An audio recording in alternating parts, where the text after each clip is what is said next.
Alrighty, hello everybody, and welcome. Hopefully, people can hear me. I am Josh Sokol, and this is the first ever stream of the Australian Masters. We're just gonna jump into the game as soon as players are ready. I think the players are actually ready. Game one's gonna be between Esther Perrins and Trevor Halsell. So yeah, if the players are ready, they can go ahead and start.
And back to Trevor now. Trevor with a rack of AENNOST. So that looks pretty good. Those look pretty good. But tones is 2 T's, 1 N. I wonder if there's something resonant through the R. Nortinas. Does nothing fit here? Be very surprising. You really want to be able to bonus with these 1-point racks. And just looking for the bonus takes so much time, and then it's not available. Oh, there's neonates, okay.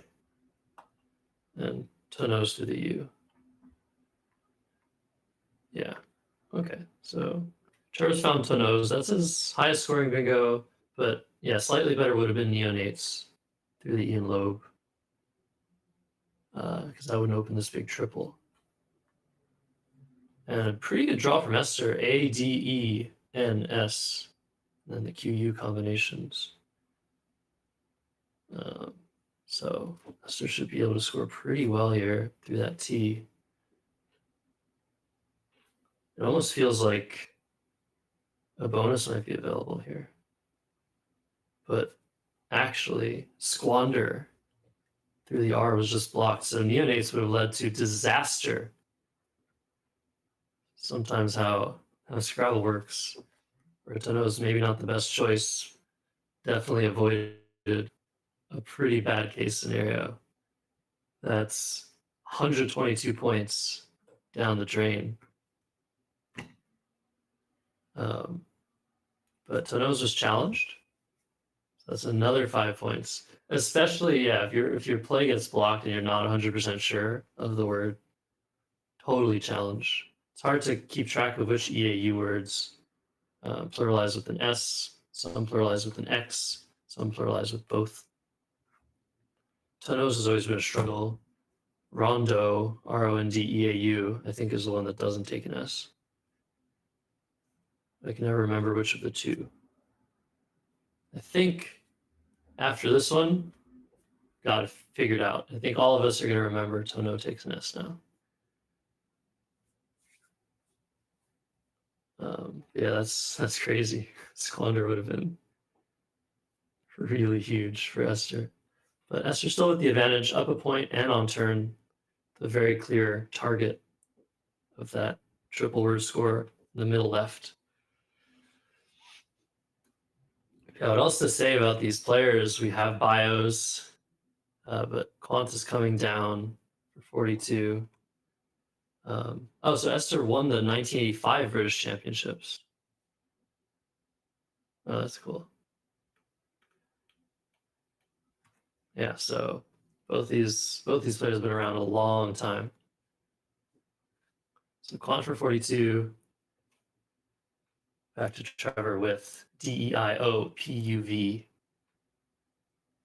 So that VU combination, not fantastic. Looking to dump that somewhere. So maybe look for stuff on the rack that uses VU, but I don't see a single word using VU on the rack. So to find a play, you might have to look through a tile on the board already. You're already foregoing hooking the D onto lobe. Yeah, quanted. I wasn't sure if that was the word quanted, but yeah, you could have put the D and the E on that. I think that's what Esther was considering. Yeah, hard to know for sure if that's valid. Yeah, I wonder if, oh, that's great. Up dive. That's the one word on this rack that really does the trick. Up dive and up dove, both available. I wonder, yeah, up dive actually seems like a better choice. Normally you'd want to keep an I over an O, but That's the first I in play, so you really can't be keeping an I with a 6-tile play. So very nice choice for Trevor, who's trailing by 11. Back to Esther now, who has some of the letters of Trevor on her rack, T-E-R, T-R-E-V, and 3 more consonants, D-S-F. So yeah, first order of operations here, try to get rid of the V, try to get rid of the F as well. See the option of maybe playing 5 or fiver through that I and up dive. Fiver seems pretty nice. 2 S's already on the board. And it sets up the third S that you have on your rack pretty nicely. Could easily be squandered, no pun intended, by a play above the E and the R. But yeah, we're looking through that I of up dive and trying to set ourselves up. I think that's what I would go for. Over also possible from the O and aerosol or something like that. And you can score a little bit more if you hook a D onto up dive. So up dived is valid. Play dev there, or derv, D-E-R-V. Yeah, some tough turns to start things off. The aerosol turn was probably the easiest one. And Tonneau's definitely a slight miss, but saving Trevor a lot of pain. And yeah, the possibility of just playing off the F and the D, keeping the very strong ERS-TV, is definitely fun to consider. I guess the problem with that is there's really no target for a 7-letter bingo on this board unless you draw specific letters. You need an A, an I, or an O to underlap the L of aerosol. Or you need the S to be in the middle of the word, or you need vowel as the final letter. That F setting up an E hook. So this play makes sense for sure. There's a point sacrifice and potential leave sacrifice if you don't draw what you need. So Esther with G-L-N-O-T-Y-Y did not draw an I. Trevor's drawn an I. Yeah, only 2 I's have been seen so far in this game. Almost half of the tiles in play. So where to go here? It'd be really nice to be able to play both Y's right now, but I feel like it's not going to be super easy. Very nice play is available through the O of Glouts. T-O-N-Y, Tony. Keeping actually somewhat potent suffix of L-O-G-Y. You're 1 letter off of quantity. And I'm really curious to see if at some point the word quant gets extended. Quantize, quantify. So keeping that Y for something like quantify, that actually scores almost 30 points by itself. But yeah, IFIED. Anybody think of some more really cool extensions to quant? You might see that come into play. Yeah, if you spot that little in-between move of T-O-N-Y, you could be pretty happy. Scoring almost 30 points and getting rid of one of the Y's. But certainly other options to consider.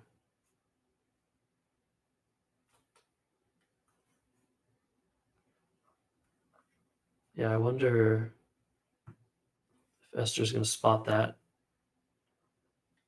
Or if Trevor's going to spot that, my bad. Trevor down 26 at the moment.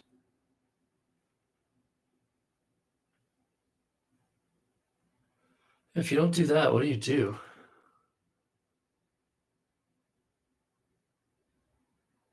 L-O-Y, like something hooking onto the A of aerosol.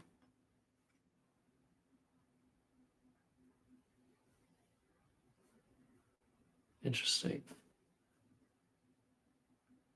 Tyiyn would be nice through an I. Yeah, I guess it's kind of a tricky position. And we see the time that Trevor's been taking. He's down to under 16 minutes, which isn't a huge deal at the moment, but he has another few tough decisions that might come into play. Oh yeah, this is the 18th edition, I think, of the Australian Masters. Pardon me. 2005 was the first inaugural event, and got some really strong players, including world number 2 David Eldar, world champion.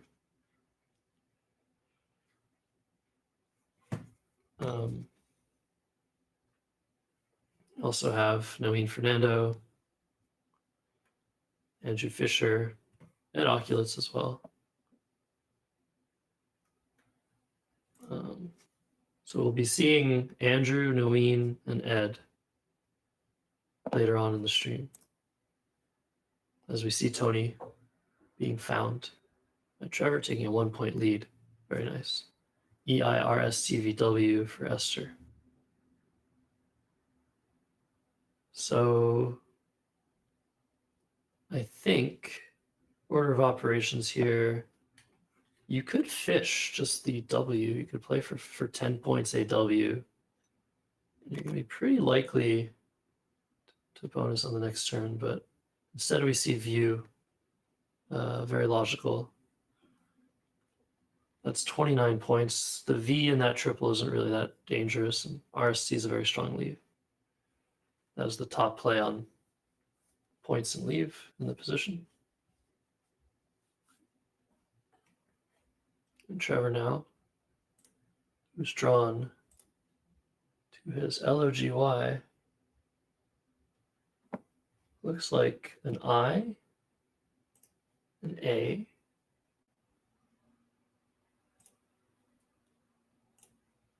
trying to make out that last tile there.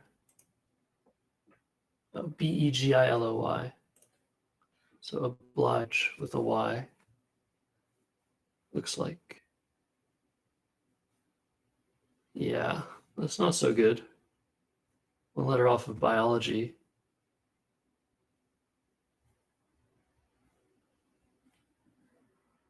I wonder, I don't think you play oblige here. Keep just a lone Y, but equant. Oh, that's a very nice hook. Making elegy. Yeah, I didn't think of that. Unfortunately, this feels like the end for the possible quant extensions.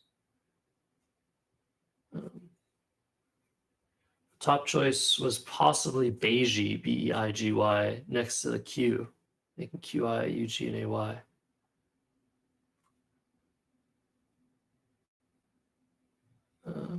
Back to Esther now. So it's a very close game. AJI-ORST. Both players have gotten one bonus down. Blanks are still out. So with the J here, looking to score some points and balance the rack. It's pretty easy to do that since the rest of Esther's rack is very strong. There's no E for Yarosite. Guess something like Jog comes to mind. But yeah, just JA, way stronger. Overlapping. That's 33 points. Keeping IORST. Definitely not as good as AIRST, but certainly need to take those points. Trevor with AB, GI, and PR. And still pretty tricky. Could play banjo immediately onto that JO, but that seems dangerous. Leave isn't very good. You have the ING together. Still a lot of eyes to draw.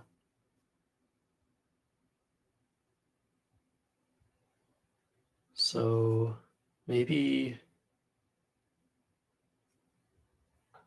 oh man, LIP? No, it doesn't look good. You could play BA, job and BA.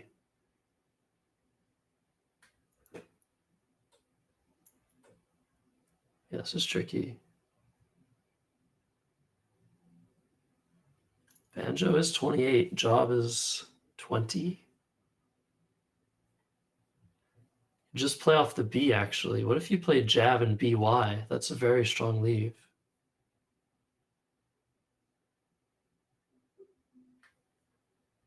Huh. Yeah, I like that. Instead we're seeing bearing. Okay, this also makes a lot of sense.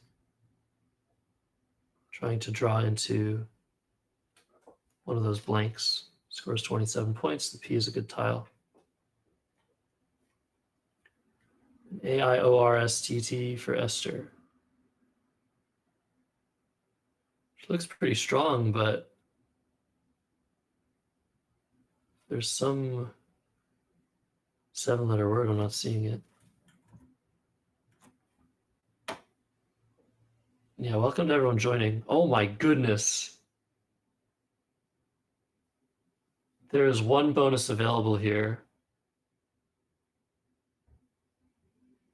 It's a 10-letter word.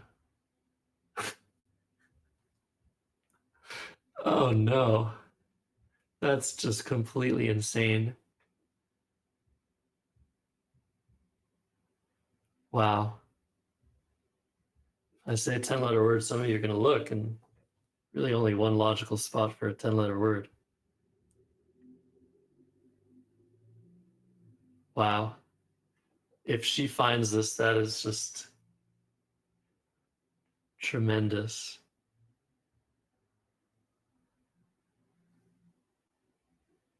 Sortations, yes, has been spotted in the chat. So that's a 10-letter word. It's a 9-letter word. If you study your 9-letter words, maybe you've seen that. It's not the highest probability word. Yeah, if we see a 10-letter word in the first game of this event, I mean, tip my hat off. Barring that, a human level play, maybe just lit, L-I-T from the L and elegy. That.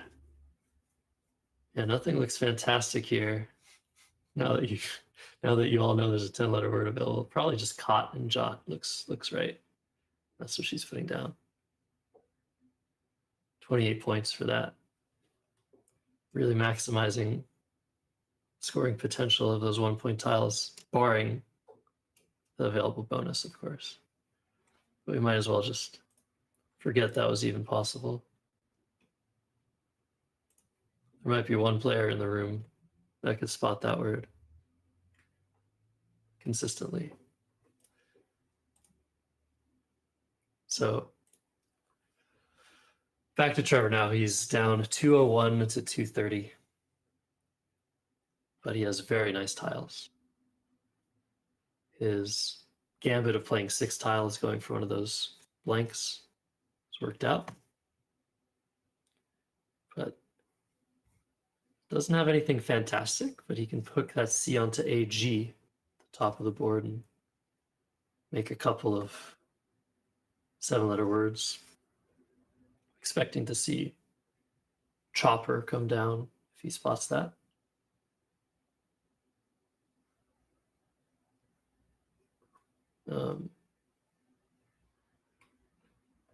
Chomper also available in Corif, C-R-R-P. Oh, I can't even, I say the word and I can't even spell it. C-O-R-Y-P-H-E. Available as well. But Chopper looks like the best one. If you imagine where that goes, that R would be right below the triple letter score. So rather do that than put an E there. And very poor draw, it looks like, from Esther. Keeping Riots has drawn 2 eyes. So I was saying earlier, those eyes can be toxic when they come out too late.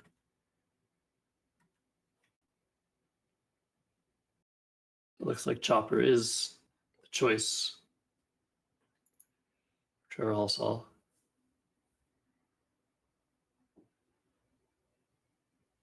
And Not a great situation now for Esther parents. Maybe play TP for 12 points through that blank P. I mean,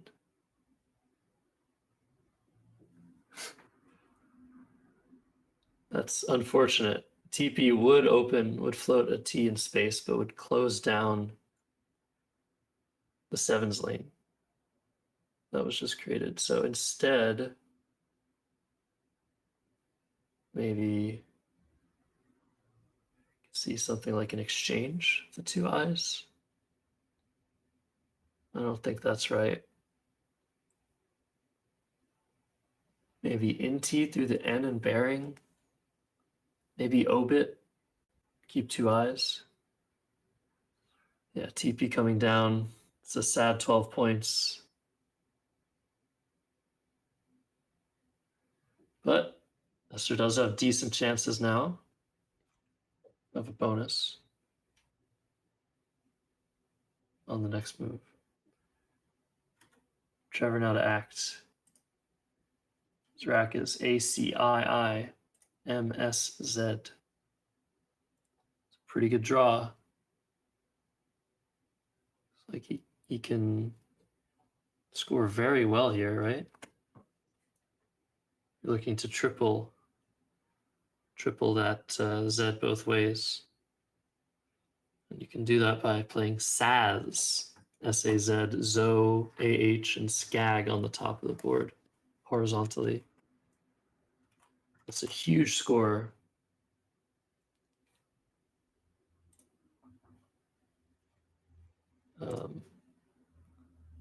Barring that, I don't think there's anything even remotely close to the value of that play.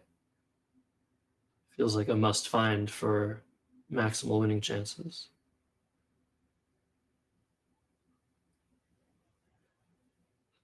It's kind of weird to consider a play going backwards. Most words with the Z start with a Z. And it does feel like that area of the board is kind of blocked off.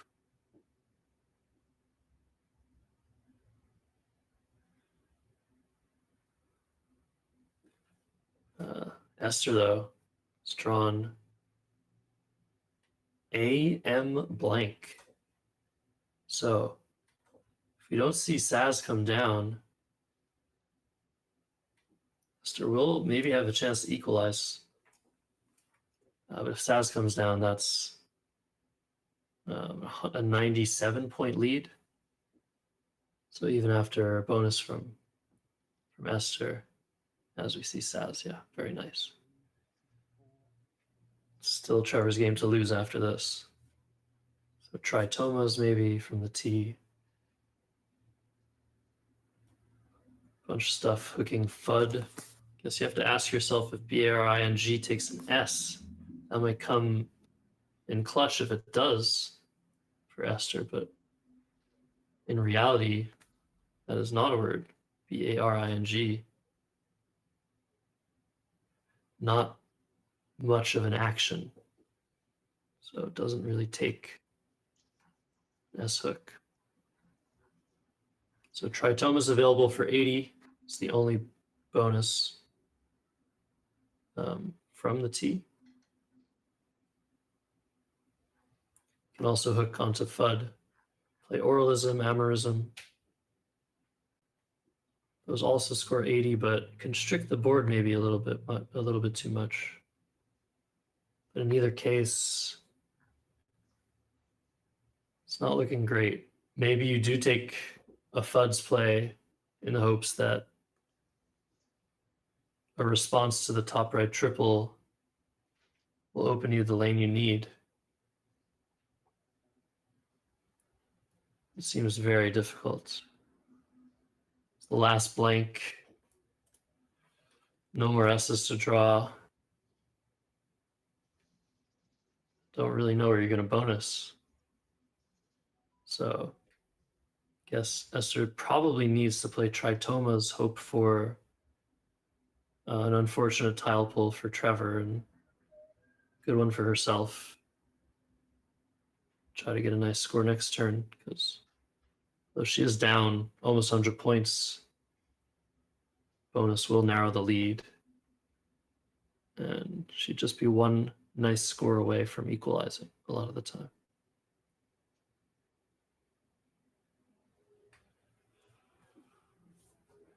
But yeah, kind of an unfortunate situation to be in.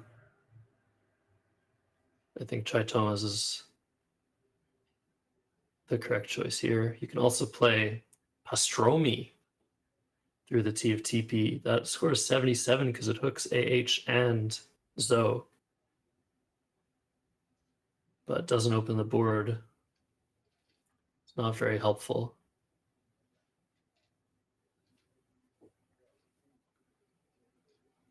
Just get that camera fixed. Yeah, so this looks like Trevor's game to lose for sure. He's drawn decently. He kept two I's on his rack. He's drawn EMR, or EDR, pardon me. That's a pretty good draw. But the position after Tritomas isn't super comfortable. So it'll definitely take some precise play to guarantee, or to all but guarantee, a good position down the line. After a bonus, 10 tiles in the bag.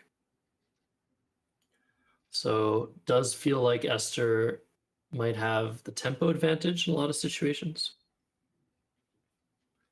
I would say if Tritomas does hit the board,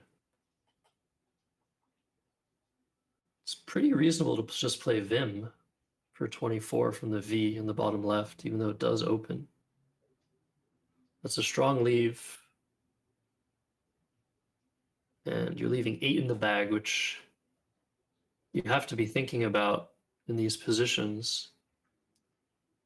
Can I do everything in my power to force my opponent to empty the bag? Because my opponent empties the bag, that gives me an immense advantage in the end game. So even with 10 tiles in the bag, playing something short tends to be a lot stronger on average than playing something long.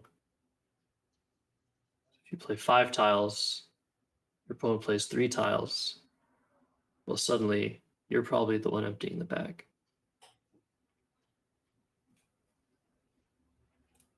So yeah, very pivotal situation here for Esther Perens. Still some time on the clock, but it's starting to get pretty real. Those small little adjustments, instead of oralism playing Tritomas, I think will increase her chances of winning tremendously. The shortcoming of playing with FUDs is that opens a huge triple spot for Trevor to sink his teeth into.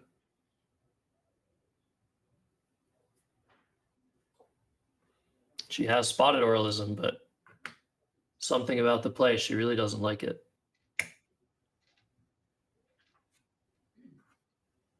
And she knows if there's something from the tee, that's going to be a better play.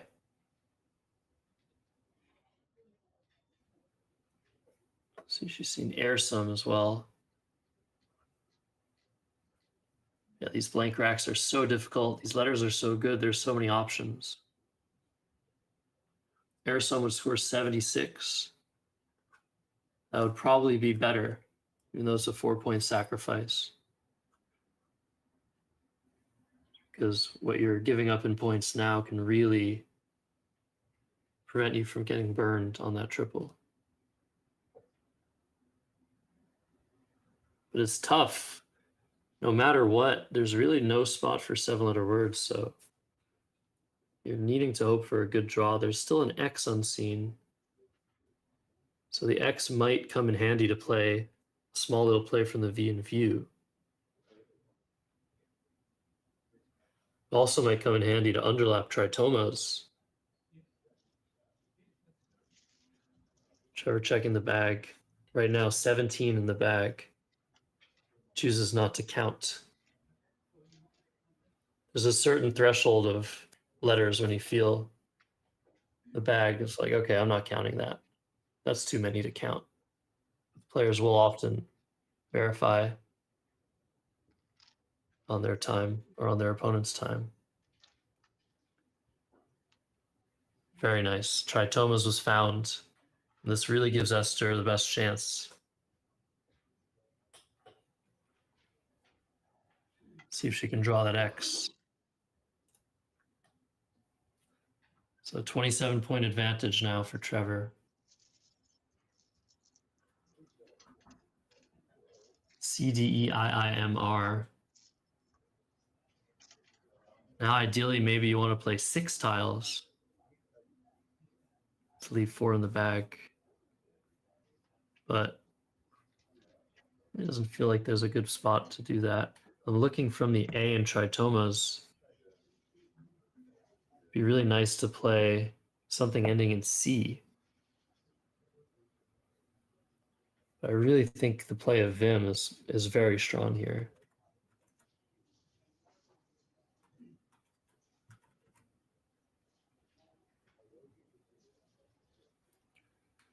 Vim or Vid. The one problem is that the C, normally a very strong tile on an open board, is very difficult to work with near the end of the game if you don't have a bonus. The C can really struggle in those closed positions. So hard to overlap with it. But I'm liking the play of Vim, maybe Dim on the top right as well as possible. Amidic, though, from that A, if you know Amidic is valid, that's such a tempting play. And it really shuts things down. So the defense of that play, AMIDIC, and the score, despite what it does, seems very strong. So we're seeing Imid here, which is another nice option. Doesn't fully block that S. Imid taking an E. And also allows some X plays to still play underneath, like AX. But I understand the inclination to block that area. Now Esther, with 6 in the bag, has some options with the V, or with the X. From the V, you can play Vax for 39. You can play Axe, underlapping Imid. And she's quickly playing Axe. I think this probably gives her the best chance of the X plays, but she's down 9 points after this with 4 in the bag, so feels like Trevor can make a small play now and be okay. He has Freckle, is that correct? Freckle on his rack. No. Okay. CEEKR. This is a real rack. That's a lot of E's. But you have to be happy to have so many vowels with so few unseen to you. Maybe you just play V for 18 from the V in view. That feels pretty good. Guess you'd be worried about bonuses from that E. Not that I really see one. Probably is 1 or 2.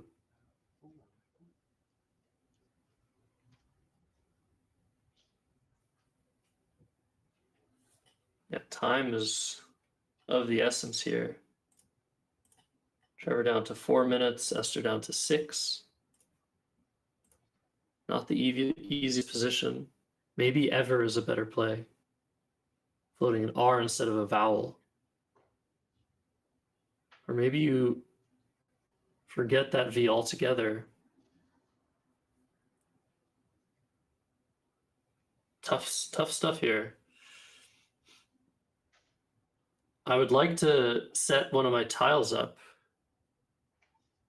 but how do you set up a C or a K? Those are the only two tiles I have that Esther can have.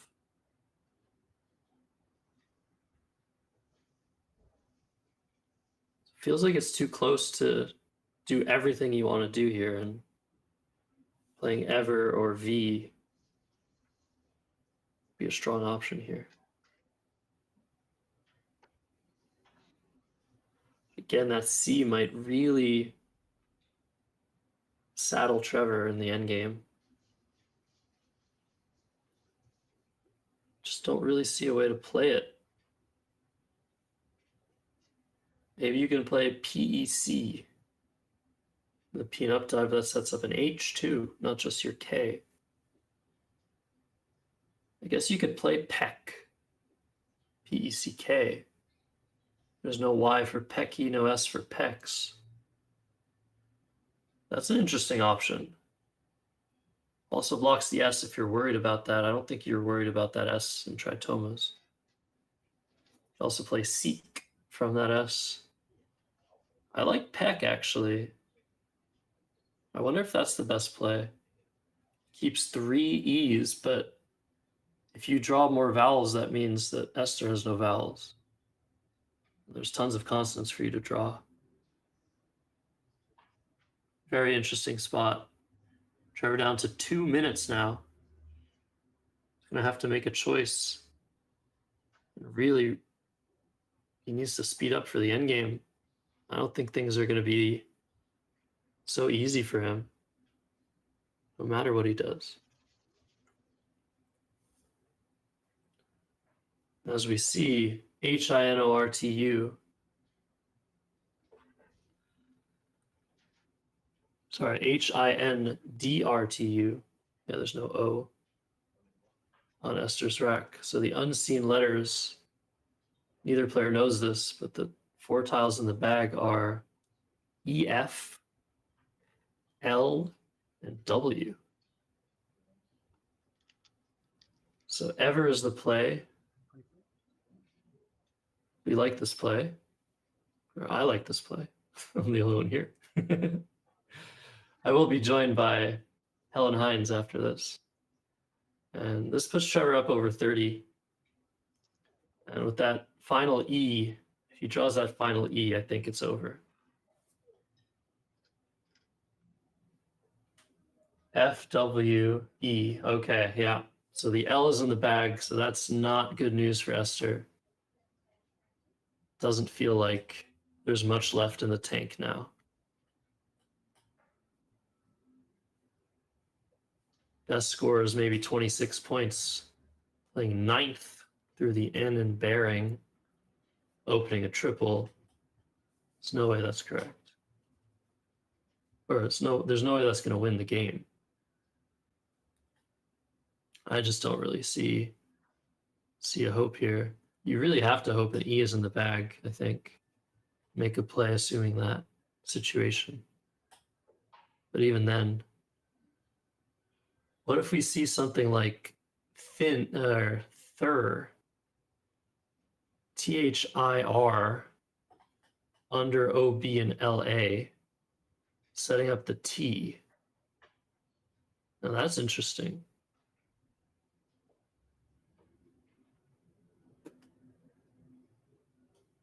That might be difficult to deal with.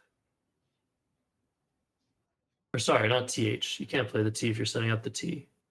Pardon me. I mean, so maybe something like NID or HID.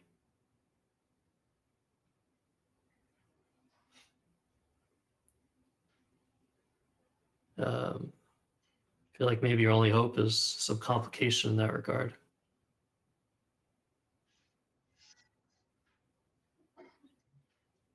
Huh. I just don't really see what you're drawing. Even if you play HID and you draw the E, that's tuner. Doesn't work.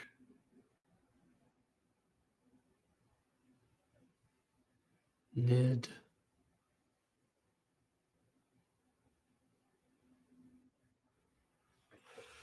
Oh boy, rid. Yeah, I'm cycling through those options and it seems cute, but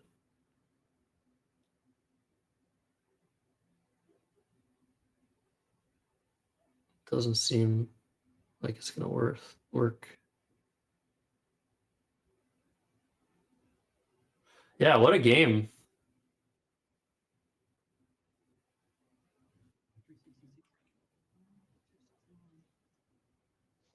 Oh, they're correcting the score. Seems like Trevor has Esther's score wrong.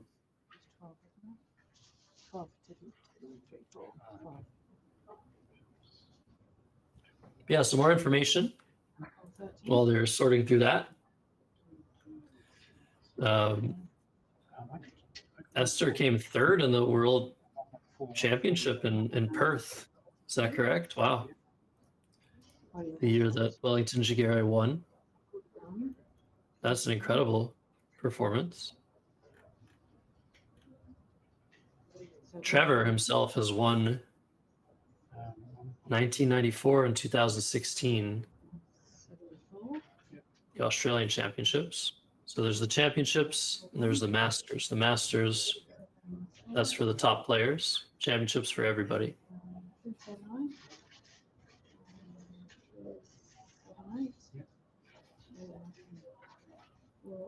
He three-peated the Victorian Championships 2019, 2020, and 2021.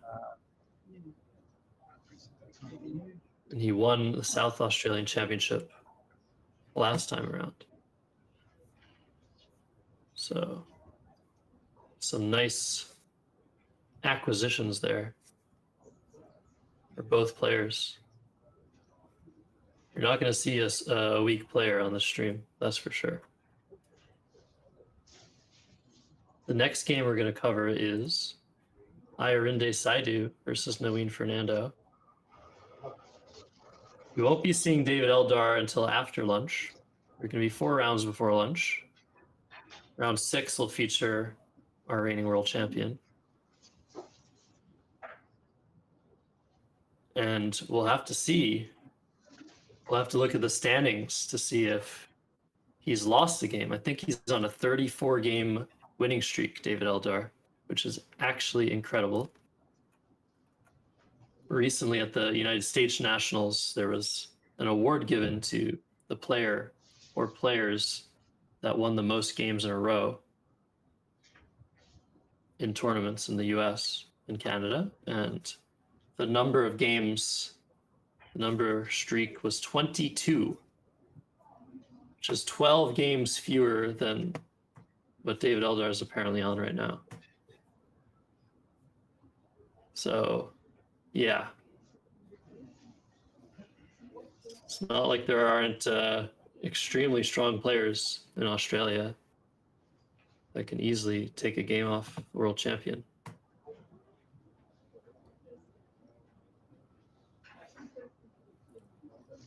Esther down to around 1 minute. Trying to figure out any resource to possibly win this game. But it really seems all but over. She's playing Hunt for 19 through the end and bearing, bringing the score to 388 to 402. She's going to draw that L, which is super unhelpful. And Trevor can just do whatever he wants here, pretty much. I'd be looking to play off the C first.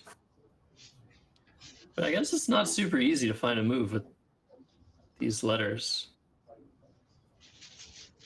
There is the new W hook on EW, EWW, and he spots it. Oh no, he spots the K hook. Okay, that works. He plays Kef. This is a very safe play. He knows if he's tracked properly that Esther can't have a letter to underlap that F. And it's a nice score as well. It's 28. So just gonna make a quick move here. Nice. It's like PIRN. For 10, I think she said 9. That's all. Not that it matters. 23. EEW is coming down now. And which is interesting. Feels like there's only one spot for the C. Is there? But Trevor's way too far ahead for that to matter. Oh, sorry. So Zoe comes down. Trevor goes out. With Lack as only play. 460 to 411. So if we have some mic on the players, we'll hear what they have to say about the game. And we'll bring in our co-commentator after that. Good win for Trevor. Yeah.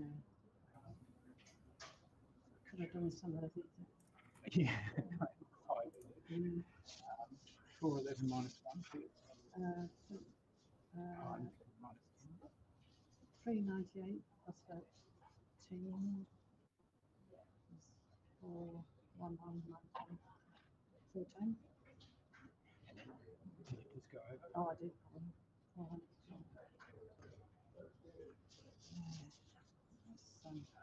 And 458 plus 1. Oh, I made it 402, 450. yeah. 450. That's one problem. God, I terrible. How come you spent so much time on that try training? Didn't see it. Oh, I told you, right. I just didn't see it. Yeah, right. I could only see something coming down here, and I didn't know it was going to be too much of it. Yeah. Just Yeah, it's not a really constructed word, is it? It's, can you have content? Is it a verb? I think I it taught is. myself that. I should have played content. Yeah, I think is it paddling in a boat? Quantum? Oh, I don't know.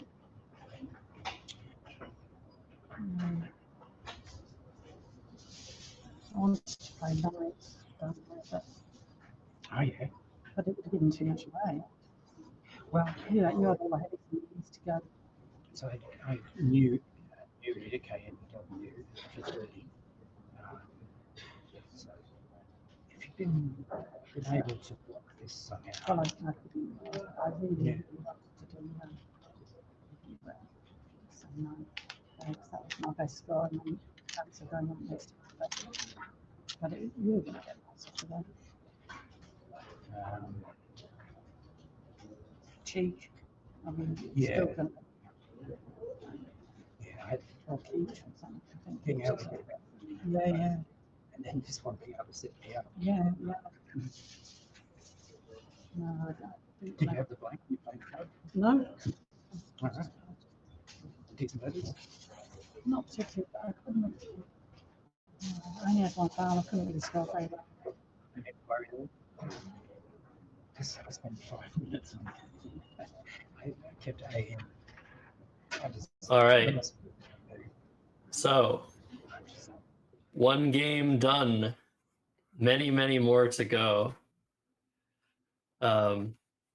It's so exciting. It's really so exciting that we get to witness this amazing tournament firsthand.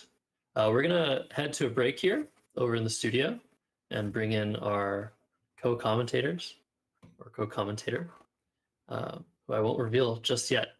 We're gonna iron out some kinks, and we'll be right back with round 2 of the 2025 Australian Masters. I'm Josh Sokol. See you in just a moment.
Hello, everybody. Welcome back to the 2025 Australian Masters. I'm Josh Sokol. Today, I'm joined by the one and only Helen Hines. How's it going, Helen?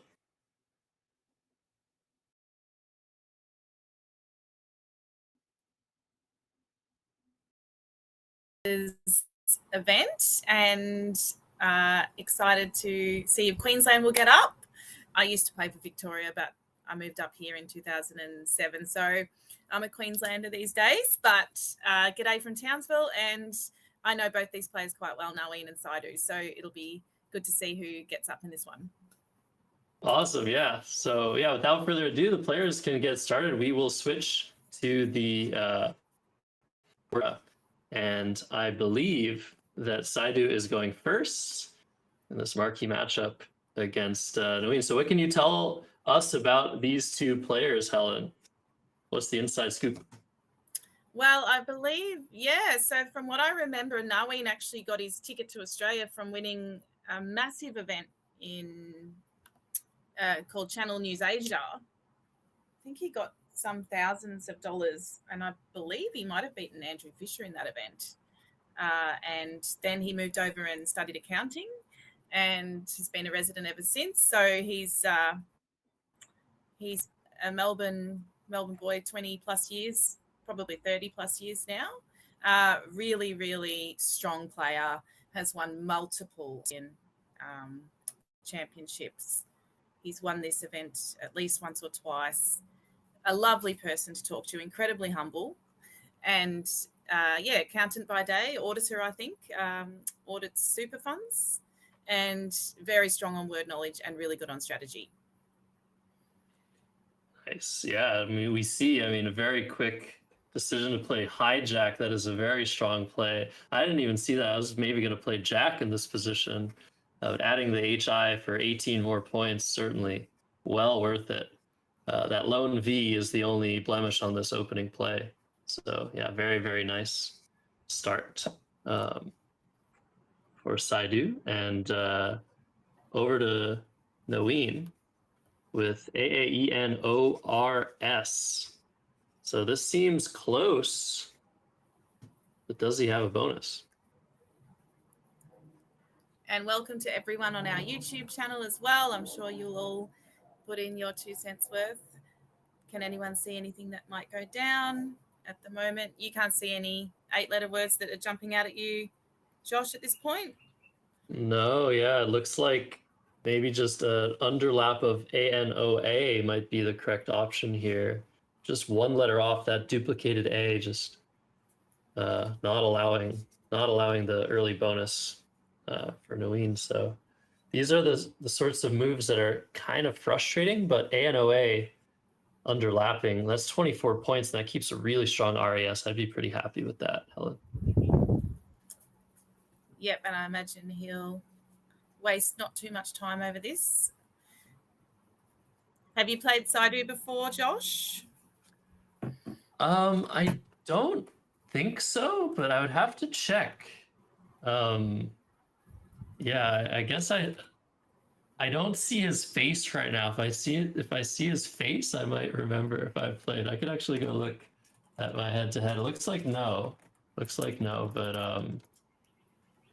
yeah, I can't wait to play more and more players as the international scene grows and all these new tournaments are coming back. Did you hear the news about Causeway Challenge coming back? Oh, That's a tell me. huge tournament that Michael Tang used to host. And so who's taking over the tournament hosting these days? Not Michael anymore? It is Michael. He's come back. He's like, okay, I couldn't stay away from Scrabble. Yeah, and that's going to be next May.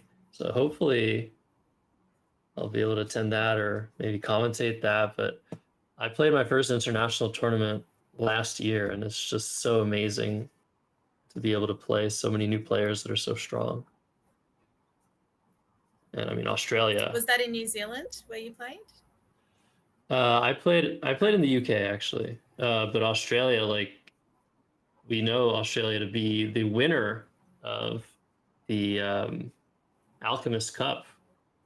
I think 2018 or 2019. So I mean, such a strong group of players. Everybody in this event is so incredibly good. So Anoa is the play now for Noeen. We like this play, and looks like EITTRVY for Saidu. What are we thinking here? We want to maximize that Y under the JO, right? Yeah, I think so. I think he'll try to do something down there to capitalize on the triple both ways. Originally from Nigeria, Saidu was one of the top players there. But yeah, these days I think he lives in Melbourne or Sydney. Yeah, it looked so good what would for you a play here, do second. you reckon? Yeah, I was thinking like you could play INT, that new 3-letter word, and enjoy, and put the second T under the HA, but there's no 5-letter word that does that. Riti, reti, viti, veti.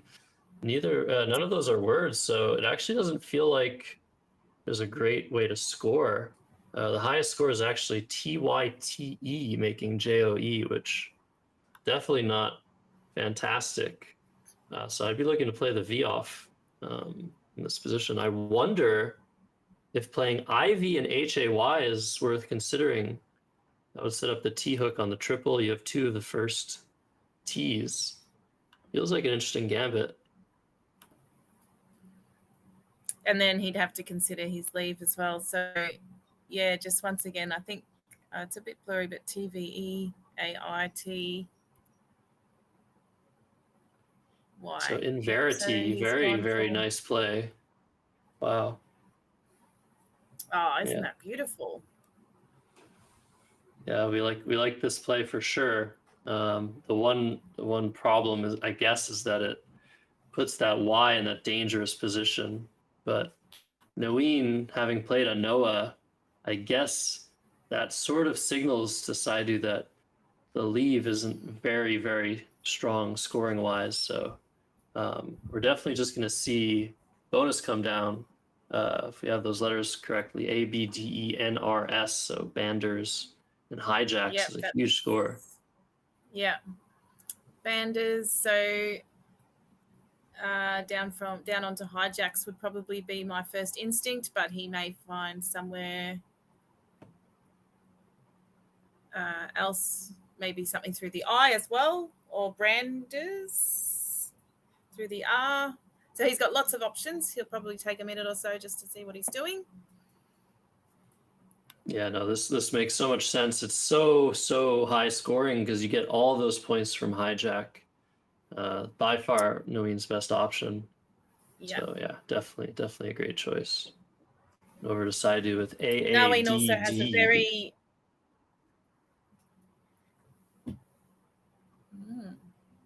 Go right ahead. Noeen also has a really basic way of keeping score. He just rules up a blank sheet of paper, puts down all the letters, and he tracks them in a different way to what most people do. I think he does like a tally mark or something. He's been doing that forever. So he doesn't have any fancy score sheets like some people, just a blank piece of paper, and that's how he's been doing it for years. Oh, very interesting. Yeah, I was looking at an old picture of Nigel Richards, and it looked like he used to use a big sheet of paper, but now we know that he uses a tiny little. It feels like the minimalistic stuff is where it's at for scorekeeping and tile tracking. So yeah, I wonder if I should change my style too, Helen.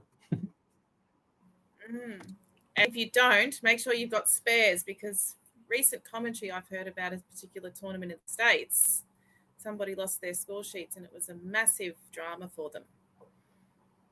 Yes, indeed. Yes, that can happen. I remember losing my score sheets at a national tournament in the US, and it was after the tournament, so it didn't affect the tournament, but I was like so devastated. I had one of the coolest games ever that I was unable to recreate as a result. As it looks like Saidu's considering playing Laddie to that Y of Inverity, but there's a really high scoring option available. I don't even know where that is. Oh, DYAD, yeah. That scores 35 points to the right of Banders, but I really think you want to cover that triple with Laddie. What do you think? Yeah, I like Laddie.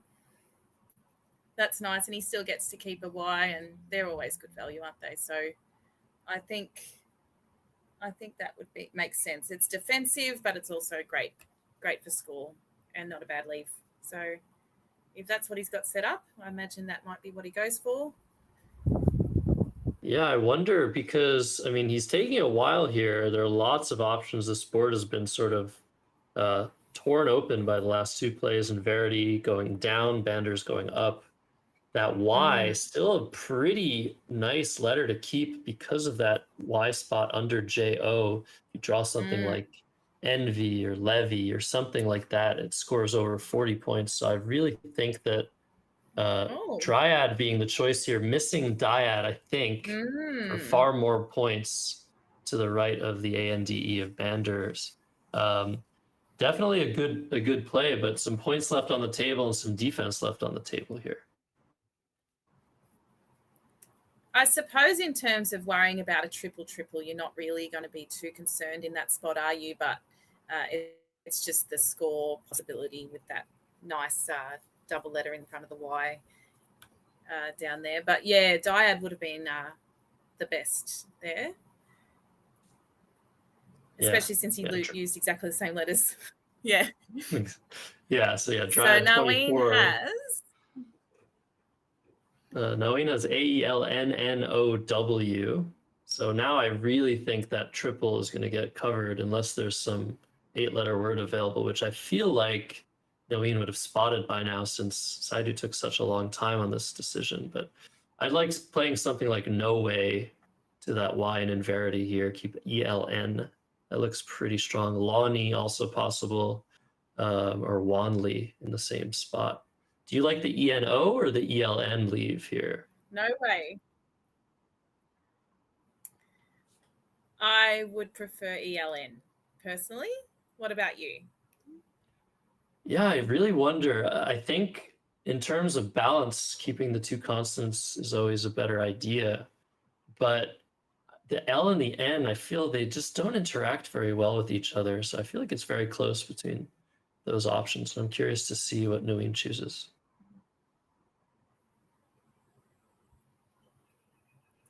So did you say No Way, NOWAY?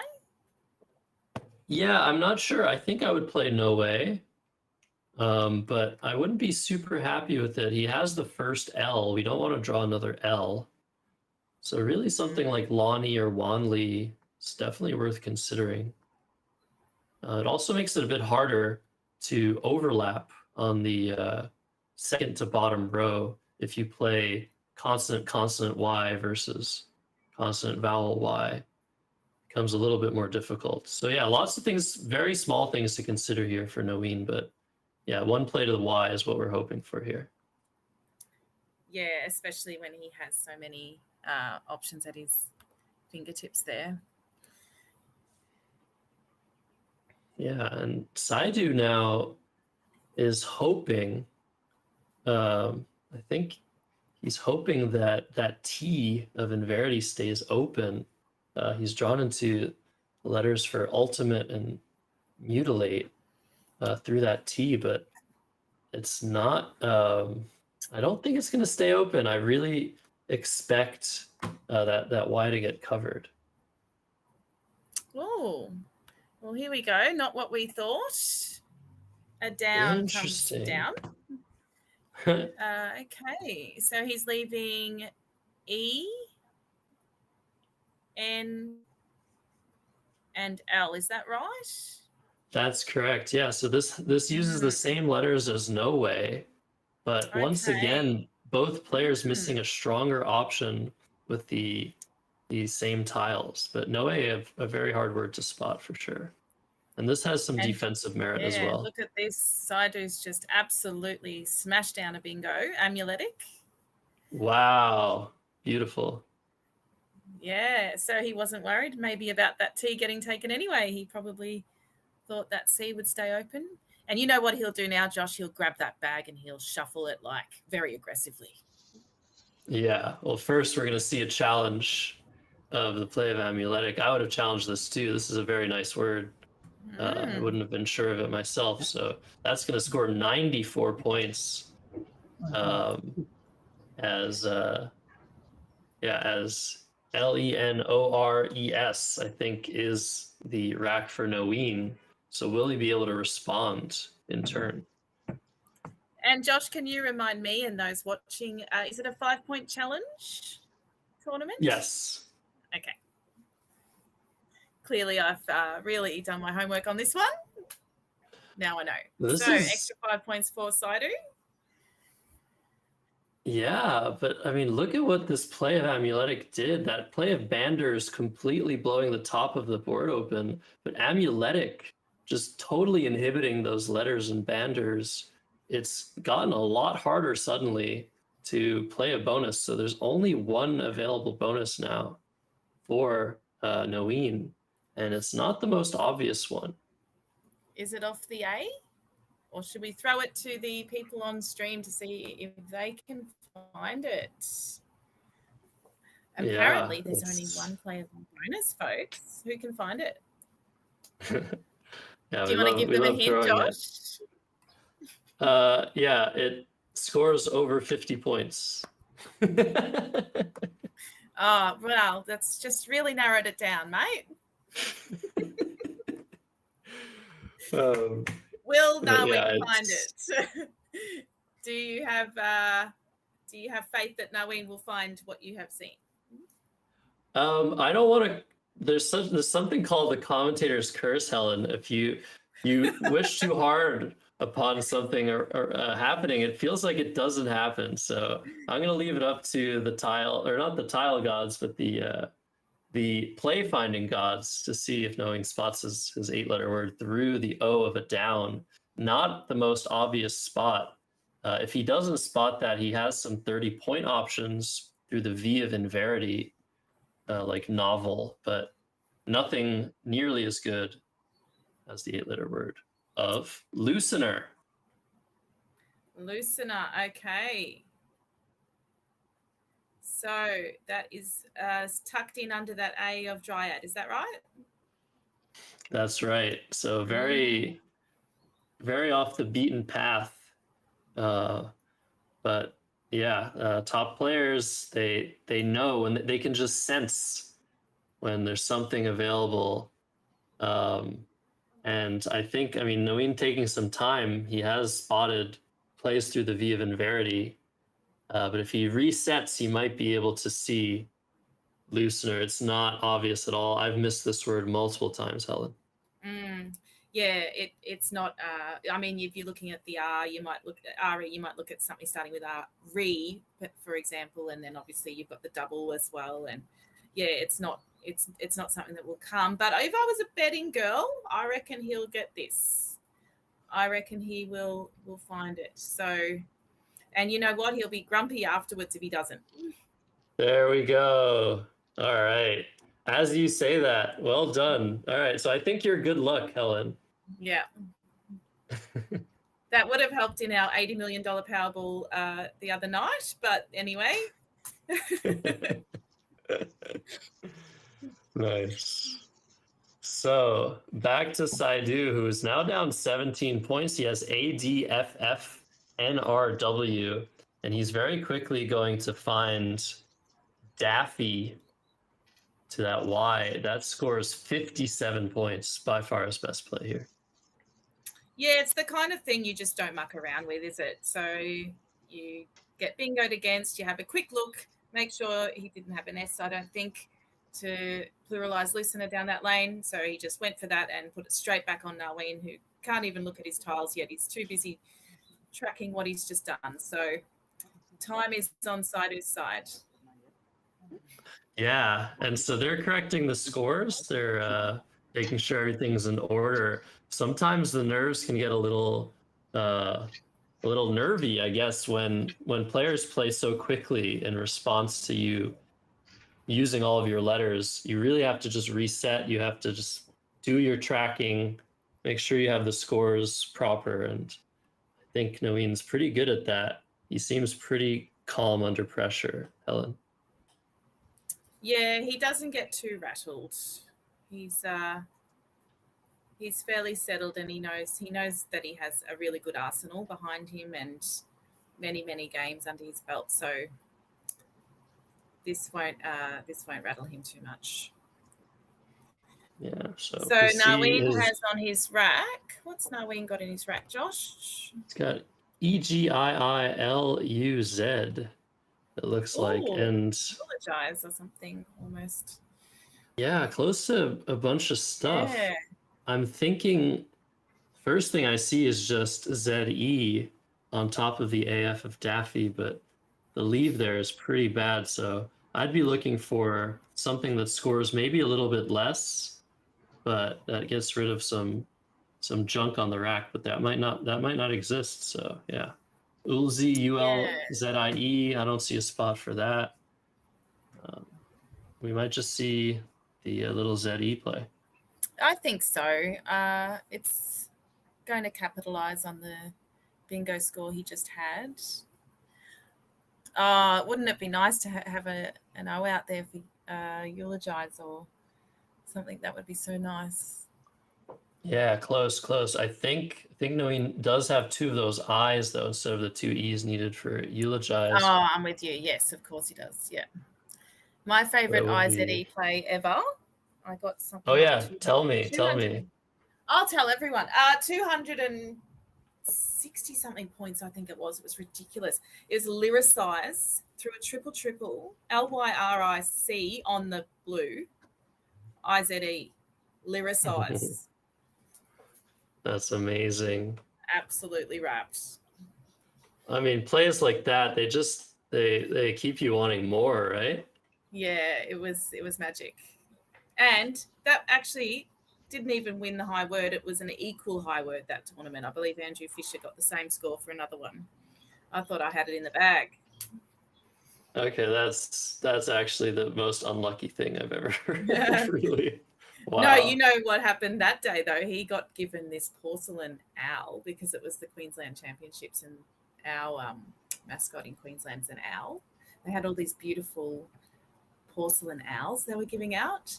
And as he accepted it, he dropped it and it smashed into a billion pieces. So his high word trophy lasted about 2 seconds. Wow. That's terrible. It was very funny.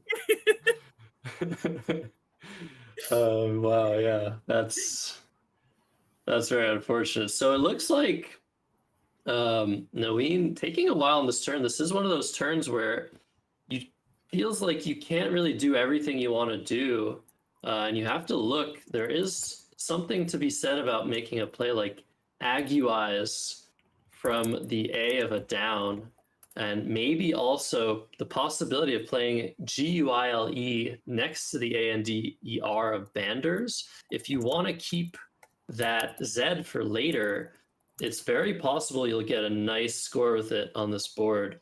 So I'd be actually very curious to see if the play of GUILE is preferred, at least by an engine. I really like the look of that. It scores 27 points and keeps the Z back. What do you think of keeping the Z for later? Love it. There's so many spots available on this beautifully spread out board at the moment. I think you don't need to worry that you're not going to get a nice high score for the Z. Don't worry too much. It's early in the game as well. There's no hurry. So yeah, I like it. Are you putting anything in at the moment? Are you looking at a program while you're commentating, or just using your own? Yeah. I'll send you the view of that so you can follow along if you'd like. Yeah, I can only see so much by myself. So yeah, we're using some help in the booth over here. We've got annotators, we've got amazing commentators like Helen here that are, giving up part of their day to just call these awesome games. So yeah, super exciting to be here.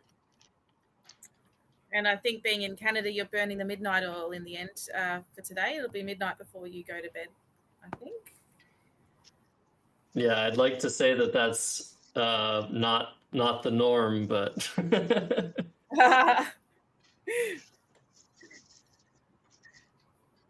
all right. So Ligier is the play for Noeen. It's a similar idea, but once again, this play scoring 18, 9 more points were available for the 5-way overlap. So it's very interesting to see. I don't think I've ever seen. I mean, it happens all the time where you just have a better spot for the same letters. But right, we I don't saw think it I've ever earlier seen with that happen. Triad as well. Yeah, because DYAD went down in a different spot to what would have capitalized on more points, and yeah, like we just saw with GUILE going, and he sort of opened up that lane a bit more as well, I suppose, in doing that too. So yeah, and very Saidu interesting very thought quickly process. blocking that S hook on Ligier's. You might have thought that was an S setup. So yeah, very interesting turn of events. Noeen now down 42, but he now, I think, is going to just take a bunch of points for the Z. He can play Zoot on top of the AFF. That looks really good. Oh yeah, that'll get him straight back into being able to say new leader in an aggressive style. Does somebody say that? Shout out to Jeff Wright, a long-time Victorian player. His other saying is "Gifsiv, get in front, stay in front." That's amazing. Yeah, Oh, they should add that to the dictionary. they've got some great characters in Australian Scrabble. Looking forward to you coming over and getting to know us all a bit better. Yeah, I guess a similar problem for Noeen is that although he does have 58 points available, he might not like, he might not like to leave. So he's playing Zobu for 49, a similar option to Zoot, but that O is really going to help him out, I think, to get rid of some of his junk next turn. So I understand this play for sure. Not a big point sacrifice. Does Saidu still have a Y on his rack? No, Saidu has CENNRTU. So he played WE last turn, hoping for a good 1 vowel, 1 consonant, or 2 vowel draw. There were tons of bonuses available for him to draw, but he's drawn NC. So I don't think that's going to go anywhere. So UNTCE, and he's playing around with where and EN. It's a bit blurry. Sorry, UNTNC ER. Yeah. So maybe something like Centra, CENTRA to the A in Daffy makes sense. You could also play Centrum, the singular form of that word, to the M in amuletic, but there's one standout option, and it's extremely hard to spot through the E and the D already on the board of Untender for 36, hitting both double word scores. That's a very, very high level find. I wonder if he's going to see that. Josh, did you find that yourself? No. No, you didn't. No, I found Centra. Happy enough with that, but it looks like Saidu's found it. I mean, he has the letters lined up perfectly. So we'll see if he's sure of this word. And if he comes down on the board, because that's definitely his best play by a mile.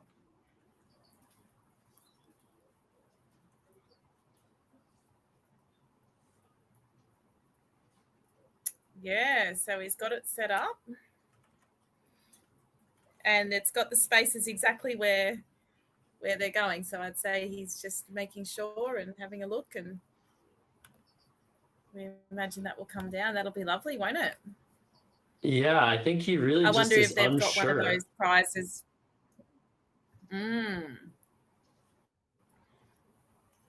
Sometimes they have prizes for like the longest bingo word with disconnected letters and so on. So that would definitely be a contender if he gets that one down. Yeah, I know a lot of players that would probably be interested in creating their own categories for themselves in these tournaments. Like, oh, I did this very specific cool thing. Why isn't there a prize for that? Yes. Best Yeah. retrospective play category. Yeah, I mean, I've And meanwhile, experienced we'll have it a look at- before. Go ahead.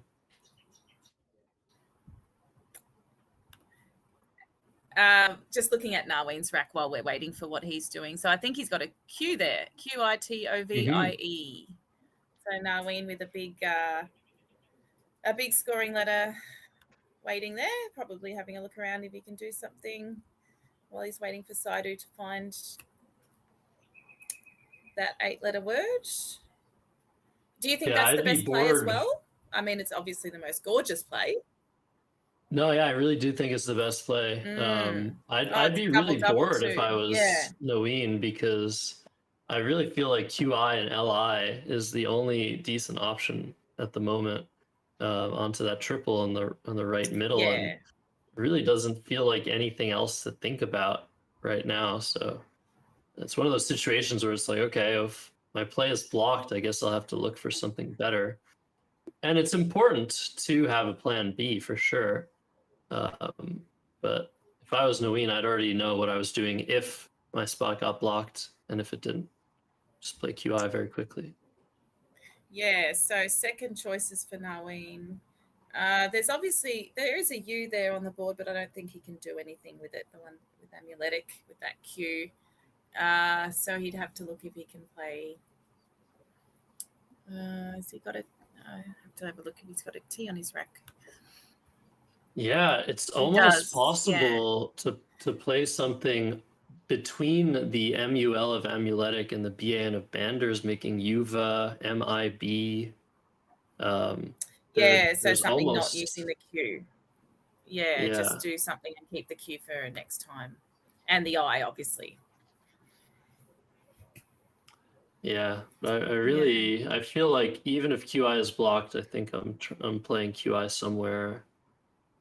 I guess there's not really Somewhere a great else? second spot for it. There's 13 next to the A and a down. There's 15 next to the B and Banders. But really, he just has to wait and see. Saidu already pretty low on the clock. I think he's under the 12-minute mark now. And Saidu's gone off script here. He thought about it. Maybe he wasn't sure if untender was a word. He might have thought about it and decided not to risk it. Yeah, I really think that's what was going on. He had it lined up, and if you're not 100% sure of a word like that, given the challenge rule, it's really not a good idea to try a word you're unsure of, because if your opponent's unsure, they're almost certainly going to challenge. Yeah, that's right. So, yeah, he's obviously just decided I'm not going to. Oh, and Narween's looking at Central? Mm-hmm. Okay. So, yeah, that's an added benefit. I imagine that's plural. Yeah, okay, yeah. There you go. So, either way, he would have scored 5 points. Yeah, maybe. Yeah, it tends to be interesting sometimes. The words you're sure of are the words your opponent's unsure of, and vice versa. I feel like untender would not have been challenged by Noeen. Yeah, it's funny, isn't it?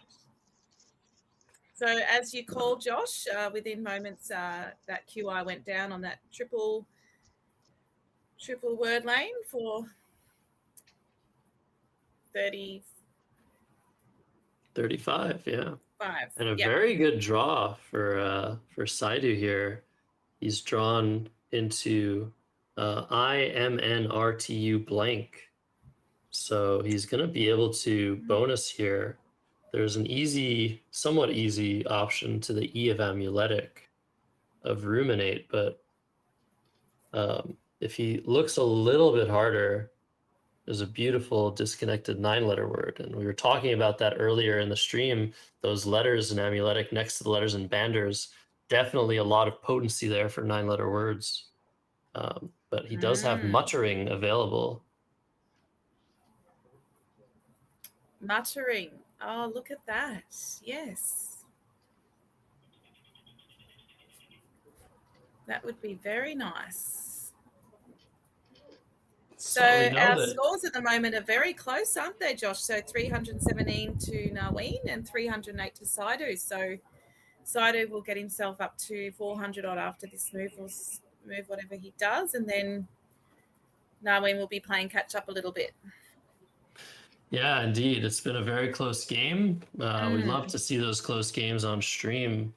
And we know that Saidu had no trouble seeing a disconnected play last turn. So if he arranges his letters in the right order, I think he's going to be able to spot muttering. I think this is just a matter of, maybe shuffling a little bit, just thinking about those letters, those disconnected letters. But other than that, ruminate to the E of Amuletic, also a very good option. Scores 2 more points, but opens a big triple up. Yeah, the R in the triple lane with another unseen blank out there would probably not be a great strategic move if you have another option. Yeah, with only 2 points in difference. I mean, would you bother? Plus, you get to show off a bit not. Do the other one. Exactly what I was thinking, Helen. Yeah, I mean, it's an intimidating thing to face, and your opponent just plays a disconnected word on you. You just have to sort of just like tip your hat. We do see Naween's drawn the X, so played off the Z, drew the Q, played off the Q, drew the X. So he's getting some nice draws to go with his awkward V. So he will be able to score some points no matter what Saidu does here. But Saidu extremely low on the clock. I mean, that's 8 minutes, isn't it? Oh, how many minutes has he got left? Only 8. Is it 8 minutes 23? Yeah. Yeah, okay. And so many tiles unseen, 27 tiles left. So, yeah, it is getting low, whereas Naween's got 10 minutes, I think. Sorry, I'm having trouble seeing. Yeah, both players. Just under 10 both minutes. players pretty low. Yeah, it's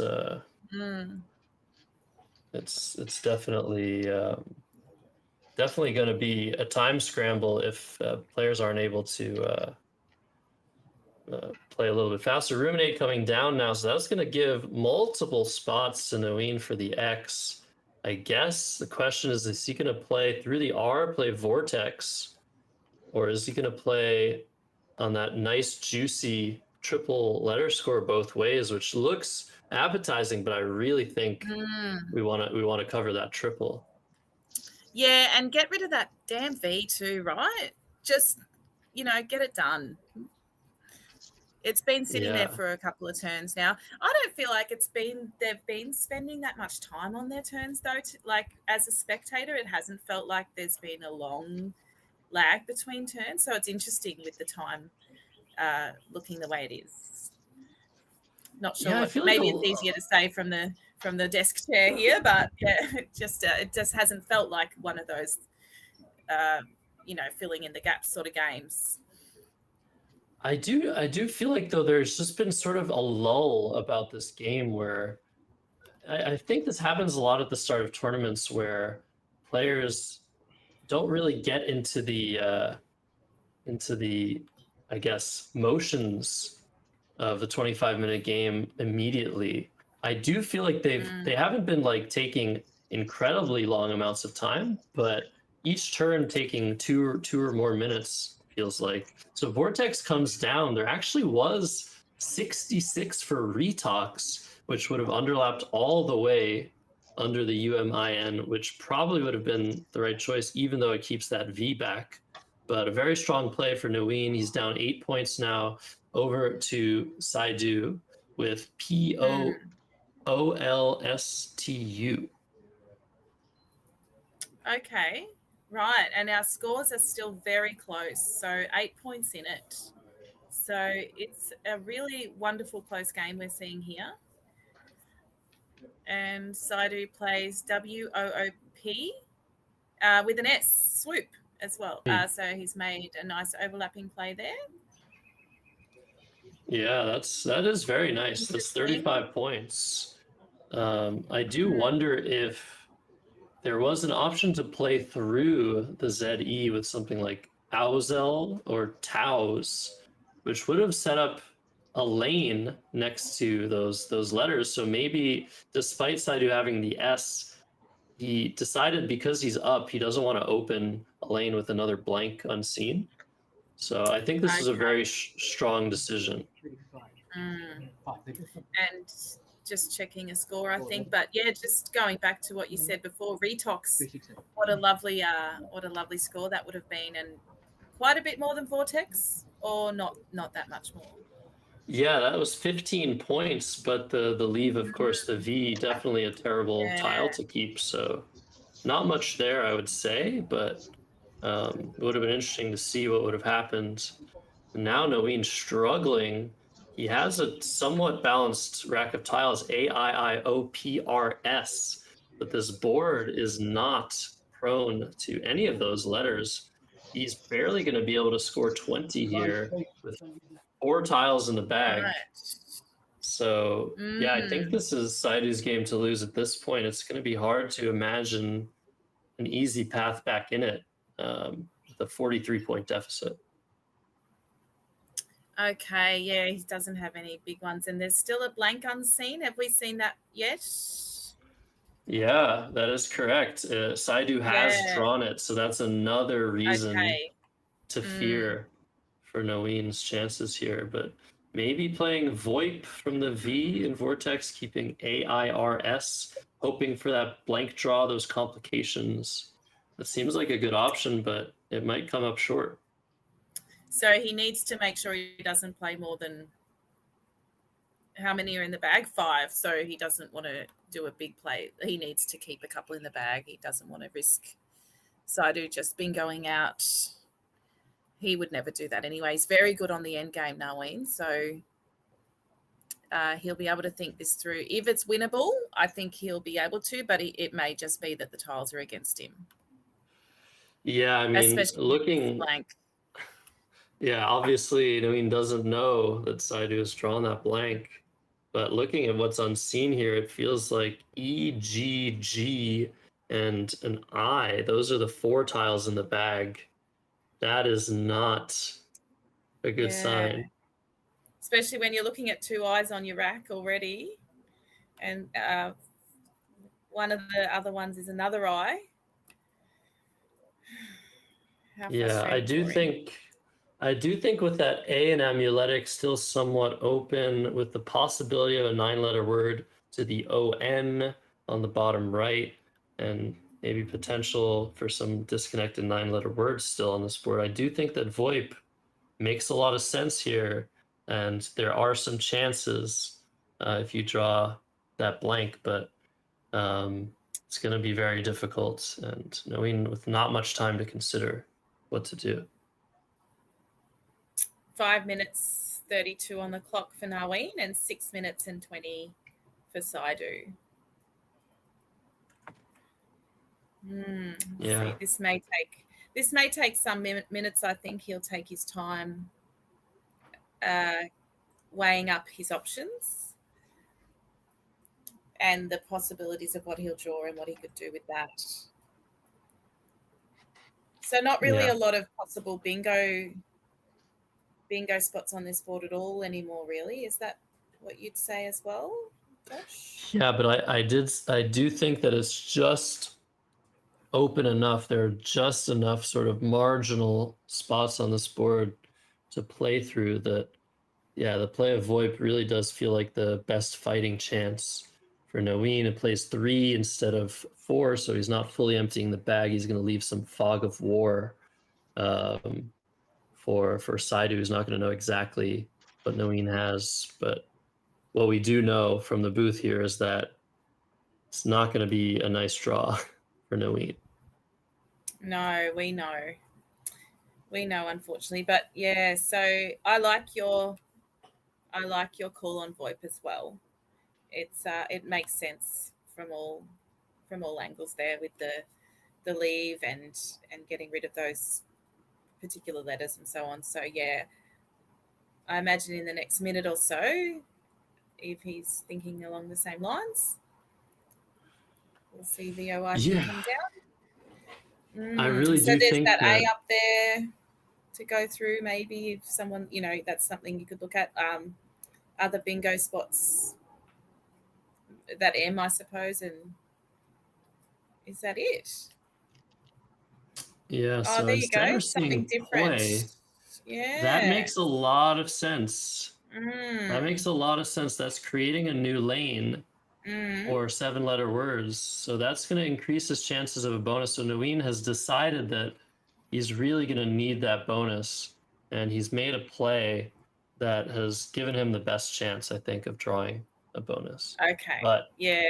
he's left the G in the bag, so he's not even threatening saggier.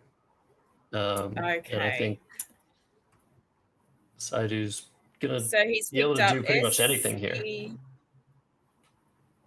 Yeah. So Nareen's rack is EIASRIG. G. Okay. Yeah. So Saidu with EEHLTU blank does not have a playable bonus.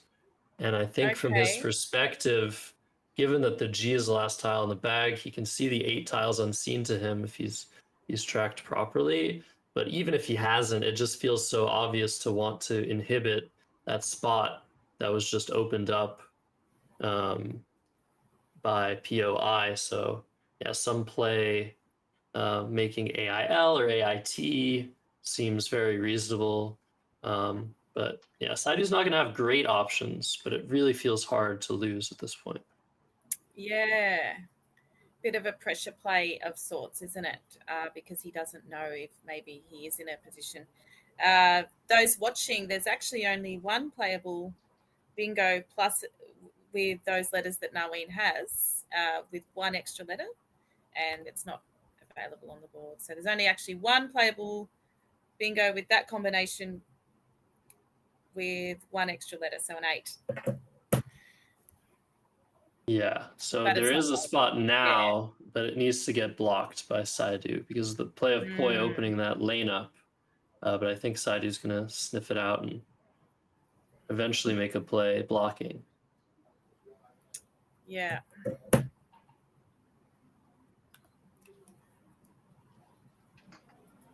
Yeah. We'll see what he does. I mean, time is definitely low, but we do know here that unless some crazy thing happens, Saidu's going to take this round 2 game. But yeah, great game.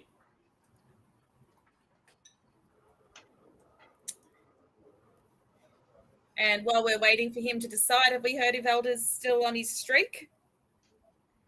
Yeah, good question. That's definitely a good question. We'll have some standings updates for you as the tournament goes on. But yeah, after one round, I don't know who David was playing. He's a favorite against anyone, obviously, in this field. But yeah, it'd be interesting to see how long his streak lasts.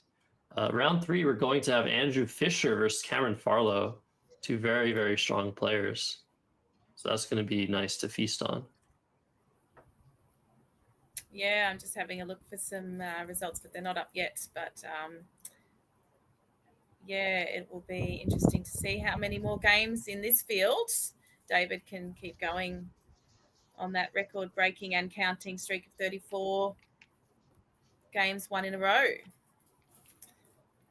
In the meantime, we have some very good players we're watching here. So let's see what happens. 411 to Saidu, whose turn it is. Oh, no, it's not. Sorry, it's not Saidu's turn, is it? Yeah, he just played LUTE, which is one of the very reasonable plays in the position. He's going to draw that G as his final letter, so he's actually going to be threatening PHAGE from the P in Poi for a huge score. So Naween with no playable bonus here He's going to want to play from that P to minimize his losses.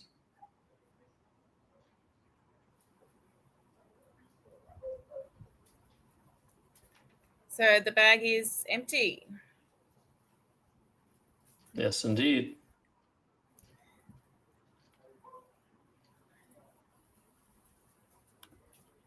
So And Naveen Naveen's has crack- AEGIIRS. Saidu with EGH blank. Naveen is down 43. But yeah, he's going to be able to cut his losses a little bit here. And really a very interesting game, super back and forth. A few missed opportunities, I'd say. And surprisingly, with the same letters, we saw that 3 times. We saw Dryad, Ligyr, and a down. 3 plays that were slightly less high scoring than some other options this game. But a very high level using game. the same letters. And that retox, I think, is definitely worth a post-match discussion whether or not that was a better thing to do. That was a really interesting option that he had there. Yeah, so Naveen looking at his options here. Looking at Pagri, which looks like a very good option. He has 6 27-point words from the P and Poi at the top right of the board. And assuming that Naveen will be making his final play, it doesn't matter which one he plays. Pagri, the choice here, unless Saidu plays a phony, he's going to take this game. Yeah, so Saidu should be able to go out with these 4 letters he has on his rack, which are EGH blank. Looks like he's doing that now. Yeah, this is nice. So Saidu GERAH. It's his highest scoring outplay. GERAH. Yeah, very good. Well done. Good find, Saidu. Maximizing points to the end. Yeah, final score 447 to 406 in this round 2 matchup between Saidu and Naveen Fernando. Yeah, great game, and more to come. Really good game. Yeah, very good game. That was they were really running and gunning right up till the last few moves there, and some lovely plays, and one challenge word of Central. Yeah. So Actually, let's listen to the players a Amuletic. little bit. Yeah, we're going to turn on the player audio and listen to them discuss the game, and then we'll be pretty soon ready for round 3. Number 4-3. Sorry. 4-3. Yeah.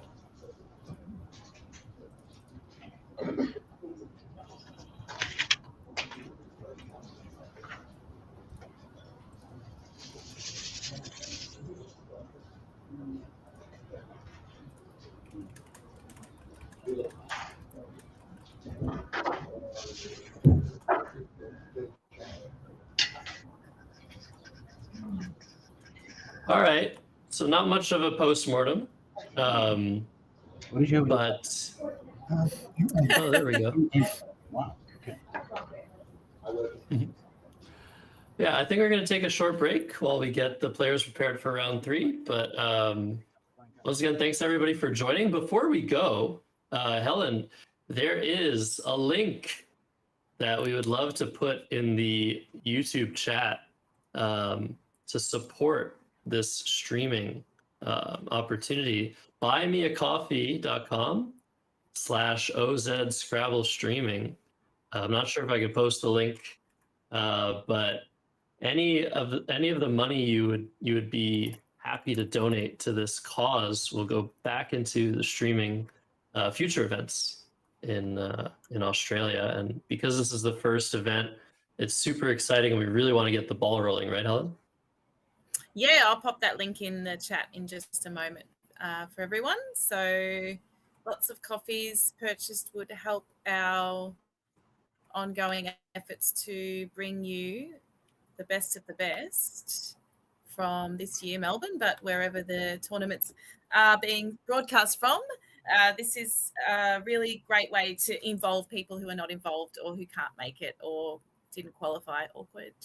So yeah, buy everyone a coffee, and I'll put that link in, and that will keep the production team going. So you can tune in from wherever you like and enjoy great matchups like we've seen so far. And what's coming up? Yeah, we got Andrew Fisher versus Cameron Farlow. So we'll have that matchup for you in just a few minutes. We're going to take a short break here in the booth, and we'll see you guys in just a moment. All right.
All right, what's up, everybody? Welcome back to round 3 of the 2025 Australian Masters, the first of its name that we know of on the screen.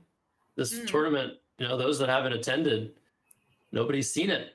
Nobody's seen it until now. It's so awesome. Helen, players are ready. What are you Wow, it's thinking? a great match, Josh. I'm so excited. I've just seen Cameron in the flesh a couple of weeks ago. Queensland champion again, Queensland state champion, and current high word of carousel in this tournament.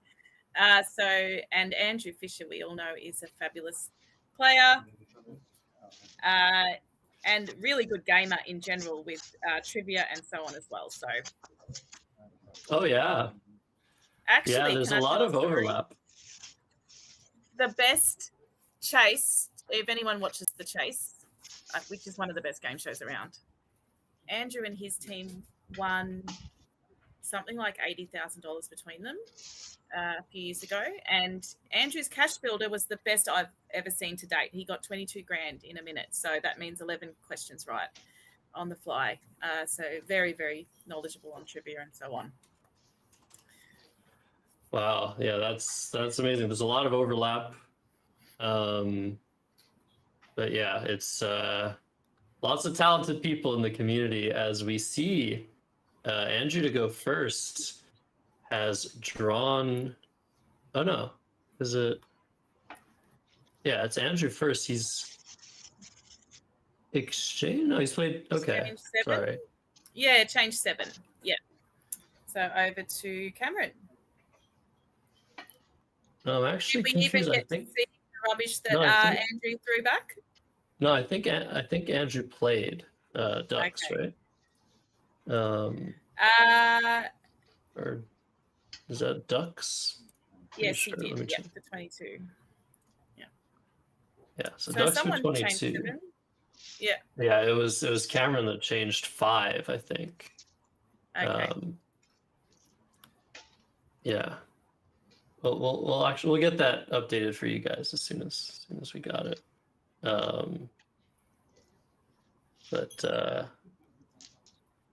I'm pretty sure we're gonna fix the annotation. But yeah, it's actually Andrew that played Ducks for 22, and Cameron that exchanged 5. And I think the draw for Andrew was UFO. So yeah, we're gonna get that updated for you. So right now 22-0 after a 22-point play and a 0-point play for Cameron. Wow, I'm not really liking anything for Andrew, who has AEFIOSU. I don't really like UFO and XU, but maybe I'd do that. What are you thinking, Helen? So Andrew's got DOOSTTV. Yeah. So he's just played dot because Cameron changed 5. So Andrew's got 2 3-letter scores on the fly, and now Cameron's probably going to play his first score for the game. Oh, I got it. Okay, I was confused with the racks. Right. It's okay. I got you. Thank you. Yeah. He's got Cameron, who's about to play, has EUOIF for Foxtrot, A, and I think it's a B. You might be able to confirm that for me. It's a bit blurry for me. No, I'm pretty sure it's an S. So let's recap. Let's fill you guys in on what just happened. So we had Andrew going first, playing Ducks. We had Cameron responding with an exchange. Andrew responding with dot. And now Cameron is playing his first move of the game, EUOI, making U2 and DOE. We're on track now. We're all good here. So yeah, so Cameron's probably not loving his start, but he's got a great attitude and he will rebuild. Rebuild, I like it. So yeah, you were saying, I mean, you know so much about Cameron, he lives in the same state as you, but Yeah. I mean, how often do you guys meet and play? Well, if he ever comes up to North Queensland, to Townsville, we always play one another. And if I get down to Brisbane or one of the national tournaments in Australia, we'll usually get to play. He's a very polite, at times very shy person, but he knows his stuff and he does hold his medal. So he's become more and more confident as the years have gone by. And he's become one of the best players that we know. So he will actually be a real contender for this title, I would say. So yeah, he's very nice. He's one of the very favorites nice young for man. sure. Yeah. I met him in 2023. He came to the World Championship in Las Vegas, and he seemed like a really, really nice guy, and he did really well. And because he had never played a tournament in North America, he started off with a 2,300 rating provisional after the tournament. So for a while, he was like by far the top rated player in North America. Oh, that's incredible. Oh, 2,300. What an amazing first rating to receive. Yeah, so Andrew's just played both, BOTH. Mm-hmm. And that brings our score to... We'll get it updated, but it's 13 points for Cameron and 57 points for Andrew at the moment. It's just a little bit of reversal, a little bit of confusion where the players were supposed to sit. But back to Cameron with FIQH lined up, and now there's FIQHS available for a huge score of 48. I think that's what I do here. So you imagine that won't take too long for him to get down on the board there. So that'll be a lovely move. Yeah. Get him back in the game. Yeah, definitely. It's taking a 4-point lead now. So EEINSV for Andrew. I think now that F is open, we're going to see the play of 5 come down. It's going to be 30 points keeping EENS. That seems very, very strong. You have the S for multiple spots on the board. What are you thinking? I'm thinking what you're thinking, which is 5. I think that'll be great. Yeah, I always have a little bit of trouble with these plays that are words that are numbers. I always want them to score the value of the number. So 5 for 30, it kind of bothers me. Yeah. That's a real 1% club sort of, I don't know if you have that over there, but that's a real 1% club sort of question where they tend to allocate the questions relate to the value of the number of letters that relate to the sum that you could get from the letters and so on. Yeah, so I know exactly what you're talking about. Yeah, so 5 does come down in turn for Andrew Fisher. At least it's a multiple of 5. Can you cope with that? Yeah, I'm coping. I've learned to deal with it. Yeah. AAIINVW, it looks like, for Cameron Farlow. Oh, he's not having great synergy yet. And meanwhile, it looks like Andrew has EEGINRS. So that's very promising for him for the next move. That's a very good job. So Andrew almost certain to bingo next with his exceptional word knowledge. Well, do you see something with that? I feel like it's a little bit. Is there like a 7-letter word with that? Maybe I was premature. It just looked really good, like the combination. Yeah, no, I know what you mean. But I think he's homeless right now. I think there's nothing available Viva coming down, that makes an interesting option of revival through the VIVA. But I don't know. Is that a good play? That's 15 points. Yeah, it's probably better, but it's a cool play.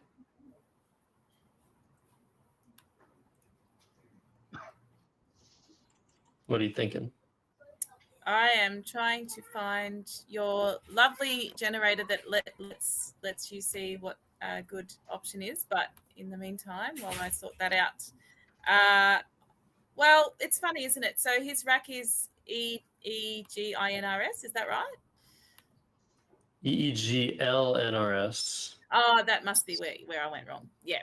All right. Oh, yeah. Okay, I see. Yeah, I thought it was an I. So, yeah, I think he will probably go for maybe some turnover as best as he can. But he's so close, right? Maybe just playing off one letter, two letters. Yeah, I wonder. And leave like the ENRS. So maybe just get rid of ELG somewhere or something like that. Yeah, ENRS is pretty good. I guess you could play like GIE on top of the I, but no, you're right. Okay, we're seeing Glenn and Doen. So Andrew not wanting to fish here. That's 15 points. Keeping ERS is very strong. With the close game, I think that's a reasonable option for sure. Evan on the chat today liked ENG above EX, making EX. Yeah, that's a good option too. There are tons like plays or situations like the one Andrew was just in. You could get sort of overwhelmed with the amount of options that are available. So many things keep similar leaves, score similar amounts of points. So it ends up being pretty stylistic at the end of the day. And I think Glenn is an interesting decision. I think he's responding a little bit to Cameron's play of Viva, which sort of signals that Cameron might be close to something. So he wanted to, with his small lead, just take out some of the bingo spots on the board. And Cameron with WILAEN. Is that a Q? No, the Q's on the board. If that's a Q, there's a problem. We gotta call the producer.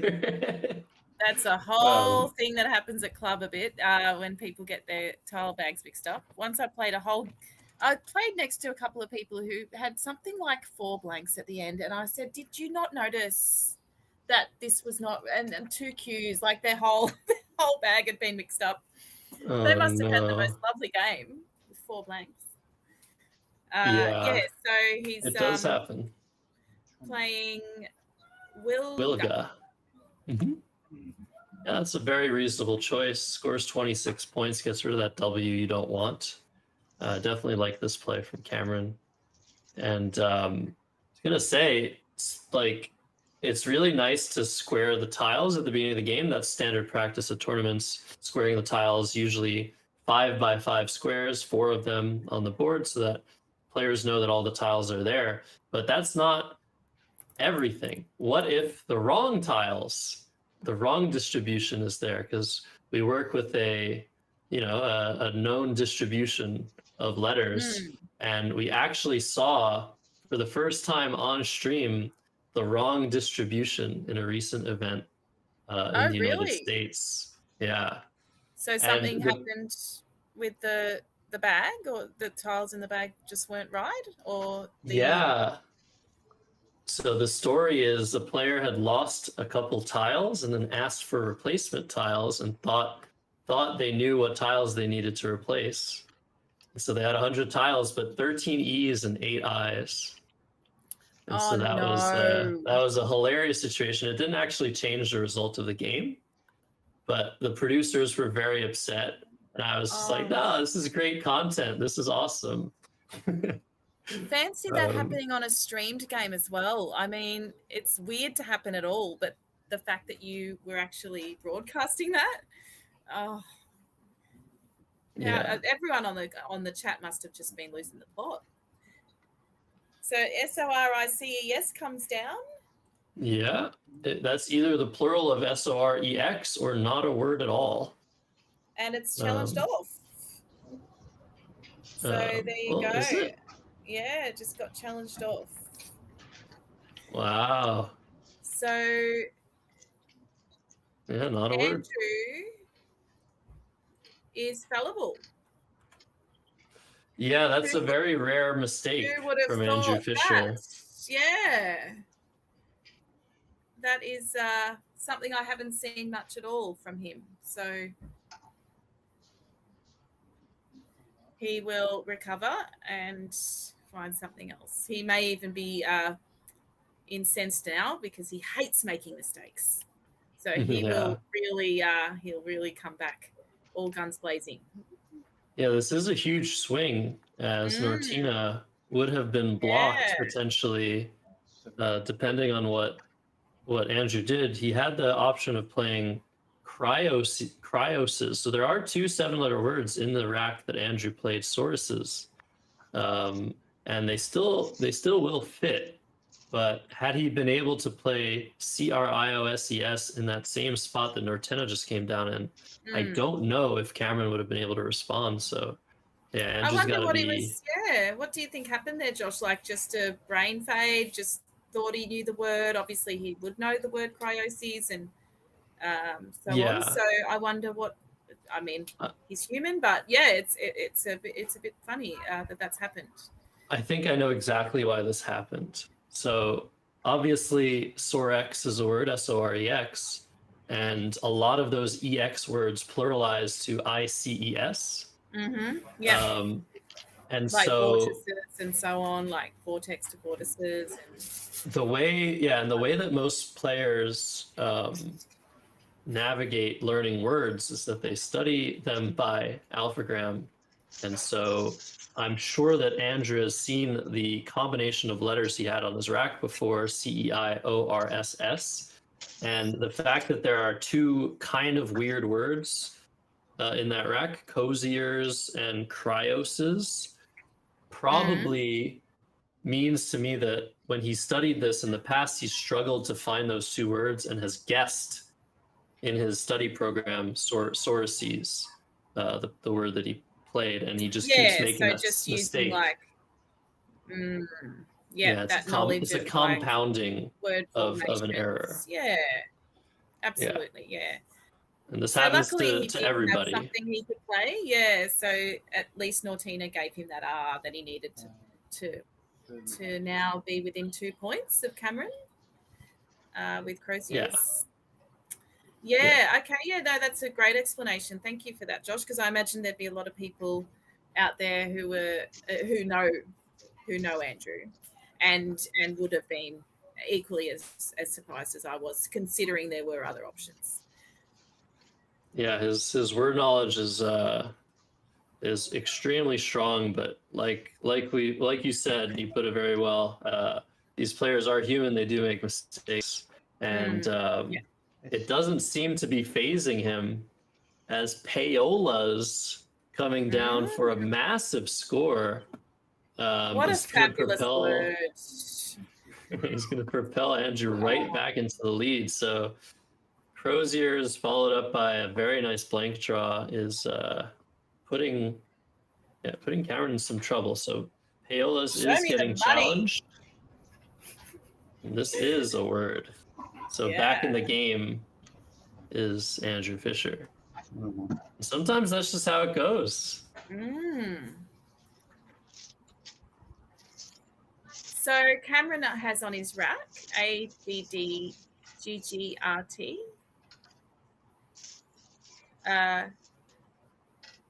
No, I think it's ACDGIRU. Yeah, sorry, that must be Andrew who's got that other rack. We'll get back to him in a minute. Yeah. Let's worry about Cameron. Cameron can play DUG at A13, down of Paola's there, leaving CAIR. is one option for him. Yeah, that's a good way to cover that triple that was just opened. But Cameron's going to want to score more than this. He's down 68, excuse me. So it's unfortunate position. Jerk was a good play last turn, keeping balanced letters, but this combination is pretty bad. And I guess the one problem with Doug is it blocks that S in payolas, but that might be the right option. Maybe something like guard through the R of Crozier's is reasonable as well, but you really don't necessarily want to leave that bottom left triple alive. So I think Doug is a good option, but I'm curious to see how Cameron handles this situation. Just out of interest, I think Jerk takes a Y, does it? Mm-hmm. And there is an unseen Y out there, so that's a monumental score available to whoever gets, if they get to play something through the I above it, which is probably doable. So yeah, something to watch out for as well. Yeah, but there's not a lot totally available to Cameron here, is there? If we believe the machine that is Quackle, not much out there. What would you be thinking at this point? Just try and get the best score you can. Is there something there? So you mentioned to me the tendency that Andrew might have of being, pretty hard on himself when he makes mistakes. If I were Cameron and I challenged off a phony word, got my bingo down, got my bonus down, and then got hit with Croziers and payolas, and now I'm down 68, pretty rough position. There's still a blank unseen. I don't have any good options. It would take me a little bit of time to sort of just clear my head with what just happened. But we are going to see guard come down, which makes a lot of sense. That creates some space in the middle of the board to potentially use for a bonus, but unfortunately does block the lane on top of that final S of Croziers. So it's a giveth, taketh sort of move, but it makes a lot of sense. And Andrew not wasting any time, further capitalizing on his... Well, yeah, we'll see what he does, but he does have some really good options available here using that triple. So maybe the play of Doug would have saved Cameron a little bit here, because Andrew now has some 40-plus point options on that bottom left triple. Let's see if he spots one of them. And can our people watching spot this 6-letter word that would score 49 down the A column next to payolas? I reckon Evan might get it. I have a story about this word. I was playing a tournament recently where I was playing the North American lexicon, which is a lot smaller than the international lexicon, the Collins lexicon that we all know and love. And I was playing a player who also plays in the international lexicon. And often what will happen is one of the players will play a word from the international lexicon that isn't valid in North America. And that's exactly what happened. And my opponent opened with fiating, which is a very normal word, just talking about fiat money, but not a valid word in North America. As what is this? Tepid. Oh, that's a nice play. Yeah, so that's one of the options, but fiated making FY was the top option. It was fabulous. And Cameron now even further behind than he was last turn. 228 to 312. Yeah, this is very difficult. Fittingly, I believe he has tragic on his rack. Yeah. Really wanted an A for tragical. I know, and wouldn't that just be a perfect painting of what was going on as well at the time? It would be disheartening for him, especially, he would be one of the people, like, you could count on one hand, I reckon, the number of people who've been able to challenge a word of Andrew's. So, going from that high to being responded to in that way, yeah, he will take a moment to recover there. Yeah. So some news from the tournament. We were wondering if David Eldar had won his first 2 games. We know that he won his first game, extending his winning streak to 35. And I remember I saw someone in the chat mentioning the Chris May Memorial Tournament where David Eldar went 18-0, which is a big reason why he's got that streak going. And I just remember that same tournament where I met Andrew, I met Cameron, I met a bunch of the Australian contingent at Worlds in 2023. Just such a heartfelt, incredible eulogy from Andrew Fisher, talking about the amazing life and accomplishments and just beautiful person that was Chris May. So I'll always remember that when I think about Andrew. And did you get to meet Chris, Josh? I only met him over a similar call that we're in right now. Okay. But As a commentator. what an incredible player and ambassador for the game. We have heard word that David Eldar has extended his streak to 36 games. When is he going to get his fire doused? I don't know. As you know how Cameron, we were talking about prizes that come up during the tournament. Maybe one of the prizes can be David Eldar's streak denier. Streak denier. Yeah, that's a great idea. Yeah. So Cameron plays Talc here, an understandable play to score some points as he is down by a lot. I might have preferred something like Tag in the same spot, at least creating a bonus lane hooking onto Tags. He really needs some help with the tile bag, Cameron. But yeah, I think he's hoping for an N, he's hoping for ING, he's hoping for a blank. There's still some space on the board, but Andrew going to score super well on this turn. He's drawn tremendously. Yeah, and he's got the A and the E of guard up there, doesn't he? That's the first spot that sort of screens out to me. I'm not sure about you and the others watching, but yeah, ZA and ZE just all by themselves there. Oh, look at that. Possible of MZ. Yeah, and that's coming down right there. Beautiful play, Andrew. This feels like almost game over at this point. 53 points, putting Andrew up 116. Further closing the board down. Yeah, Cameron's gotta not like what's going on here. And tellingly, Cameron actually has Grim on his rack, accompanied by WHE. So GRIM, which is how he's feeling about the outlook of this game, and WHE. So what can he do here? He's thinking playing WEIGH somewhere. There's nowhere to do that I see.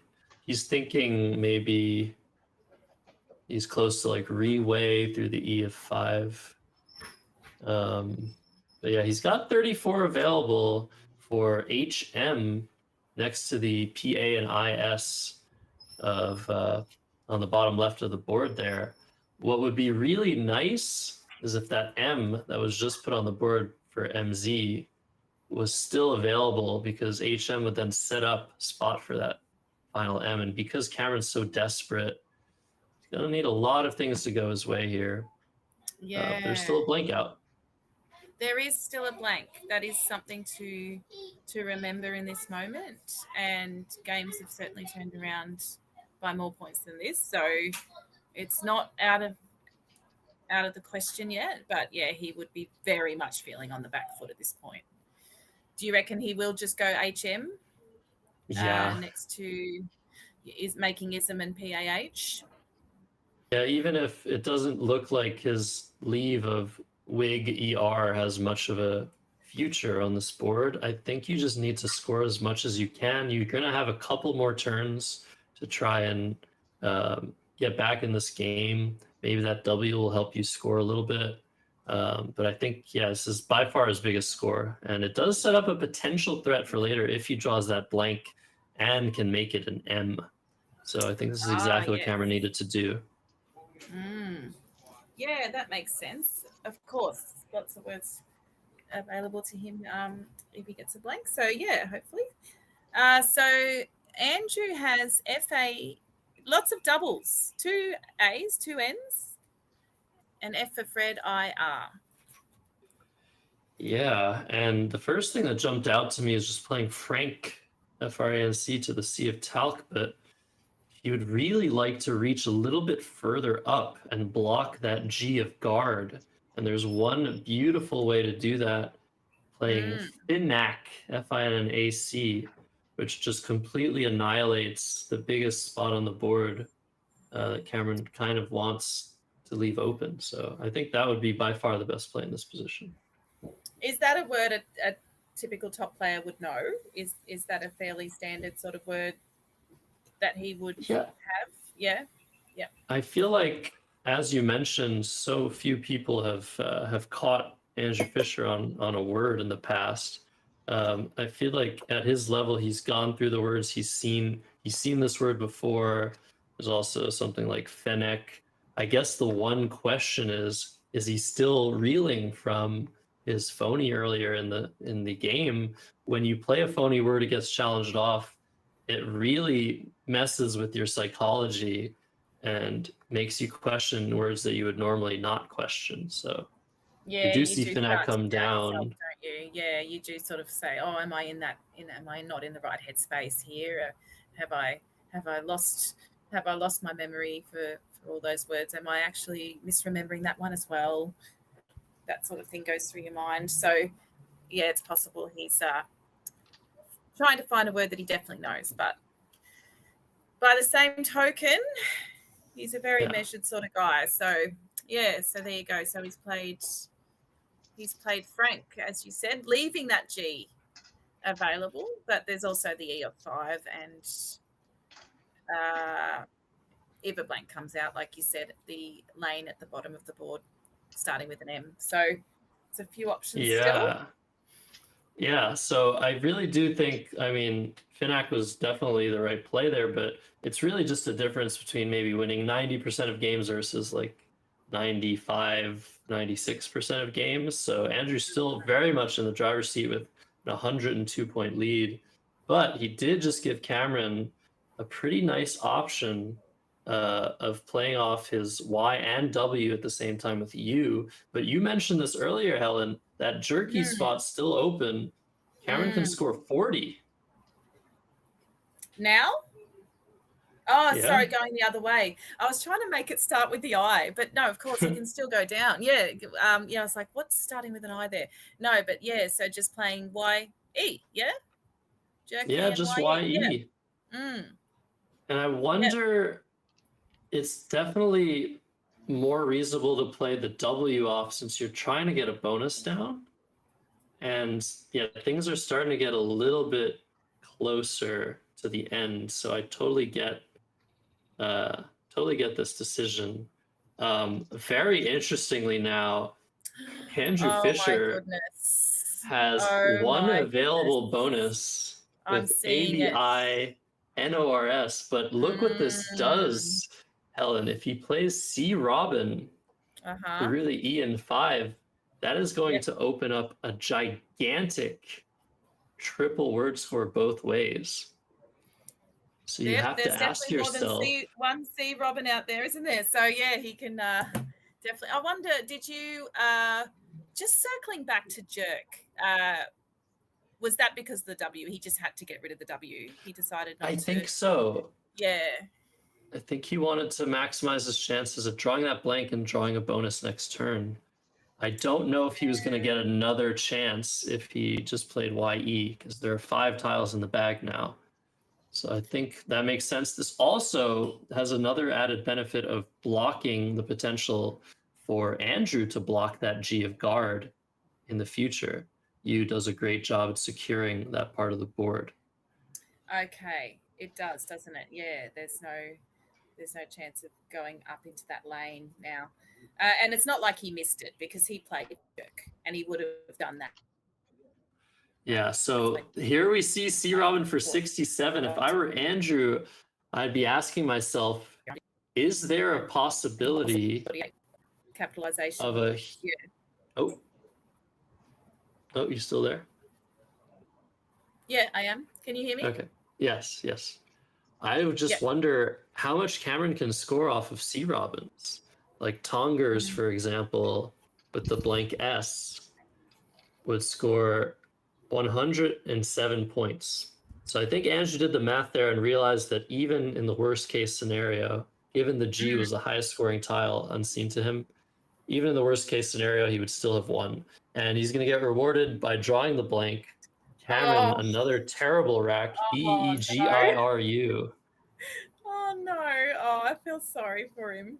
Oh, poor Cameron. He's such a sweetheart.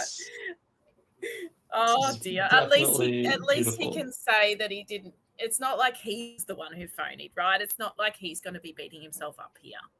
So it's just the way the cookies crumbled on this occasion. But now to watch Andrew pluralize sea robin with a blank.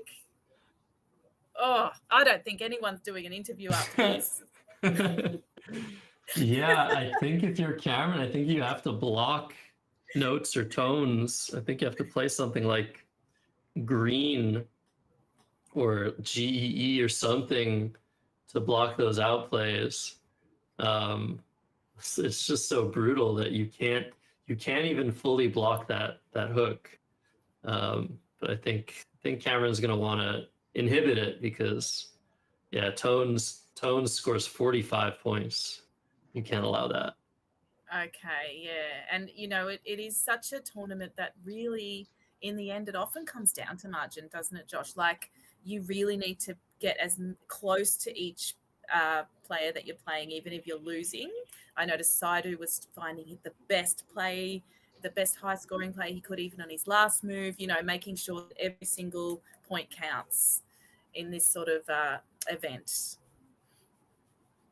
Yeah, that's what these players are known for. Even if the game is totally lost, they're going to try their best to lose by as little as possible.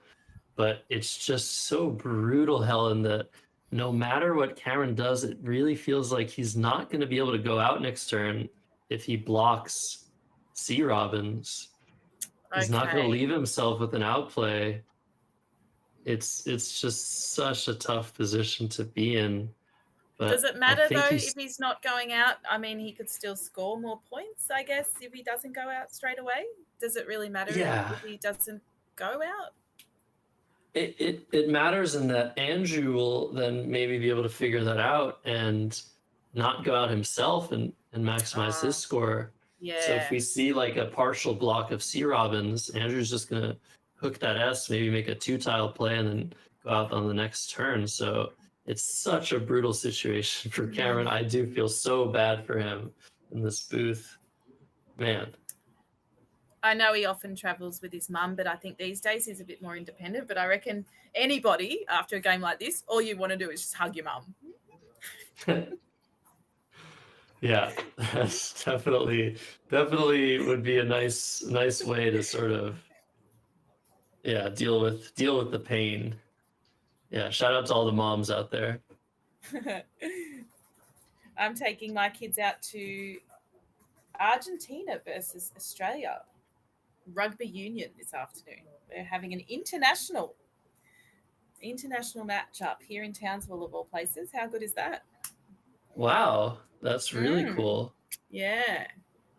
And I feel like rugby's been on the rise, sort of kind of like Scrabble, but on a much bigger scale. I feel like, at least in North America, where rugby is not a national sport of any sort, the algorithms have caught on to how amazing the sport is, and I've been getting a lot of rugby in my doom scrolling feeds lately. Have you really? Okay, even though it's not one of the main. I know hockey is probably the one that comes to mind when I think of Canada, but would I be right in saying that? Yes, indeed. Yeah. So I reckon I'm going to wear this Scrabble shirt to the rugby. How do you reckon that'll go down? Nice. All right. Hopefully you get some people asking you questions. We gotta cross contaminate. intellectual aisle. Yeah. So green is the choice by Cameron. This does save one Okay. outplay of Right. LIEU from the L and Glen. So I Okay. think if you're Andrew, you might want to block that and then go out next turn. So it's very complicated, but we'll see. You'll see what happens here. He can Okay. score 49 points with the weird four-letter word ENTS. Have you ever seen that played on a Scrabble board? Just a bizarre. It's a unique situation that it would really only come up at this time of the game, wouldn't it? So yeah, I wonder if he'll do that for 49 points. I would. Yeah, I think what's hilarious now is if Andrew forgoes hooking C Robins, he's going to get into some trouble. So if he tries to block LIEU, I mean, I say trouble, but he's up by 120 points. If he tries to block LIEU, which is kind of difficult to do,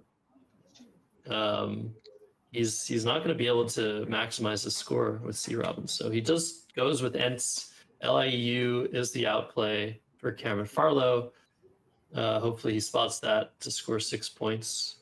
He could also score just 23 though, actually, right now. The TUI? Yeah, TUI through the letters and crow's ears and jerk. I might mean, who be wouldn't spot slightly that? better I mean, option. it's just so obvious. Yeah, this is such a really crazy end game. It's just, Even yeah, though it is. yeah, he goes out, so he gets a total of 8 there. And Andrew Fisher wins 501 to 338. Let's listen to what these guys have to say. Push to the overhead mic for the game. 500 to 337.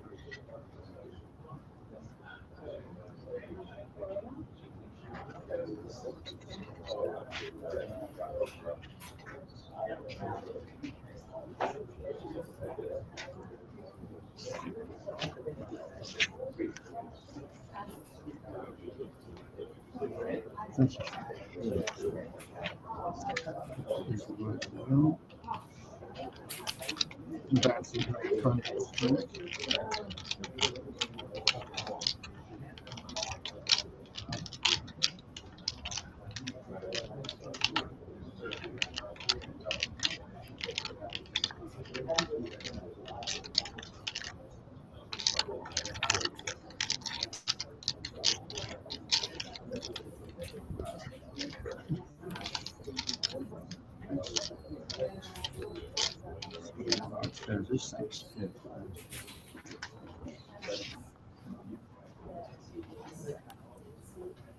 All right. Yeah, not much to be said there. That game just a brutal turn of events for Cameron Farlow, but Andrew Yeah. Fisher takes game 3 of 4 in this I guess morning of the 2025 Australian Scrabble Masters. Helen, that was a crazy game.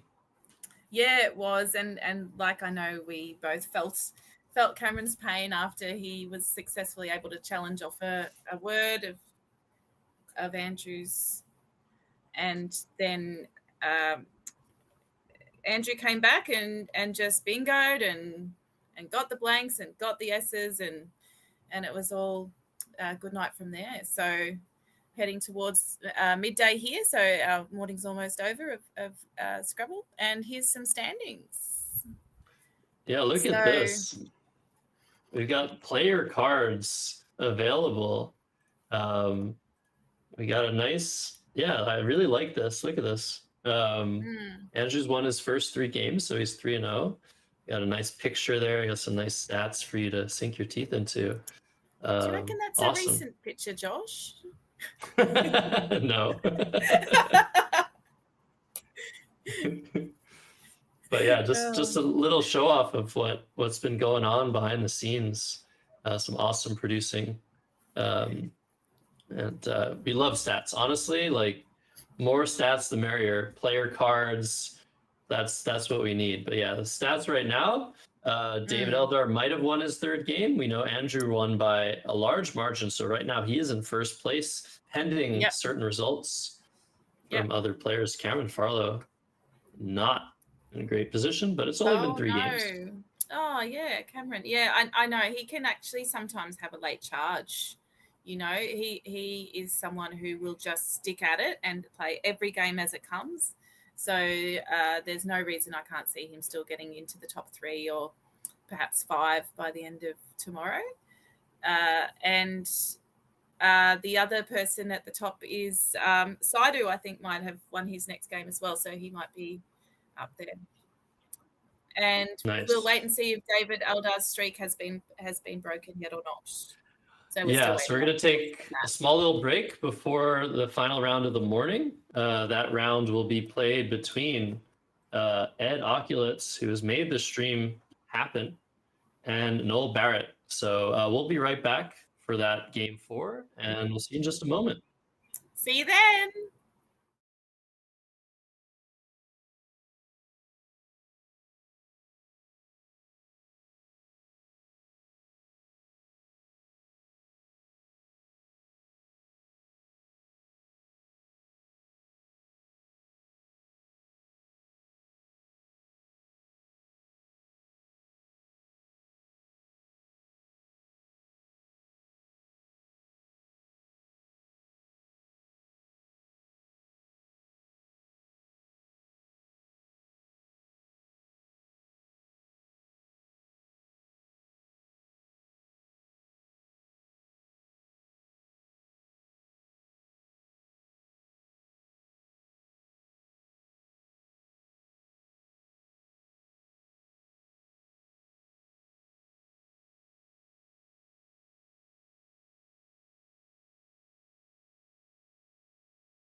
All right, everybody, welcome back to round 4 of the 2025 Australian Masters. Helen, who do we got today?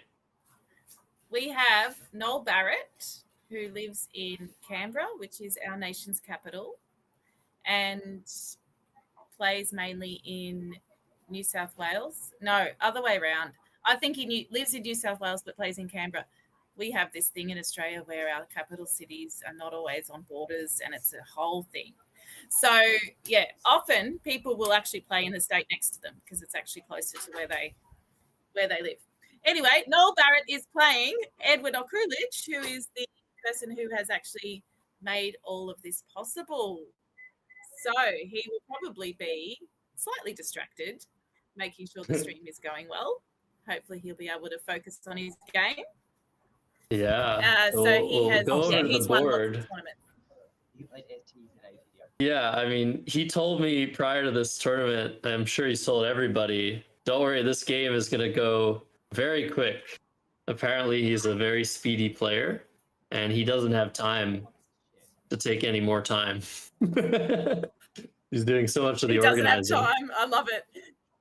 Yeah, he's too busy otherwise. Yeah, so, well, let's see. Let's see if that happens because he's at the behest of the other player, isn't he, though? So, yeah, Noel could actually squeeze out a 25-minute game on his side, and it might actually last a while. But, yeah, Edward does make moves very quickly. He's a decision maker, and he's very instinctive.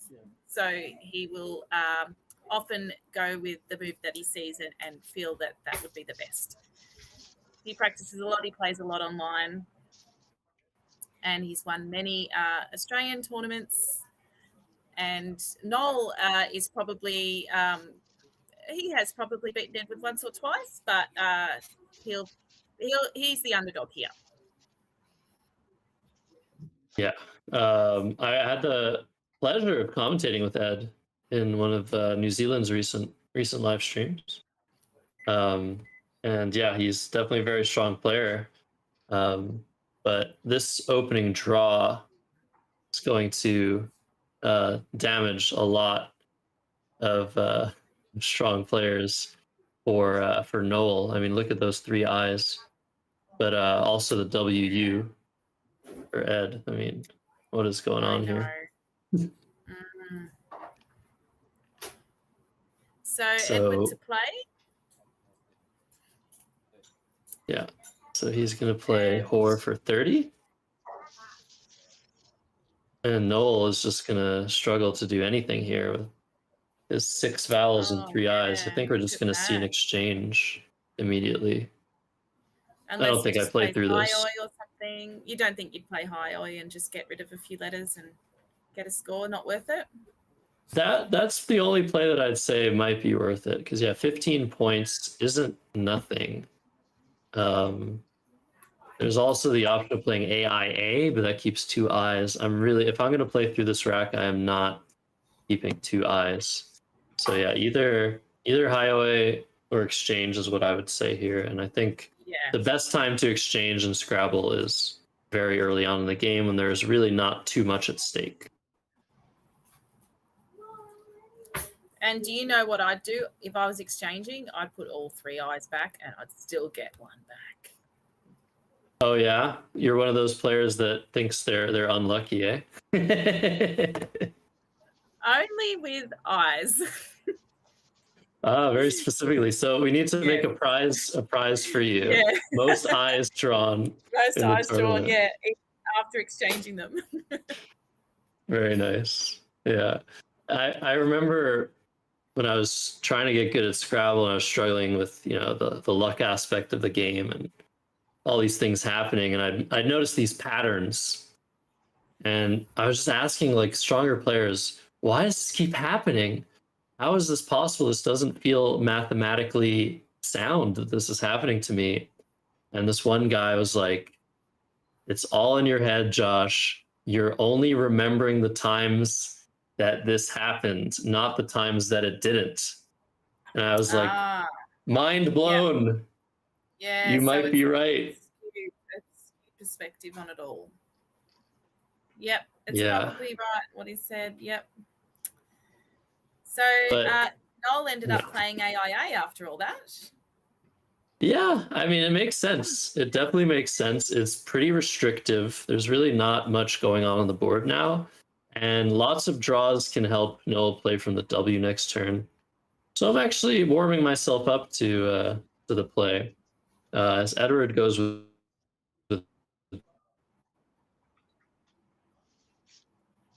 it'd be easier to access that bottom middle triple. So I definitely like this adjustment here, keeping love on the rack. Yeah. We love to see it. Yeah, you'd have to play a 6-letter word off the onto the triple word starting hooking the X. So yeah, that makes a lot of sense what he's doing there. And also not leaving a U next to a triple letter, I suppose, is another factor there. Mm-hmm. Indeed, indeed. So Noel has not found a third eye, so look, some people are they're just more fortunate. So Wifey comes down. This is a good idea. Gets rid of both the I's, keeps the H and the B, both pretty good for scoring on this board. But that is going to give some scoring back to Edward, who has found the Z. Yeah, so can you see some obvious places for the Z to go at this point, Josh, or he'll take a while to find something, you think? No, I think, I don't know how long he's going to take. Probably not as long as I would take, considering what we know about Ed's play. But there's a couple options. You can play Ooze next to the FIE, making OFOI and ZE, or you can play Glows, making GAR. Both of those options are pretty strong. I don't like Glows because it really floats an E. I mean, he's playing it, but it floats an E out in space in a position I don't really like, but does get rid of that G and keeps a vowel and a consonant. So nice balanced play.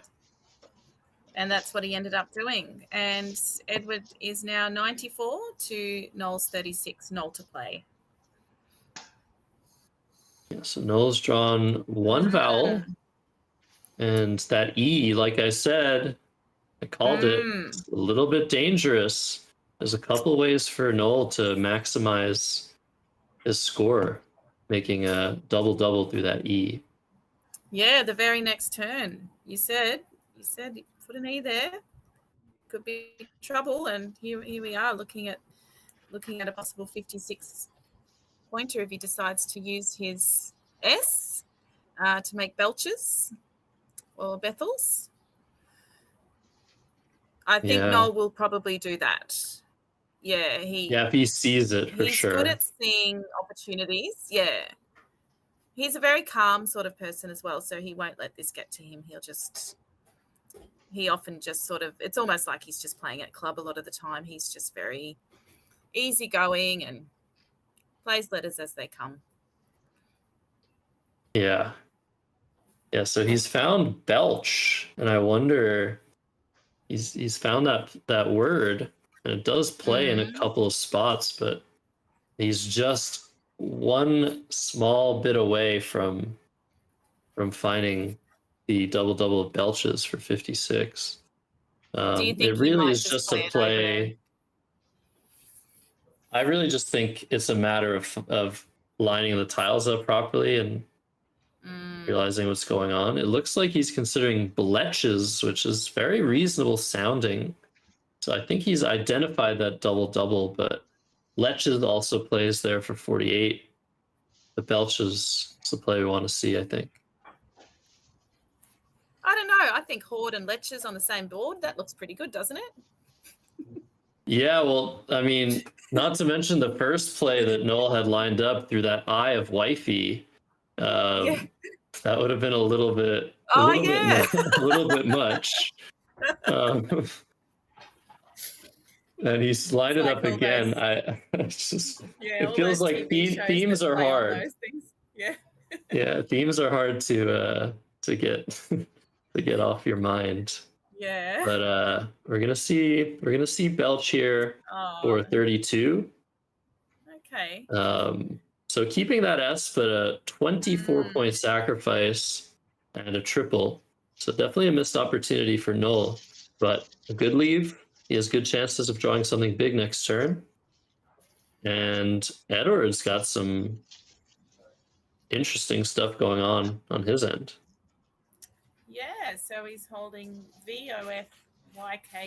So lots of quite decent letters in their own right, but together obviously not that synergistic. But he will definitely score something using maybe the floating pinks that are next to some of those vowels on the board. Yeah, definitely. He's identified FYKE, which does a nice job balancing. That plays to the E of Belch, hitting one of those doubles, but blows takes a D hook, so Fiked would be 49 in that spot.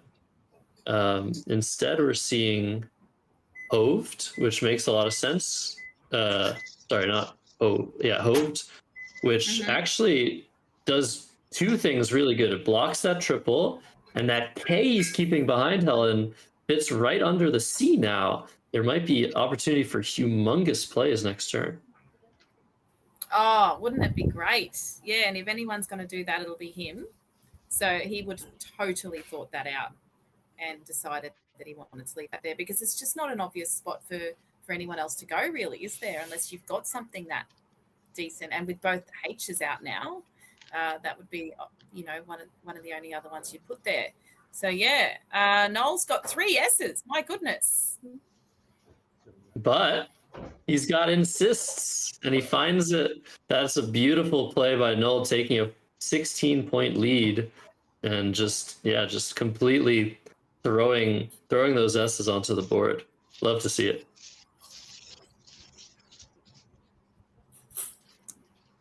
Fabulous. And looks like Edward has a blank. So he, no, he doesn't. Sorry. Scrub that. Yeah, so he still has that Fiked play Has that available. K. He's redrawn a D, but he doesn't have exactly what he wanted, which was, I'm pretty sure we're both agreeing that he's a very witty player and person. But we see Yak come down. That still scores a nice score of 39, keeping FEDS. So he stuck with his plan, didn't he, really? And he thought, you know what? I know I can't get up to that light pink, but let's just get this K done with. Let's get a really good score and see what I get from that turnover. So, yeah, he's really done a couple of really good moves there. Yeah, and then look at this draw as well. He's drawn, Ed has drawn a huge rack of DEF INS blank, so he's going to be able to bonus next turn. But Noel has not drawn well post bonus. He's drawn that Q, and the question is he going to play it now? He's got 21 for it, or is he going to wait to see if he can draw something better? I think here you want to take some points, play something like Grow or Groom on top of the BE, and just live to see another day. Hope to draw an I maybe, or QI, both ways. So you'd leave the Q on your rack? Yeah, it's always difficult. Situations when you have the Q and you don't have any great options, and if you play the Q, your leave is terrible. If you can score more with other letters, throw some points on the board, and you have some potential upside.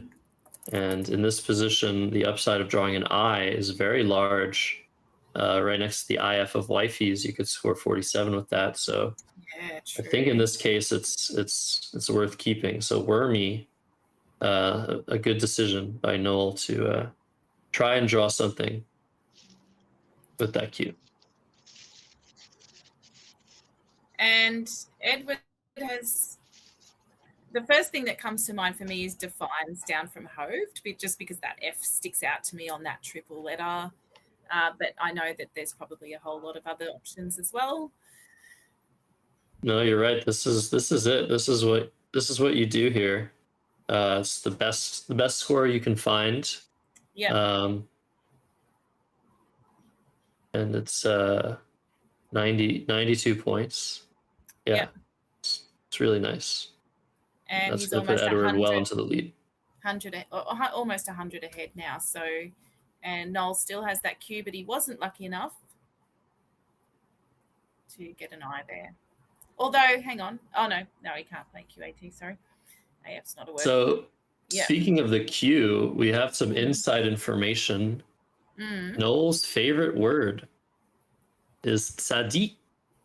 TZADDIQ, according to Ed himself. It's just a fabulous word, isn't it? My favorite word is wikiup. WICKYUP. I just think it's so cute. That spelling, yeah, wikiup. Yeah, I love that word too. Yeah, it's great. It's evaded me. I've tried to play that word. I've never been able to play it in a tournament. And there's so many different spellings of it. So not to put you on the spot, but do you have a favorite word? I have some words that I mention when someone asks me this question, but no, I don't think I have a favorite word, but I love the word Butinsky. I love words that when you read them, they sound very different. So BUTTINSKY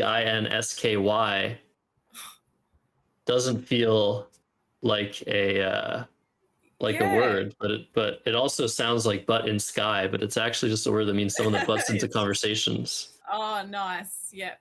I think I can sometimes be that. Hey, listen, there's this amazing opportunity to extend Horde here. With CA. Yeah, oh gosh.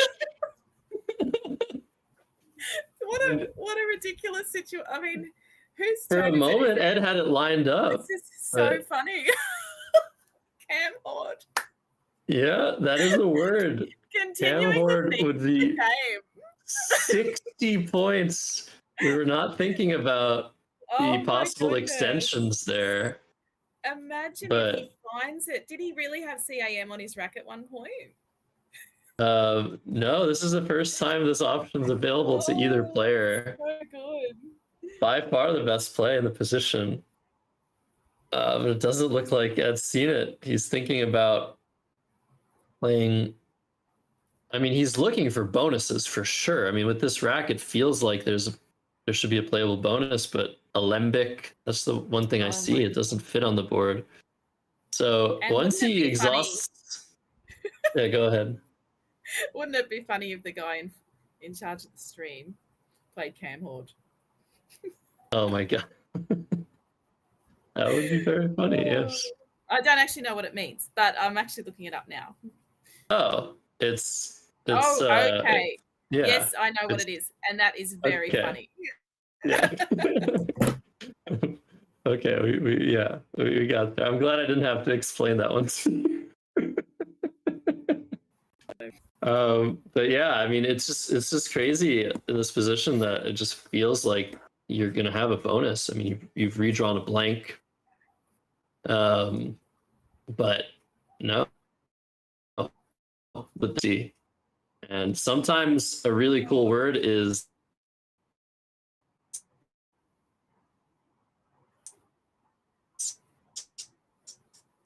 so he's going ahead and playing. But in this case, absolutely. I can't wait till we can tell him afterwards, though, Josh. He'll love that. Oh my gosh. Will he love it or will he hate it? Yeah. Oh, he'll get a kick out of it. He will really. He has a fabulous sense of humor, and he will love that was available. All right. Yeah, he does miss it. Beam for 34. He's misscored it. Oh no, 26. He's played BAM. Oh, okay. He's decided to set up a lane for himself, knowing that there are no S's remaining. He has the last hook to BAM. That's a very good play. Oh no, nothing beats a camel. Oh man. Yeah, back to Noel now. He's down 76, and this position just sucks. Really sucks. I don't know what I would do here.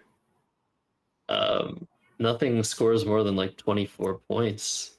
If you're Noel, you want to keep the board open, try and keep some good tiles, but the only tile even here as good as an R. So maybe we see him play Gopura here, making Agar in the middle of the board, but that just feels so unsatisfying. Yeah, it does, doesn't it? And is when you said leave the board open, so you wouldn't want to try and put something through the eye of insists at this point, would you? Although it would open a lane. No, you could, yeah. Yeah. That would leave stuff open for sure. That would be a fork. There's one play through that eye per rego. Very hard word to spot, and also quite dangerous floating that O in space. And I wonder, Helen, if you see the play of Bam hit the board and you've checked your tracking and you see no S's left and one blank left, are you telling yourself that your opponent likely has that blank? Yeah, you might be. You might be going through those processes in your mind and getting even more worried about considering you're 60 odd behind. So yeah, he's really got to try and catch up here. Oh look, he might be considering Gopura. Yeah, he is playing Gopura. Not where you thought he would play it though. No, but it's getting challenged. So it's gonna get an extra 5 points. So that's good for Noel. The problem with this is it opens a huge triple up. We might see a play hit that triple, but actually there's no bonuses available on that triple lane for Edward. So he's got to feel good about this. I'm sure that he's gonna find a bonus here.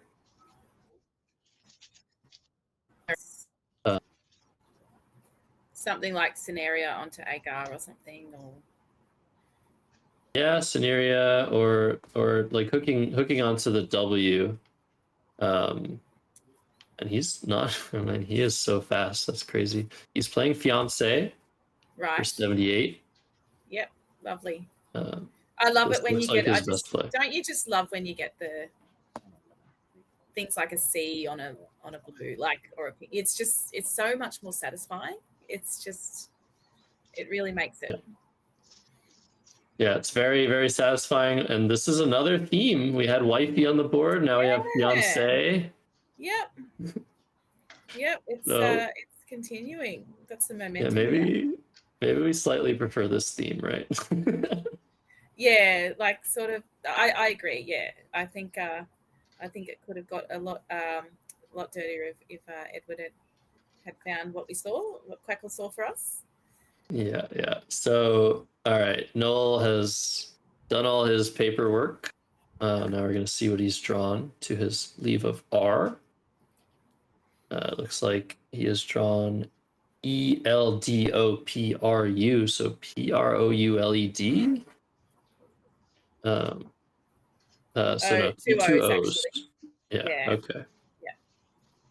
Yeah, not that would have played anywhere. But yeah, this seems pretty over at this point. I don't really see any options to keep this board fully alive, to open it at this point, or if you're not.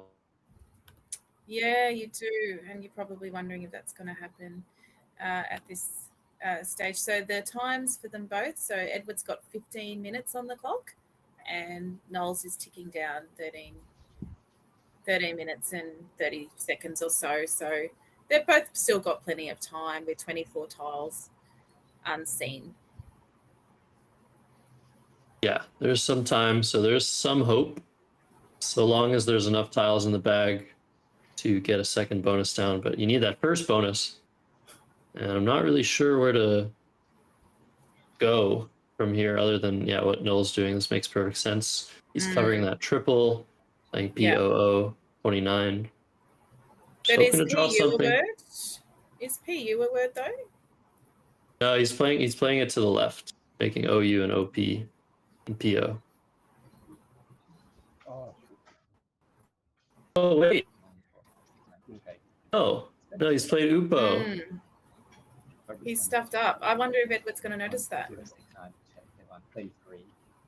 Wait, they're recounting this Is he still not noticed that it's PU? What? Wait, what? What is happening? Is Edward not noticed? Or really? Oh my goodness! Wow, I can't believe he did not notice that. Wow, that's crazy. Yeah, it was the first thing I They- saw, but I'm sitting here like just chilling That's out. amazing. Trying to manage a stream amongst playing high-level tournaments. Oh my Yeah, goodness. and he even looked. Yeah, the fact that he looked at it and recounted and everything. No, but listen, that is actually, Ellen, this is not unprecedented. That's actually the best way to get away with a phony two is if you miscount your play. Right. When someone's insistent on getting the score right and they count your plays, they're going to Yeah. be distracted Oh. by you miscounting the play. It's such a great, obviously Noah wasn't trying to miscount his play, but this has happened to me before. I was playing somebody and they played a phony word and they miscounted it. I corrected their score and then they drew tiles and I looked back at the board and I'm like, wait, Wow. Too late. what correcting? That should have scored 0. Oh, that's a whole Oh nother my level of goodness. gamesmanship right there, isn't it? I mean, we didn't know Noel was capable of this. Like, look what we're discovering here. We thought he was this mild-mannered man from Goulburn. Yes, indeed. But this is the greatest thing to happen. Yeah. So, Yeah. yeah, we didn't get Cam Horde, but we got Well, PU. don't worry. Edward and I are going to have an in-joke about that for some years, I think. Wow. Very, very good. All right. I mean, yeah, Ed, luckily he's up by so much that even if Noel continues to play phony 2-letter words, he'll probably still win the game. But It just goes to show when your brain is so overloaded. Edward having taken on all these extra duties and so on. Yeah, he's doing a great job.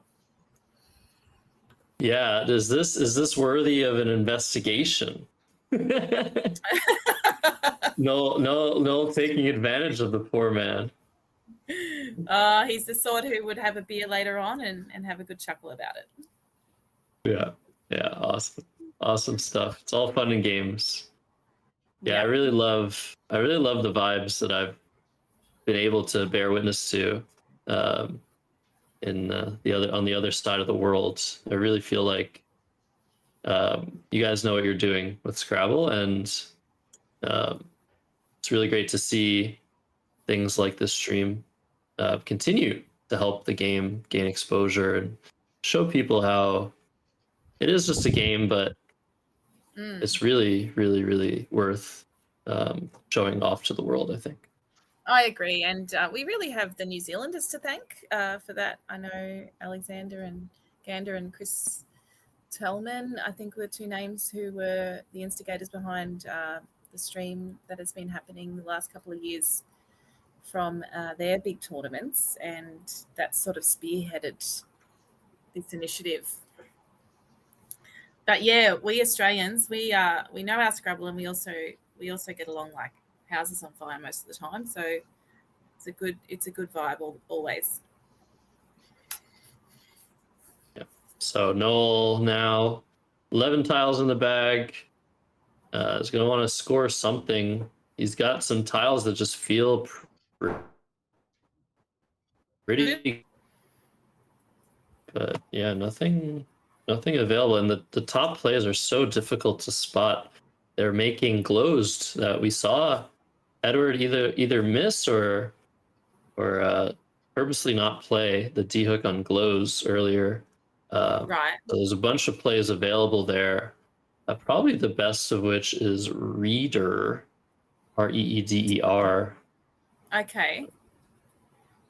But I Through really there. just feel like maybe you just play Reed and try and maximize your chances of a bonus. The problem now is what's left open is maybe just the iron insists, and that's it. So Yeah, maybe. Yeah, this is the sort of thing, Josh, because I don't have extensive word knowledge and I tend to doubt myself. I reckon I'd spend like 5 minutes going, there's got to be something through that eye. Like it just looks so friendly in terms of a bingo. You know, I'd just be thinking there's got to be something I could find. yeah, no, I agree. I mean, I would do the same. I would probably take a minute here. There are certain players that will be very confident in these positions because of the way that they study words. Certain players study by stem. So they would have seen maybe the stem of DEILNOR, that's the starting point, and then they know from their memory aid what letters that word bonuses through. And so they would know if there was an 8-letter word with that I and insists. Yeah, so that muscle memory remains for them and they don't have to waste that time because they've just done that rote learning, train themselves to go, no, there's nothing in that combination. Indeed, yeah. Yeah. So we do get Varia for Edward. Again, there's really no danger now that the S's and blanks left the bag so early. And yeah, back to Null with time running out, tiles in the bag running out. He's got 9 minutes, but I just mean more metaphysically. There's really nothing left to do here. Yeah, I know what you mean. To be sad. Oh, he'll be all right. And doesn't the venue look lovely, by the way? It just looks like such a nice place to play. Like the background there, like lovely fittings, and it just looks spacious. And I think they've found a really nice place to play this year in Melbourne. Yeah, I wonder if we had a tier list on what we want for a venue. I mean, it's definitely temperature control is the number one thing. Yep. Yeah, high ceilings, nice lighting, space. Like the fact that it looks like everyone has their own table, that's just massive. Yeah, it makes it just adds to the prestige of it, doesn't it? And no scraping chairs on floors. That can really get to people. Oh yeah, that's a problem for sure. Yeah, totally agree on that front. But now there's one more thing to add to the list. Yes, because we need a good internet connection. We need to stream everything. It's becoming standard.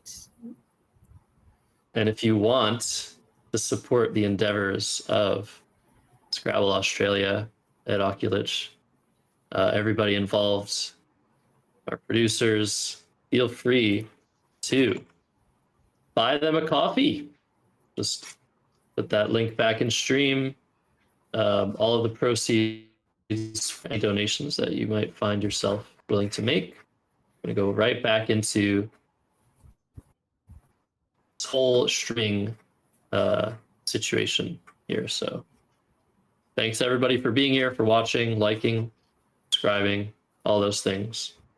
Yeah, we love hearing you on the chat. It's great. At the moment, we've got quite a few people watching us. So watching these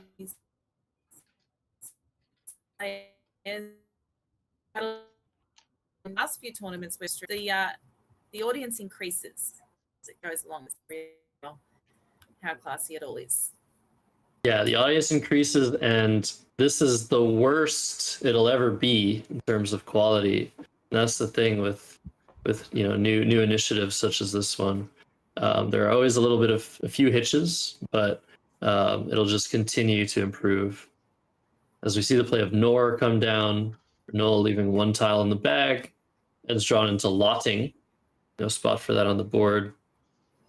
I wonder if he's just gonna find his 6-letter word of lingot, making gled, just to eliminate that last spot on the board and try to go out on the next move. He'll probably do that. Yeah, if I know, like the other players we've been watching, he'll be trying to get the most value out of best bang for buck out of his letters, and that's something he'll probably see. So lingot sounds good. Yeah, I guess the one issue you might have if you're out of this position is, what if the J is the last tile in the bag? If I keep just a T on my rack, will I be able to play the J? But the answer is yes. there is a spot. There are multiple spots for the J on this board, so he won't get stuck with it. That's the one consideration here. See what he decides, though. It's possible that there's something that he can fish for himself if he really wants to get greedy in this position. He does have the last remaining hook for LED and that G. Draw. So you mean the G, putting the G on the end of BIN? Is that what you're saying? The G for Gled. Oh, yeah. But I don't really see anything immediately. The most likely draw for him is an E. There are 3 E's left from his perspective. I don't really see Tentago, Lentigo. Those don't fit on the board. So, yeah, we'll see what he comes up with. Thinking of Ting. So, in terms of time, they're both fine in that regard. There's no one running out of time. 9 minutes 47 for Edward and 6 minutes 43 for No. Yeah, they've both got plenty of time to figure out what their last moves will be. Yeah. So let's talk a little bit about the format of this Masters tournament. The top 20 players that sign up for this tournament, this is by invitation. Yeah. They play a 19-game round robin, so everybody plays each other once. Yeah. And that's why we have all those pairings set. We know who we're going to feature on stream. And yeah, after the 19-game round robin, there is a... Is that it? I think that's it, right? Yeah. Yeah. That's right. Yeah, it would be 19 games. And at the same time, the state challenge trophy is going on as a round robin. So 3 people from each of the states and territories of Australia are playing one another states in order to try to be the winning team. So that's going on at the same time. So there's another 21 players or so in the same room doing that. Usually, Right. usually the so- players who just didn't qualify for the Masters. So the next tier. So what's the format for that? Because an odd number of players seems interesting. Is there just like a group of players that doesn't play every round? No, unless it's only 6 teams. So there might not be a team from Northern Territory. Hang on. So Tasmania, Queensland, Victoria, New South Wales, ACT, South Australia, WA. No, that is 7. But if they each play one another each round, wouldn't that work? Like each. Oh, I see what you're saying. Yeah, there'd be one team left Yeah. out, but that's It an interesting works. format. There Does may make sense. be, actually, you know what? I reckon there's at least one. Okay. I think one player has a bye during that tournament. Well, that makes sense because Yeah. if there's I guess Obviously 20 21, rounds of yeah. that Yeah, so I think Yeah. that's what happens. Yeah, so or everyone 21 plays rounds. everyone. Yeah. Yeah, I'm pretty sure that someone has a bye every round. So yeah, that's how it works Okay. out. Yeah, we do have one other territory in Australia, but Yes. there's usually not a contingent from there. It's called Northern Territory, but there's not enough. There's not enough representation from there. If they could find a crew, I'm sure we would be happy to have them. Yeah. Yeah, I sure hope so. Yeah. Oh yeah, I know. Uh, That sounds a little bit dismissive of the poor Northern Territorians. Yeah, we have a Northern Territory in Canada too. And- It's and also, now, is that also kind of similar or similar? it's all, yeah. Well, we have three territories that are kind of pretty barren. I mean, in Australia, it's just super empty. Okay, As we see the play of Ingot come down for Edward, which is what you thought. he's might drawn happen. Yeah. Ingot. Yeah, I still think that You thought it Lingot was a gonna be little bit Lingot. better. Yeah. But this does Yeah. block some of the J options. So yeah, Northern Territory is actually enormous, but most of it's desert. Yeah. What? Yeah. I won't ask my silly question. But other than that, so that's the format of the event. So we have all the pairings available, and it makes sense, right? Like everybody plays each other, and the person with the best record at the end of all that will win. The one setback for a format like that is that someone is likely to run away from it. Right. We do have a big favorite, at least in my opinion. David Eldar, the big favorite to win this tournament. Yeah, especially with his recent momentum. Although he does have a baby, so that can really stuff you up. Okay. Yeah, So I have believe no he's just experience become in a that. father. Yeah, no, he's I probably imagine. like getting 4 hours sleep. So the players who his opponents can probably rely on that a bit. Yeah, we do. We actually can dox the name of his baby, apparently, according to these bios. Baby Jordan. Very recent development. So yeah, super happy when we see even the biggest nerds, can get Yeah, I know. can get married and Oh, have a God, kid, yeah. right? I know. Look at that. Yeah, there's hope for everyone. Well, I made sure both my kids had anagrammable names. Oh, really? Yeah. So I've Okay. got a Sterling, which has many, and then a Stanley, which has one. Very nice. Yeah. So I we don't see the believe play of Jordan Jet. has an anagram though. I don't either, but it is a word. So we see the play of Jet or Noel. I mean, it's all academic from here on out. Yeah. Lit is the play for Edward. I think he also had a 16, but we saw the funniest miss Of a word stream that's of not even valid. Go. I wonder Yeah, if Edward would like really to have an curious. interview or if he wants to run off to lunch. We'll have to check with the production team on that one. Yeah, I mean, how long? I just can't get over how long Edward was staring at that word. It's like, no. He was probably looking at upside down as well. So up is obviously a word that way. So yeah, it's just confusing. And then it's next to another word that says up. So that's kind of a bit of a brain confusion. Yeah. Definitely. So yeah, Noel just needs to make one more play. Edward is going to go out. This will be the last game of the morning. There will be a lunch break, and the stream will be back. Yeah, we won't be having an interview. The lunch break is short enough that we want to let those players get food in their systems. Yeah. But we will be back at 1:15 Australian Eastern Standard Time. Josh, are you going to we'll go to have- bed, or are you going to stay up and watch other commentators and games? I'll probably stay up. We're gonna have Anand Bharadwaj, Howard Warner, two extremely strong players, maybe even making their commentary debut for the 2 rounds of the afternoon.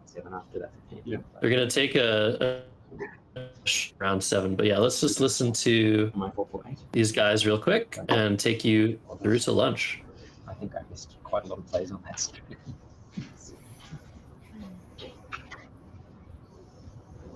Thinking he missed a lot of plays. There was only one play that we would have liked him to Only one see. play any of us are going to remember, and it didn't go down. Our producer Jim, feel free to point out that if you'd love to let them know. Yeah, I know. Too funny. You knew about it? Yeah, I wonder if Noel wrote the score realizes. down. So you can tell the commentary. I saw it. Oh, I did see it. Oh, I was very But frustrated. it was too late. Not to myself, though. Amazing. Can you tell him I about remember the one other time. words? Yeah, so We will. you know, I remember one one tournament where I got away with a phony 2 of TH. I wonder what was going on there. I just couldn't remember, like, to just keep my cool. After that play at the board, I just spent the whole rest of the game just laughing to myself. Froze on. So Yeah, I very know. mature, I mean, Yeah. very mature. well, no, I was only 90% sure it closed. Okay, yeah. Closed. Yeah. Edward mentioning glowed, yes. Yeah, with the D, But then you're going or to- like thinking about putting a D Mhm. on it. Yeah. Yes. For a potential big score there. Understandable. I really want to play 5. I was only 99% sure of it. Only 99% sure. All right. Well, that was just fortunate. Oh, so he wasn't sure if those took a D. And then Mhm. I played that sort of keeping it hard, just Yeah. hoping to take that. A very measured approach. I do think Ed was the favorite to win this game, so taking fewer risks is always a good call. But I don't think the other one I didn't think it. Anyways, some lovely let's plays there. let's say goodbye, Helen. Let's bring it back to hello. I feel sad. I want to commentate more Scrabble, but it's been great to hang out with you, Helen. I love your energy, and yeah, appreciate you coming on. Likewise, Josh. Thank you for your insight and a great rapport that we've built up together. It's been really lovely, and I hope everyone's enjoyed it. Yeah, so we see the standings before we go. We got some updates. I guess Trevor was in first place prior to this game. 3 wins and 340 spread. Andrew Fisher in second place. We'll have those results coming in. We'll probably show you the standings on our way back from lunch with more updated stuff.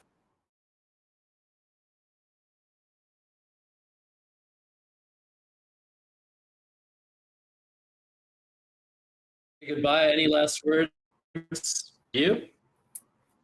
No, there's one last word I'd like to say, but I'm not going to say it on the camera because it was the word that wasn't played the last game. But no, just I hope everybody continues to watch the stream. So there's lots of fabulous commentators and great games coming up. It's a weekend in. If anyone doesn't have anything to do, or even if you do, you can check it out and keep up with the Australian Masters. All right. Well, thanks for that, Helen. And yeah, thanks everybody for watching. This stream will be back at 1:15 Eastern Australia time for rounds 5 and 6. Goodbye. See you all next time. Cheerio.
Hello and welcome to, hi Howard, and hello everyone and welcome to session 2 of day 1 at the Italian Masters from South Bank in Melbourne. It's exciting to be here with you, the first major stream tournament in Australia, so we hope that it's the first of many. I'm privileged to be joined by New Zealand's reigning #1 and Trans-Tasman champion, Howard Warner. Howard, it's a great pleasure to commentate with you. And likewise with you. And so we have an Haven't exciting seen you game. at a tournament for a long time, but good to see you on the stream. Yeah, I think it's the next best thing. Obviously, would have loved to play, given it's in my home city of Melbourne. But it's great to see some exciting games, and hopefully we'll all have a good time following the next 2 games, which Howard and I will commentate. So up next, we have Ryan Sutton and Rod Talbot playing. Rod having had a very strong start to the tournament with 4-0. Both are very strong players from New South Wales, and Rod particularly a perennial top 10 and top 5 player over the years, and he's come within a whisker of winning 2 Australian championships in 2006 and 2010. And Ryan also a very strong player, consistently ranked in the 1800s and has finished on the podium at numerous Sydney Masters and Winter Masters events. So definitely will be an exciting contest between the two, and Rod, having had a very strong start to the tournament, will definitely be a contender to win it if he keeps up his current performance.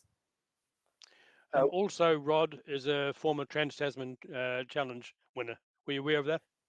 I was not aware of that. It might have been before my time, but Rod also, I think, was a World Championship representative in 2001. So he's had consistent excellence over several decades, and he continues to play great Scrabble. So I think, and he's bringing his best to this tournament so far.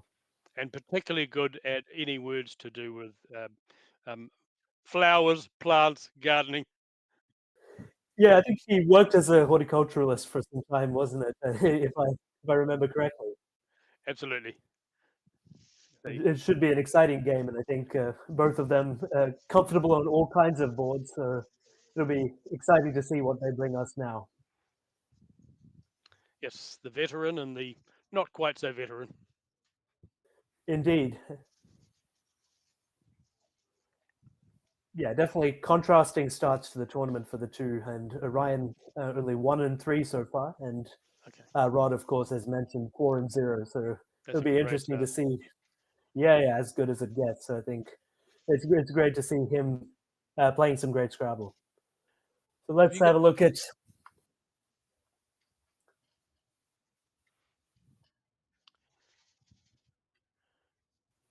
So let's have a look at this first rack from Ryan. If I can make it out clearly. We have AJI. Are you able to see the tiles clearly, Howard? Yes, I can. It's a little bit vowel heavy, isn't it? Yes, it is, and it looks like Jowls is going to come down for 40 points. Seems a fairly obvious one. Indeed, yeah. Nothing much else can be done in this rack, as far as I can see. So maybe he's wondering if Joe takes an S. Yeah, it's always tricky to remember those. I mean, the definitely have studied them at some point. It's all the currencies which, for a long time, didn't take S's and are starting to take them on. Now, which currency is this one? Do you know? This is Korean, I think. Ah, okay. And I wouldn't be 100% certain that it does take an S. No, but it looks like Ryan is committing with that, and he's good. made a good start to this game. So Rod with a nice-looking rack, but I can't quite see a bingo here, but maybe you do, Howard.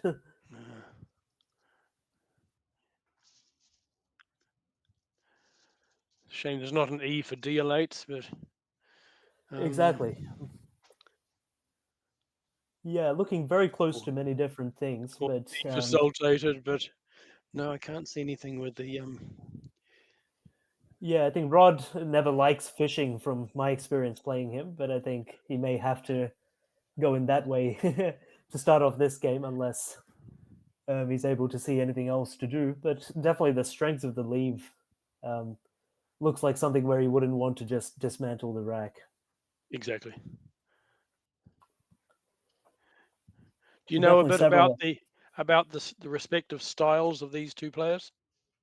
Well, I have not actually played Ryan in a tournament, interestingly, but have definitely seen a few of his games. Rod definitely comfortable on tight boards is something I've seen. Yeah. So I think he's always kind of a low error kind of player and always kind of just making clean, accurate plays. And yeah, I've had many games with him, and I remember, the first time he gave me a sound beating at the 2010 Nationals where he almost won it, and after that, I remember he cleverly V-stuck me in a tricky, or maybe it was a C-stick at the 2013 Masters, but Yeah. I was able to get a few back later on.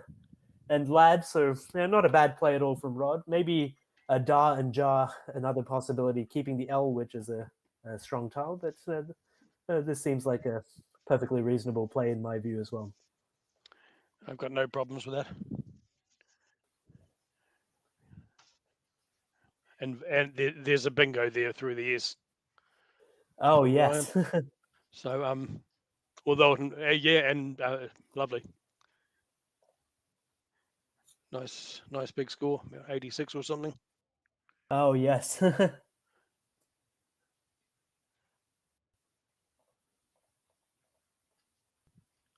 I think you might be seeing the rack wrong, perhaps. It's not a second E, it's another I. So unfortunately, maybe no bingo quite there. No, I was misseeing it. So a couple of decent looking plays here for Ryan. Javi for 32, which is another one that you may have seen in your card box, but may not quite recollect whether it's with a Y or with an IE. But maybe the more straightforward play is No, just with VIRE. it is with an IE, but he'd be wanting to get rid of an N. Of course, another candidate play is VIRE right under Lad there, so then that would be a which is what he's looking at, I think. Yeah, I think the score there is just going to outweigh the leave considerations for him. But of course, I think he'd be disappointed with the INN leave and wanting to see what he can do there. If he does via, of course, he sets up a double along the bottom, which is not ideal. That's right, and actually, well, of course, he's not going to see Rod's rack, but Rod having the M on his rack for IDEM might help him out as well. Yes. So it'd be interesting to see if he just takes the points here. I mean, yeah, you'd definitely be looking for ways to play off the VIN, but it just doesn't look like it's playing so cooperatively here. But one other interesting play here is Navy, Naivi. So that achieves, I think, much better outcomes in terms of rack balance here, but a little bit of a sacrifice on the scoreboard. In a EVI. That's right. Yeah. Yeah. I think you said it the wrong way around. Yeah, that's.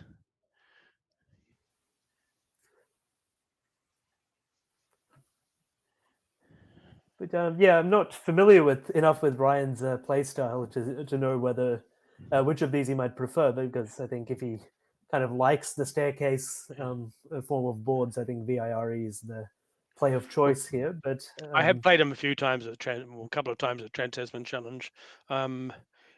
If he's a deep thinker about the game, and of course, I never see what tiles he has. Of course.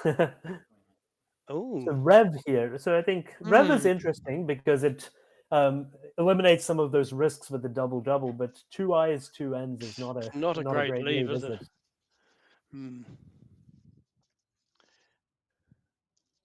Another. So gambets is a word. Yeah, actually, it is okay. interestingly. It is, yes. There's an obvious spot to go there. So yes, a somewhat atypical spelling there. I mean, if you're thinking about gambits, but it would be a nice score for Rod here to. I think it's the same thing as a gambetta, whatever that is. Oh, is it? Okay, and let's see what that is. And Zizivar gives the helpful definition of a red shank for a gambetta. Oh, a red shank. Okay. And well, he knows his plant words. Let's see if he knows his bird words. Yeah, definitely a word that I think he would have seen at some point, but I think it's always tricky to remember some of these. He hasn't really sort of put his letters together in that form, in that sequence. So, So outside of the bingos, does he have any good options? Well, one that looks attractive is betides as a double for 40 there. I mean, that's not a bad score, but knowing Rod's style, maybe you just go for gab right atop Jows and Bam, balance yeah. there. Okay. So definitely, I think Rod would have wanted to play gambits had he seen that, but Sure. Bam at least keeping tidy rack balance here and also keeping the board quite tight here. And I think Ryan, let's see what he can do with his next rack. And I can see immediately that that Rod has picked up a bingo for next time. Come on, anyway. So let's see what Ryan's. Yes, nice pickup for Rod there, and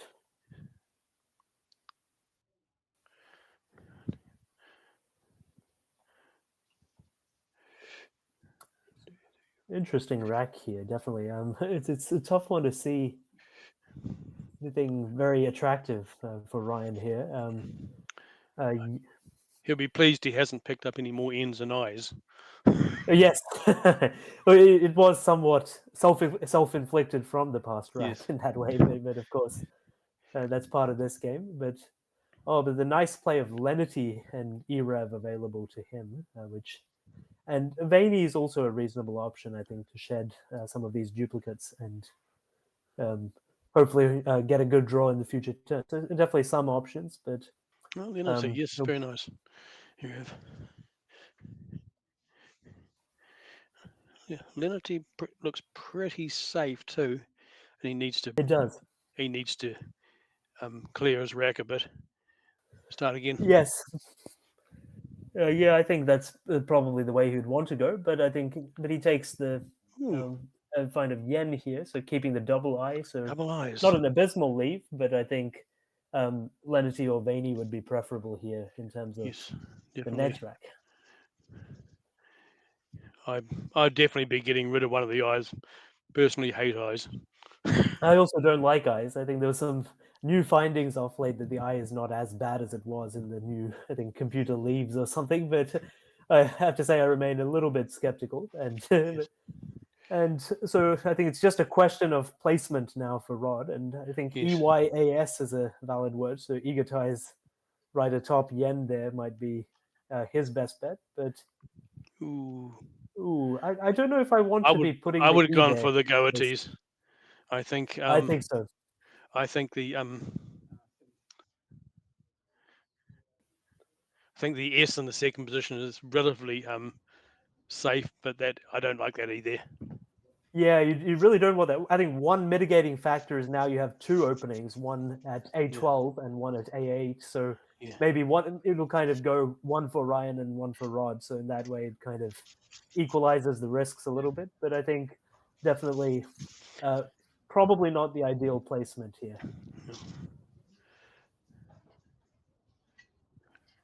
He's got a natural bingo in there. Anywhere to go? Intro it. Anywhere to go?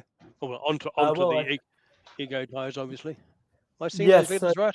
Yeah, intro it. I believe so. Yes, and a bit of punishment perhaps for Rod for opening up that A column on a tight board, and I think, sometimes, you're just going to get hit with a big one of that kind. But I think. No. Let's see. Oh, no, he's missed it. Oh. Oh dear. That's could be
and Ryan taking Fen, which looks entirely reasonable. Just balance up his rack here and get things back to Rod. I think both pretty quick players too, so I think you might see this one ticking along at a nice pace.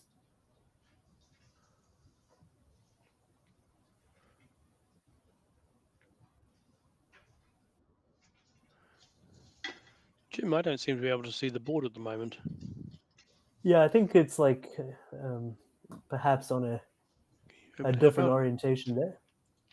So once again, both players just playing very quickly, actually. And out of the rack of QIOVZOL, Zol chosen there, which is quite reasonable given that still an acceptable spot for the Q remains up in column B. But take the points and kind of get a bit closer. I think that's entirely reasonable here.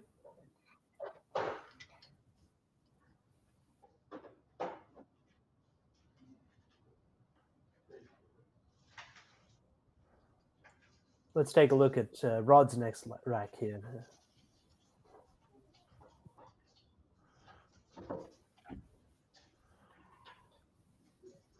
Yes, just cutting back to the board now after a... Yeah.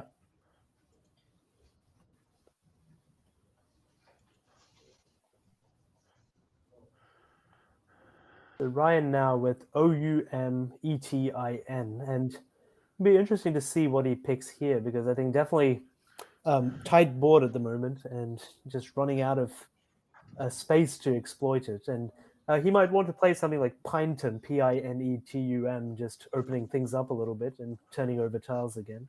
Pinetum. Oh, yeah. but he does have he has the lovely bingo of Moulinet here, which is tricky to see because of the FENI hook. I was just seeing on the other side of the board here. So I think definitely if he spots the bingo, that'll be the play of choice.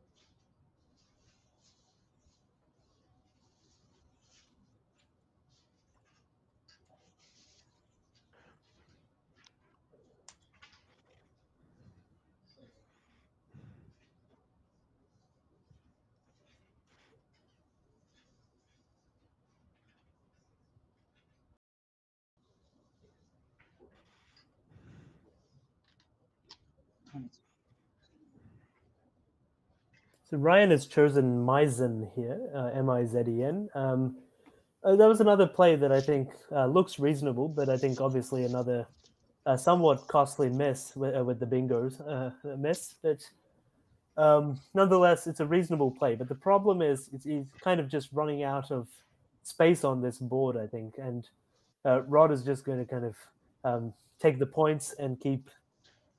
Yeah. Mm-hmm. And just keep grinding away and taking some more points here. So it's going to be, I think, an uphill battle for Ryan to kind of take this one unless he's able to draw a blank quickly.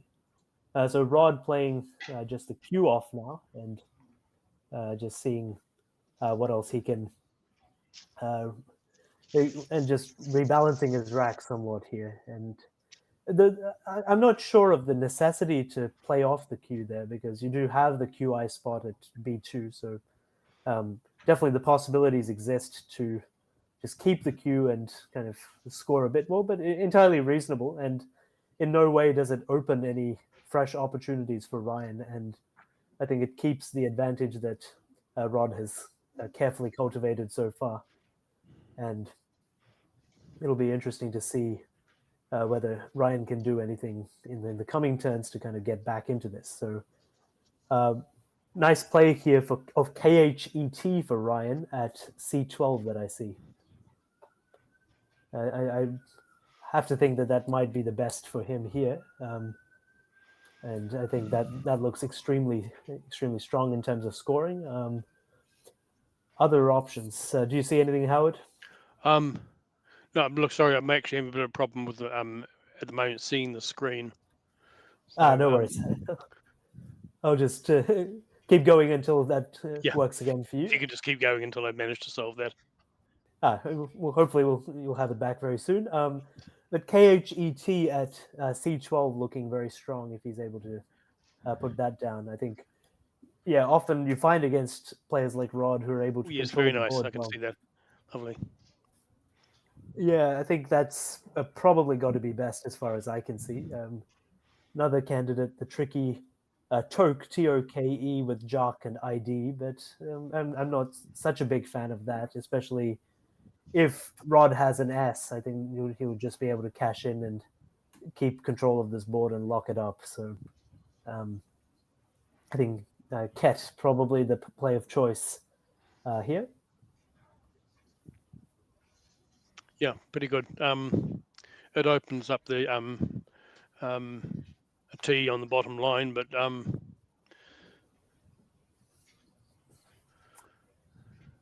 we're Perhaps can't be too relatively stressed close about at the that. moment. But 55 the deficit for Ryan here. Sure. Yeah. So the deficit now 55 for Ryan, and I think it's definitely far from insurmountable. But you'll want to score as much as possible, and I think sometimes the challenge in these kind of blocked games is that the player in the lead may sacrifice a few too many points to just keep things shut, and you just want to make sure that he can make the adjustment and start scoring heavily with plays like Ket. And I think he's doing the right thing, taking some thinking time here. But of course, being down, he will want enough time to work out an endgame if it goes to a tight situation there. But Rod, always in my experience, has been a fast player, just finding clean, accurate moves time and time again. And Ryan finds con here, so slightly. Unfortunately, I think it is somewhat inferior to Ket because he's just not scoring quite as much. But the play does have a benefit of creating a little bit of volatility through that line that has been open now. And I think Rod sometimes, if he wants to control this board, might want to sacrifice points to block that up. But right now, he's not doing anything of the sort and is just cleaning up his rack a little bit more and playing Vega for 25, which I think looks like an excellent play again. So continued strong play from Rod Talbot here, and he's keeping the tempo in this game. So that's exactly what he wants to do. And sure.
Okay, sorry everybody for the slight.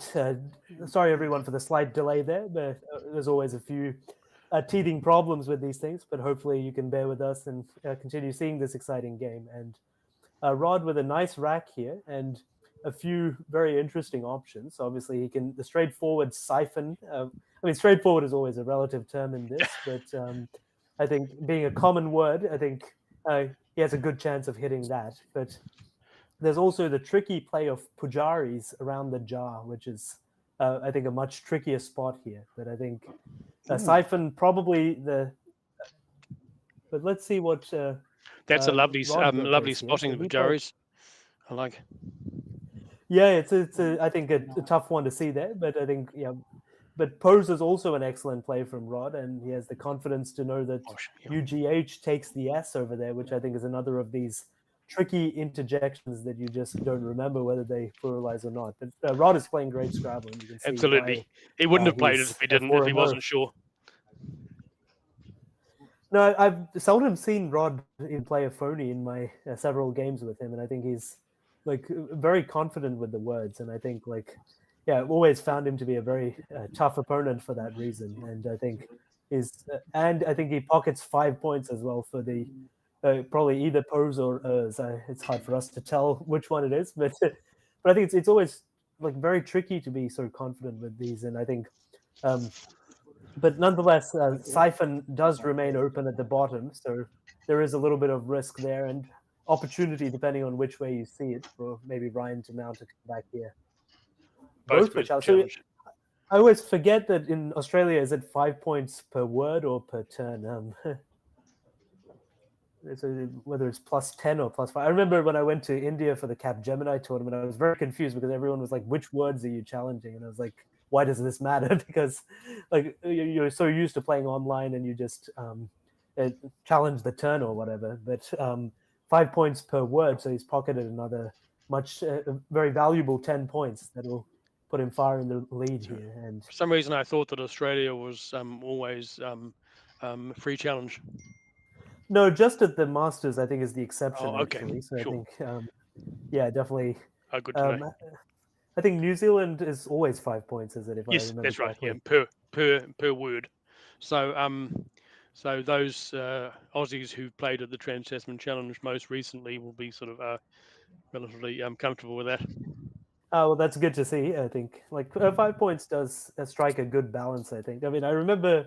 Was it New Zealand that had one of these strange variants of Dingle Challenge or something like that back in the day, isn't it? Like I remember reading about that. It was quite interesting. The reason was because we used to be double challenged, like America, like North America, and Australia was single. So in the early days of the Trans-Tasman Challenge, we decided to find a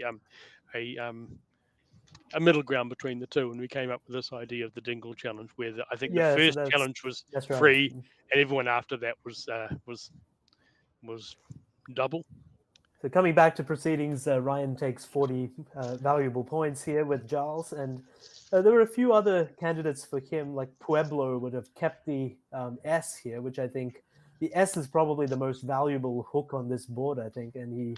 So. In my view, if he had seen Pueblo, he would have wanted to just conserve it. He needs the kind of opportunities to make a comeback. Of course, 2 blanks still unseen, and of course, each player won't know if the other has it. But from our perspective, we know that they are unseen, which I think is going to make things tight. And another nice, clean play here of apneic and super solid on the word knowledge here from Rod, and also turning over tiles to hopefully hit those valuable blanks. I think their values is going to go up as you get to the end of this game. And I think both from Rod getting them himself and taking an unassailable lead, or Ryan getting something back. But now, Doubter, I think, if we have the rack correctly, and conned. So the hook that he has set up, and he hits it. Fantastic. So this is going to make things much more interesting.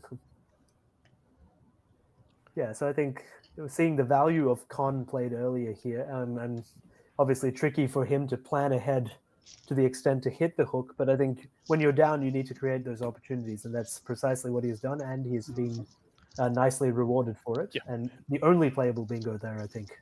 Yeah, I agree. And on what was an increasingly closed board. So well done to him. And I think given himself a chance, he had been getting further and further behind. Exactly, and I think that obviously the 10 points from the challenge as well would have added to Rod's tally over there. Yes. But interesting. So no blank for Rod here. We will have to wait and see if Ryan has drawn one of them. It'll be interesting to see what Rod can do here, given that probably the first time in a while that he's been down a bit this game, and will want to keep that winning streak alive. So, but my experience with Rod, he doesn't panic. Not at all. No, he's a super calm player, and I think he plays Absolutely. every turn the same way. And yeah, and very good at managing the clock as well. And I think, particularly with the end games, he's always can get you in a bit of time trouble. I think I've seen. I mean, I would consider myself quite a fast player, but I remember some end games where Rod had played very, very quickly throughout and accurately, and left quite a bit of work for me to do to kind of figure out the end game. And I think he may reap dividends if this one also goes as expected to a tight end game. But of course, I think the blanks are going to be very consequential. And Tux looks like a pretty good play for Rod, especially because he has the FE here. So obviously Fur and X might play very nicely in a future turn. And so he's having exactly the right tiles to perhaps exploit that spot fruitfully in a future turn. So I think Tux probably would be my play of choice here. I agree, and I can't see anything else much for the X. So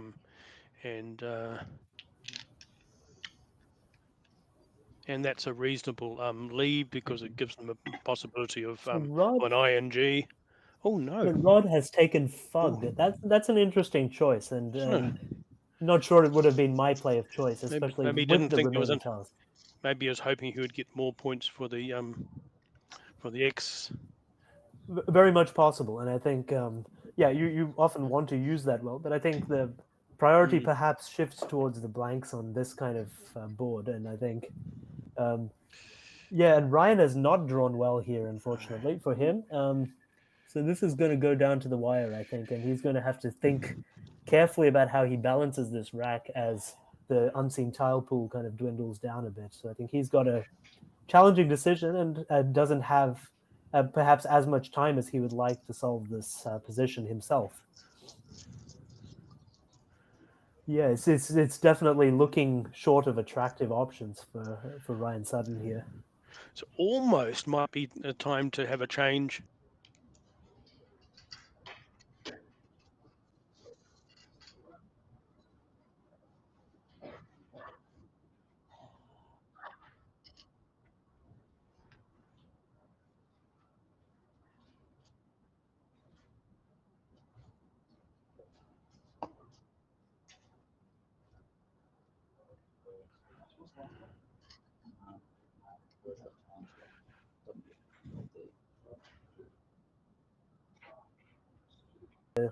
At the double word spot there. So I think it's a tricky decision, especially. And it looks like Ryan has indeed opted to exchange. How many has he changed? Do we see? Oh my golly! Oh, played WAULD. Oh dear! Oh, it's challenged off. Okay. Which is worse because he's stuck with that load of rubbish. Oh, that's very unfortunate. Yeah. I think my win predictor for Rod is sharply swinging after that one, and I think it's just you can't afford to waste a turn at that point. Ryan had done so well to get himself back into this game. Absolutely. And Ryan now playing quickly. I suppose he had a chance the previous turn to think about the turn, so in that way he can use that time-wise, but a missed turn is very costly at this stage of the game, and I don't think he'll be too pleased with that. But it does happen. I think you often think by analogy. HAULD is a valid word. So WAULD is it good, or WOALD? I mean, Scrabble studying is hard, and I think you will see the pressure manifest unless you're Nigel Richards or David Eldar or a few others who are gifted enough to have no issues with this. So Western Rod has now. Off the Zol, yes.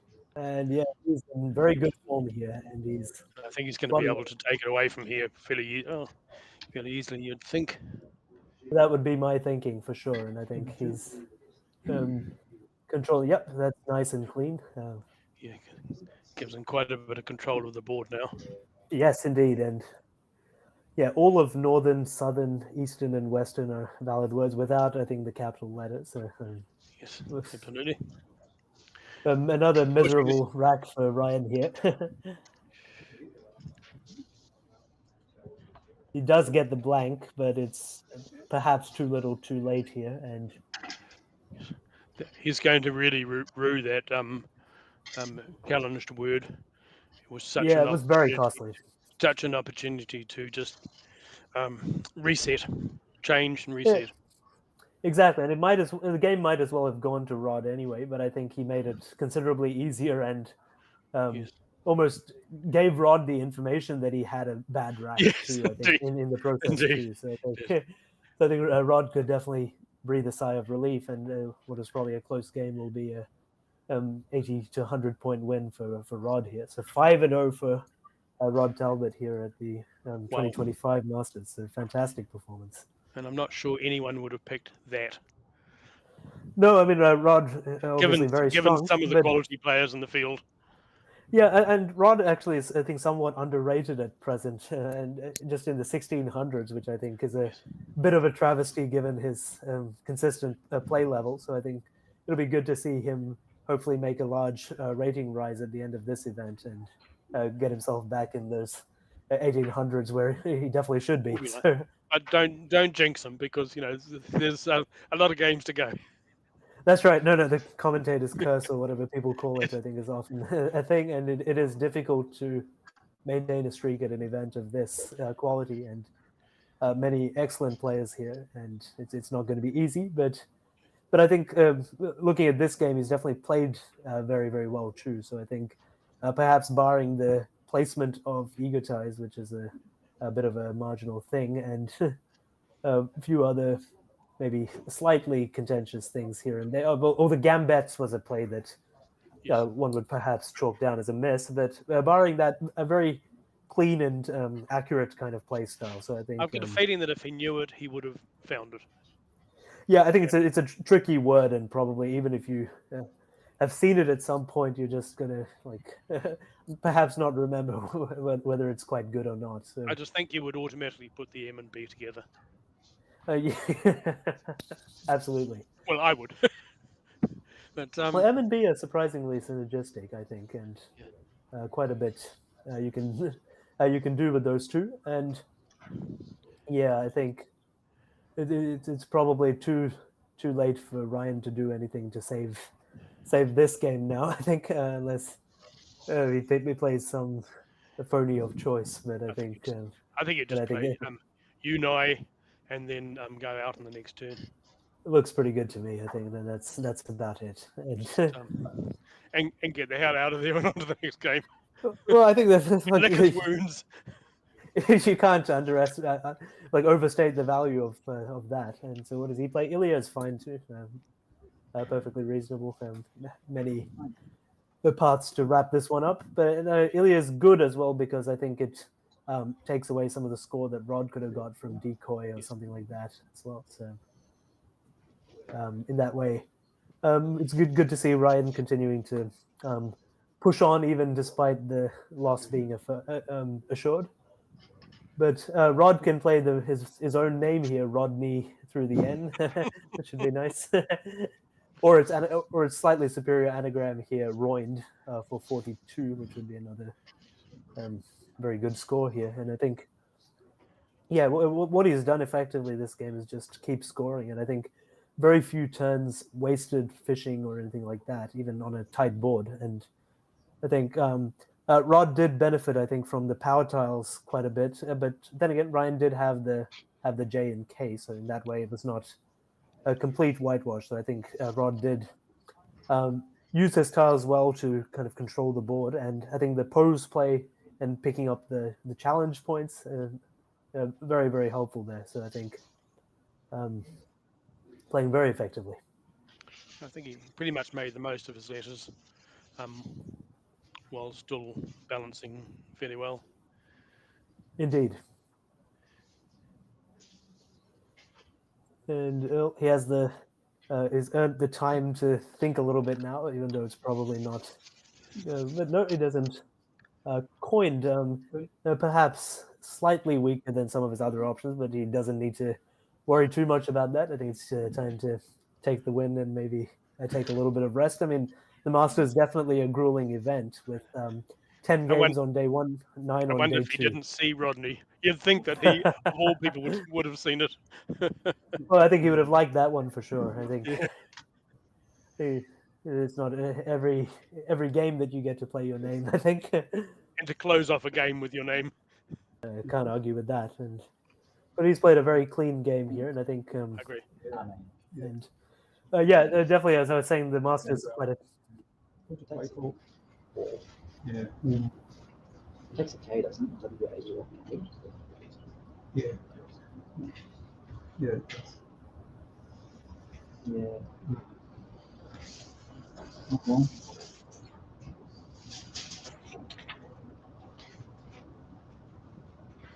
Did you have a bingo anyway with that run? I don't think with W's in it. No, I think so. No, it's what I could play. And if I just did W-A-U-L, could play it. No, unless that's something else. Yeah.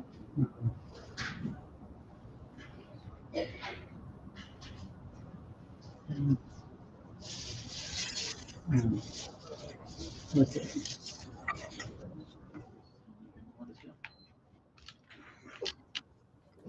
Great. Well, I think both players wrapping up proceedings, and Rod will be very pleased, as we said, with his fantastic start in this tournament. But of course, still 14 games left. But should give him a good bit of momentum going forward from here. Indeed, I think what he should be most pleased with is how he has played. I think is obviously the tiles go in different ways, but I think it's very quick, very accurate, and it's definitely typical of his game. I think, and it'll be exciting to see if he can keep it up.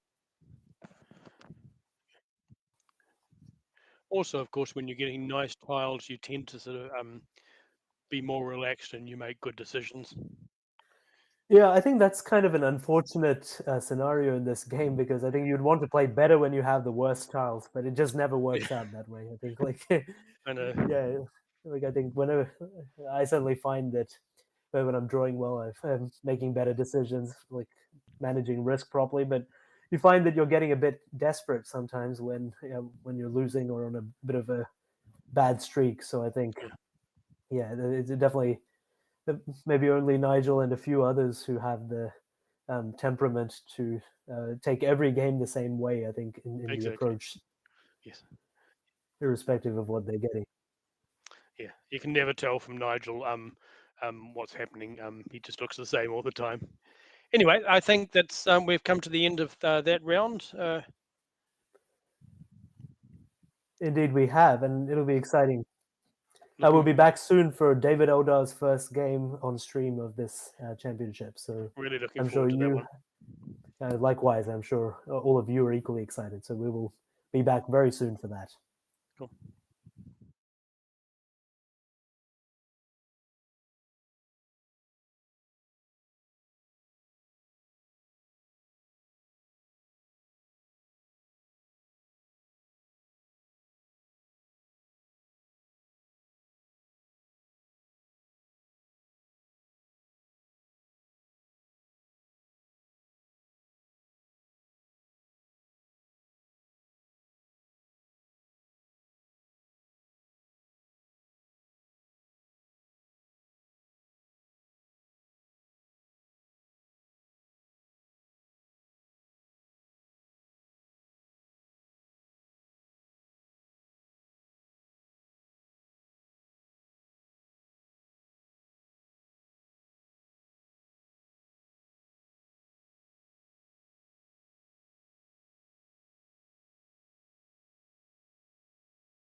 Welcome back to round 6, and we'll get our first glimpse this tournament of reigning champion David Eldar and his opponent Irende Saidu, a perennial top player in Nigeria who has now made Melbourne his home. So it's good to see both of these exceptional players play off in this round 6. I think it'll be an exciting one. Let's see it all unfold very shortly. Vamos. Yep, real heavyweight contest, this one. Yeah, David, many superlatives can be said about his Scrabble performance throughout his career, and particularly in the last 2 years. Since he won the 2023 Westpac in Las Vegas, he's been on a 20 tournament winning streak in Australia, which has continued to date. And he had 36 games as well won in a row until that was stopped by 2 losses on the trot this morning, surprisingly. But definitely, he's been the player to beat in Australia for quite some time, and it'll be exciting to see him and how he plays this game against Saidu. 20 tournaments in Australia. That's phenomenal. That's Nigerian. It really is. Yeah, I think. And it looks like he's opening up proceedings with a nice bingo here. Can we see what bingo that is? Bouncer. A nice and clean start for him, and no need to think about that. Lovely. What does Saidu have, if I'm seeing the rack correctly? VOLTEDS. Is Dovelets good, I believe? Yeah, Dovelets. Yeah, Dovelets probably the play of choice for him. And so it'll be a good, powerful start for both these guys. And looks like we'll have plenty of fireworks to unfold this game.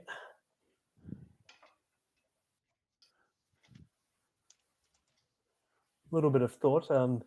Saidu, of course, coming from Nigeria, I think from my experience has been very much an exponent of that play style. Play fast, play defensively, and take away time and opportunities from the opponent. And he's also played very confidently. Some might say aggressively. Oh yes, I think I've heard a few stories in that regard. No, he has played, I think, all of these guys on many occasions. I think, and he's come right at the top at a cornucopia of world events. So I think none of that is going to be any trouble. None of that is going to be any trouble for him.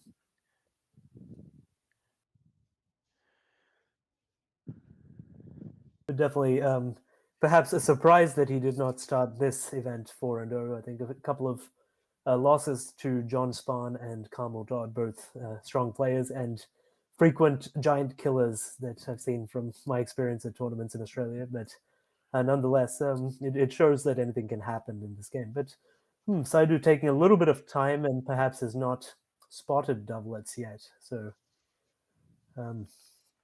Dovelets are reasonably high probability bingo, but at the same time, perhaps it's just the structure of the rack in some ways, where maybe you're looking for an A for solvated or something else. Where he put the letters out in that way before, so yeah, he has to get that out of his mind.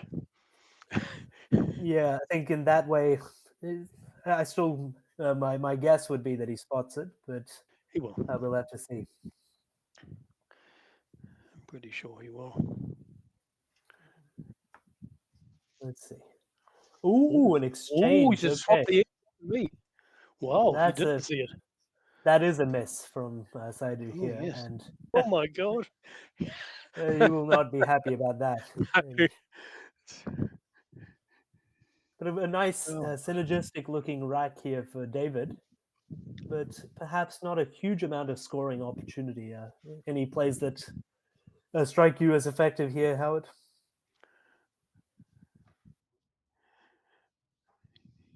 Yeah, I'm not sure. Look, I'm still having some problems with seeing the board, so I'll have to come back to you on this. No worries. Well, his rack is BE and phony, so yeah, probably I can see his rack. Just they wouldn't want to phony with that, I guess. But Herbie looks like a pretty clean play, and it just I mean, it looks like an opening play, but it also shuts up quite a bit of space on the board. So I think, like, personally, I like the look of that. Peony, another nice play, so parallel to Bouncer. Peony is a He's very going nice for the play. pro boy. Well, looks, which is Pogo is nicely. reasonable too.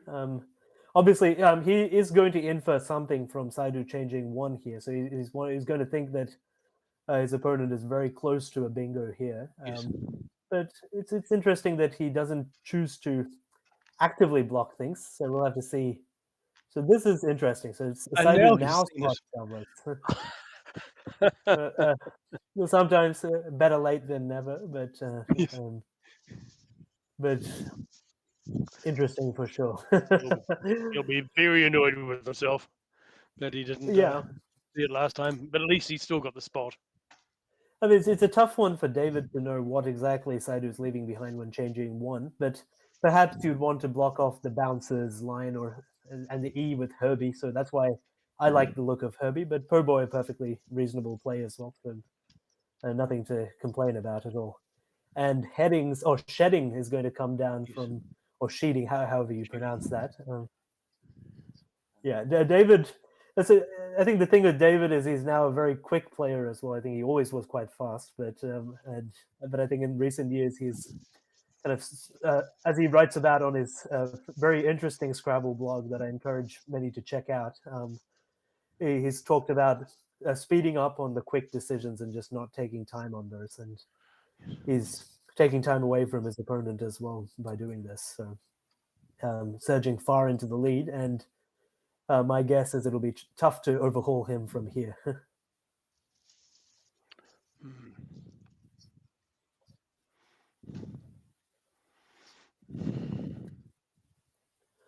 Yeah, 2 bingos and one very big one there, 4, 6, 7, 8, 10, 11. Yeah, 102 there. That's quite a heavy score. And Saidu, what does he have?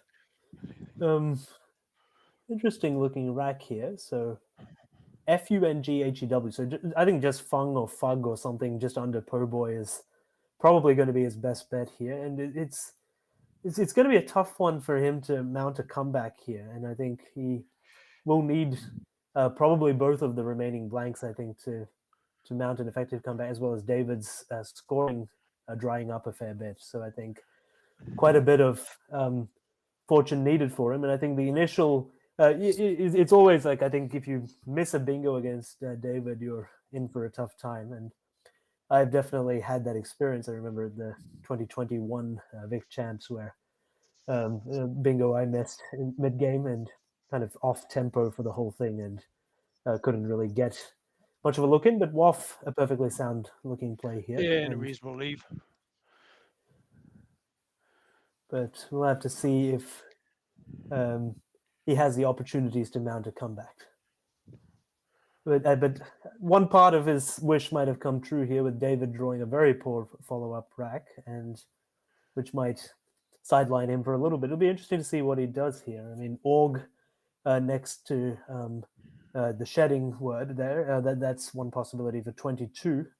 Other possibilities might be Stroll, doublets through the S of doublets there. The thing is, do you really want to open the board when up by 102 against a strong player? Probably not. And my thinking would be another play that strikes a bit of a compromise would be Rotl, ROTL, or Roll, either of those two underneath Po Boy. So yeah. Maybe just taking those small number of points and tidying up the rack a little bit might be the way to go for David here. But it'll be interesting to see which of these he chooses. Definitely one of the best players at the positional aspects of the game and thinking through that. So, but I think even a player of his caliber is going to have a tricky time navigating a rack of this kind. I think you're just not going to be able to do a great deal. But I think the key for him is just keep the board tight and. I agree. And he's in the nice position of being 100 ahead. So Indeed. he can take a couple of turns to get his rack together. Yeah, I think he'll just take the time. Roll is coming.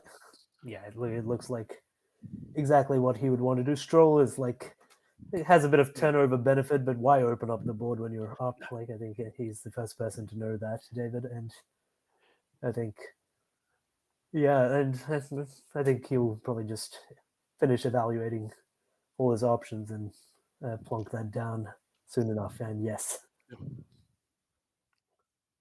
a humble 15 for him, but I think it's the best play in the position.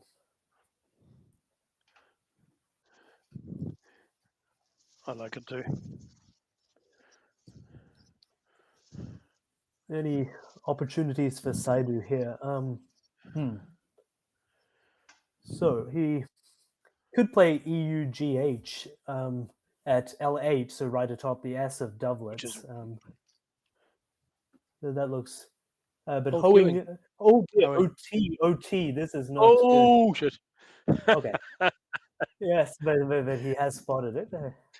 Probably the most commonly misplayed two-letter That's word right. I think we saw PU this at morning. every level of the game. Yep, I think we've all done it, but it's good that We've all I done think it. if Yes. he, but it's good that he noticed what he did. So I think he he's thinking about he just saw the hewing. spot and he sort of got excited. So he's thinking about hewing, Hueing, which is not a word. No, you can have hewing without the E. Oh, he's As playing he it too. will David dismiss this promptly from the board? Yes, he does. Stops the Yes, clock. he does. Yeah. Yeah, David, if you look at his errorlet statistics off late, they're out of the world, and he knows, I think, almost every word, I think, called now. And so two quite serious errors, unfortunately, this game for Saidu, which I Yeah. think he won't be pleased with. Ouch. Yeah, that one definitely looks like a word, but I think, You can yeah, have it with. I'm pretty sure you can have it without the E, and it's nothing to do with colors. It's a no, hewer actually, is even a. without hewer is good, but hewing is not good even without Is it the not? Okay. Yeah, without hewer is a fisherman's scout. Yeah, I remember Cure. I had an interesting episode with that. I think in the 2019 Cap Gemini tournament, and I forgot whether Hewer takes an S, whether it's some comparative Yeah. word or what it is. It And looks so unlikely, doesn't it? yeah, and like I played it thinking very cleverly that it doesn't take an S, and my opponent Haha. kind of catched that. I gave him 5 points and lost the game. So yeah, some of these are a bit tricky, I think. Oh. So gritted on David's rack now, but it's not going to find a home, I think. I think Partly by this stage, Saidi will be could be getting a little down on himself. yeah, Firstly missing you the don't want to. doublet first time round, and then yeah, the challenge. It's always interesting. I think sometimes you're better off being unaware that you have played a phony, or rather that you've missed a bingo. But here, I mean, he would be very conspicuously aware of Yes. his miss there. So I think like it does happen sometimes, and I think like you do get a bit tilted with these misses, and I think it's definitely part of the game. And even players as strong as Saidu are not immune to those errors. So I think.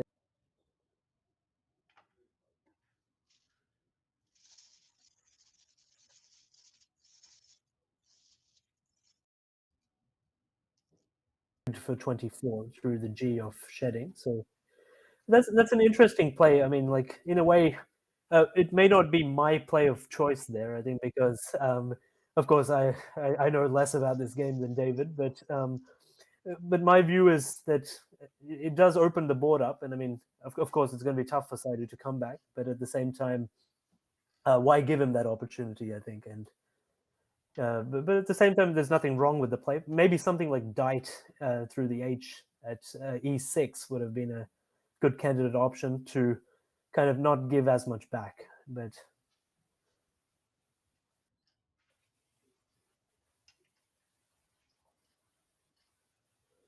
so Saidu with another promising-ish rack, but it doesn't seem to quite lead anywhere, I think, which is going to be a tough task for him to figure out what to do here. I don't mind the UGH. I think it's just clean. Indeed, I think like he should have just perhaps gone with that. And I mean, being realistic, this game is going to be a very tall order for him to come back from. But I mean, you have to stay positive and at least keep things. And hoeing is probably the highest scoring play here. UE perhaps a underwhelming leave, but at the same time one that could have the potential to improve later on. So we'll have to see what he can pull with that. He's going to need a fair bit of fortune from the bag to get himself back in. Yeah, so David with another messy-looking rack. I mean, he would have probably wanted Saidu's leave of the UE with the Q, but Cat for 32 looks like a no-brainer for him. I don't see why he would waste any time here. But sometimes I think like tricky things are to remember. Does hoeing take an S, for example? Like, I mean, you like may or may not remember that. The players are just counting this up a little bit and checking. 38 for Saidu over there, I think. I mean, I think David already got the Q&A separate on his rack. So, I mean, barring Cat, only Talak through the L of roll, the only other plausible way to dump Q, but at a big sacrifice of points and giving back some scoring. So absolutely no need for him to do that and keep a reasonable lead. Take the 32 and run, I think.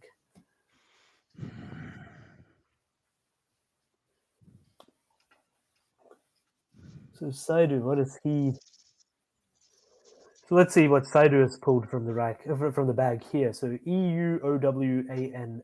So maybe a little bit of potential for him to draw something in the not too distant future, but I think he's perhaps running out of time a little bit to kind of manufacture something. And I think like sometimes when you're down in these sort of positions, you want to kind of slow the game down, not really on the clock per se, but just in terms of a number of tiles played. I think sometimes you want to kind of have enough opportunities to mount a comeback. And I mean, there's kind of different considerations, of course, in terms of turning tiles to draw the blanks, but at the same, or other good tiles, but at the same time, you want to have enough time to kind of mount an actual comeback. And so I think kind of steady plays that get him some points and hoping that David's continued bad tiles can the trend of the remainder of the game. That's probably the way he needs to go.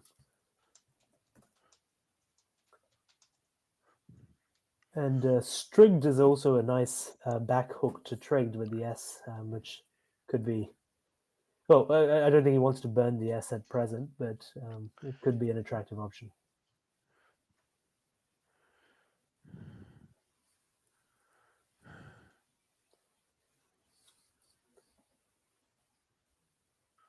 Let's see what... so, WO here.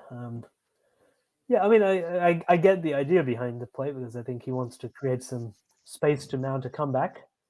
And I think he wants to just have some lines. And this is a good one because he has the E and S, obviously, and can play underneath. And can get a little bit of scoring potential down below. But I think David, will be quite clear as to what Saidu's intents are behind such a play. And I think...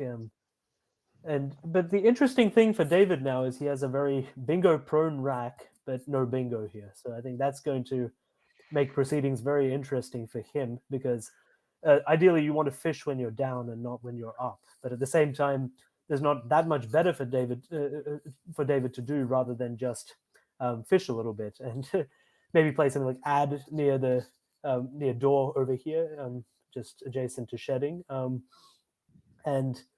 But the thing is, he'll also be cognizant of Saidu's opening here. So maybe something like Dona, D-O-N-A, if he's thinking that Saidu might be having an E and something to play underneath, if he's thinking of possibly exploiting that, and David is inferring that, then Dona could be a reasonable play for David. But I think it's a very, interpretative position, I think, and he's going to probably think through. And I mean, if he wants to turn tiles, which is certainly a plausible strategy, he can play D-E-A-R-N at D4 here, again, with E-S, A-H-R-E, and N-A-W.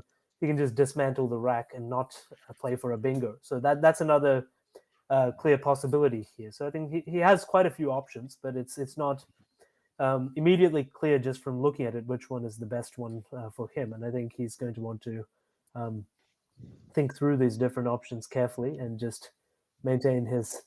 And I think David nowadays definitely an advocate of turnover when up and taking the points.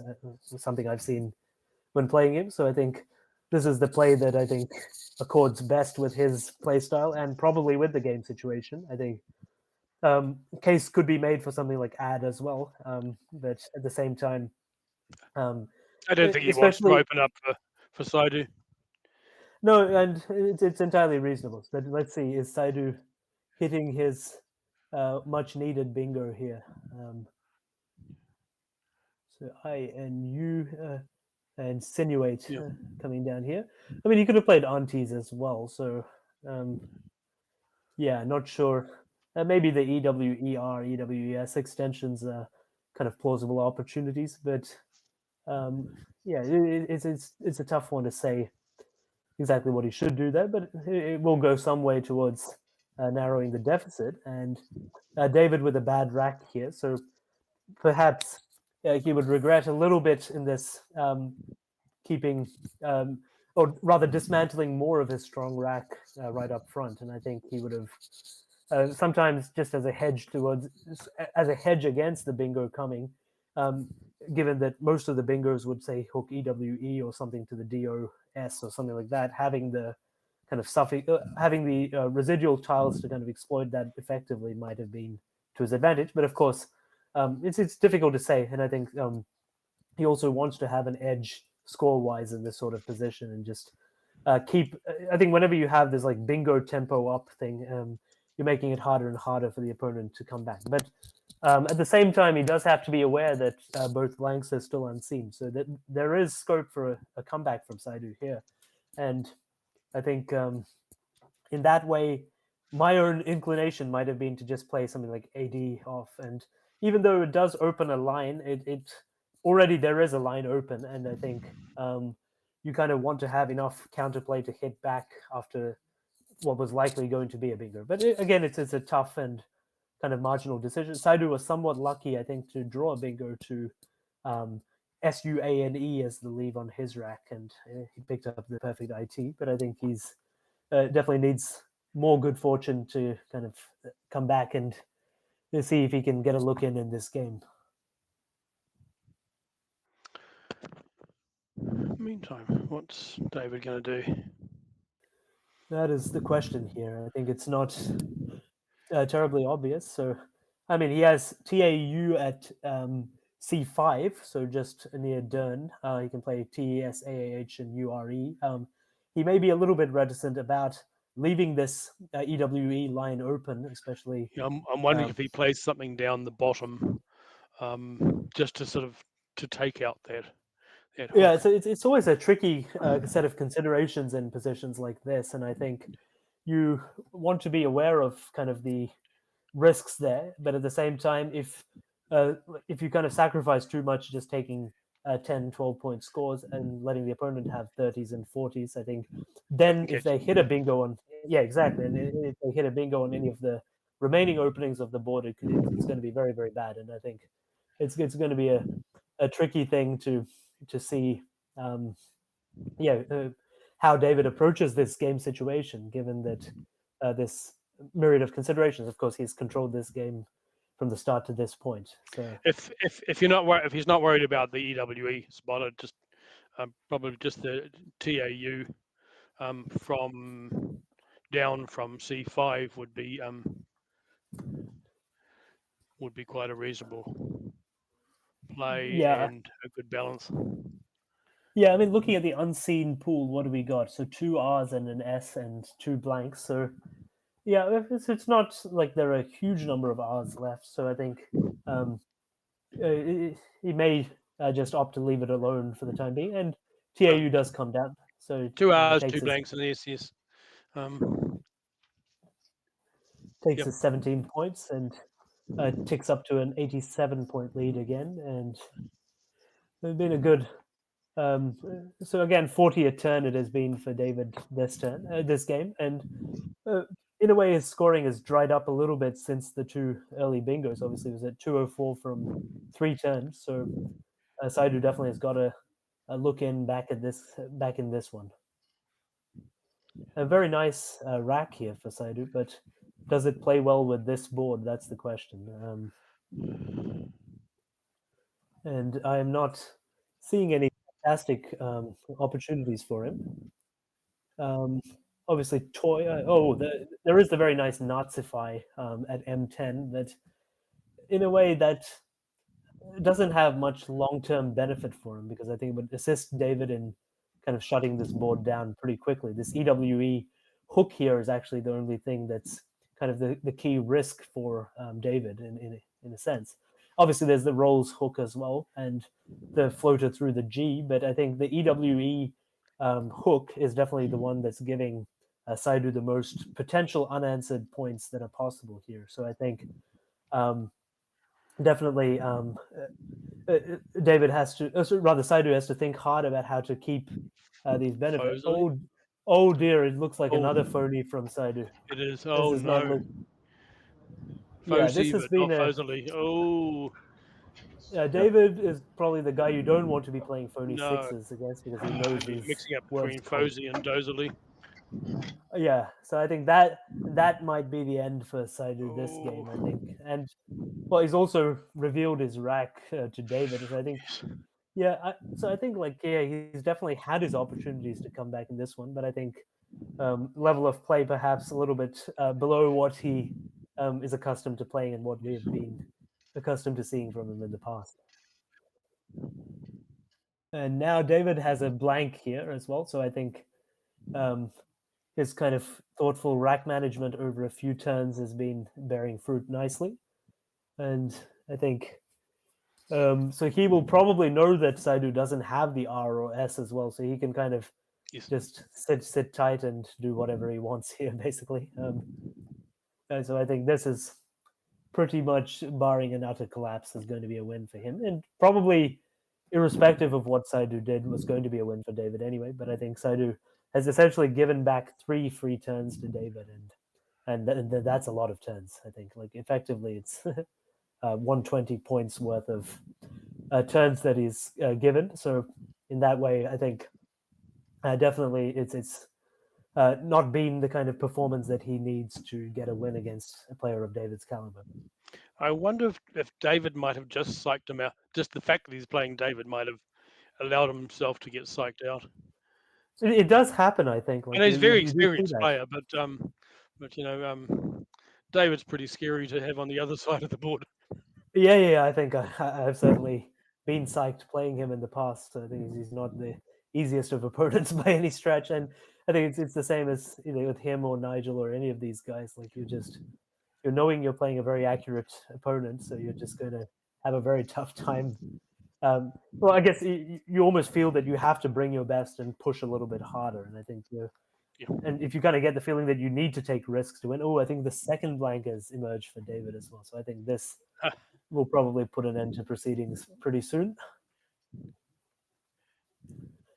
So David's choice of X, interesting one. Obviously, just playing off the X in walks and keeping the E was another possibility for him. That I think perfectly fine play, and I think he can feel pretty confident that he's going to wrap up this game with a big win. I think so. And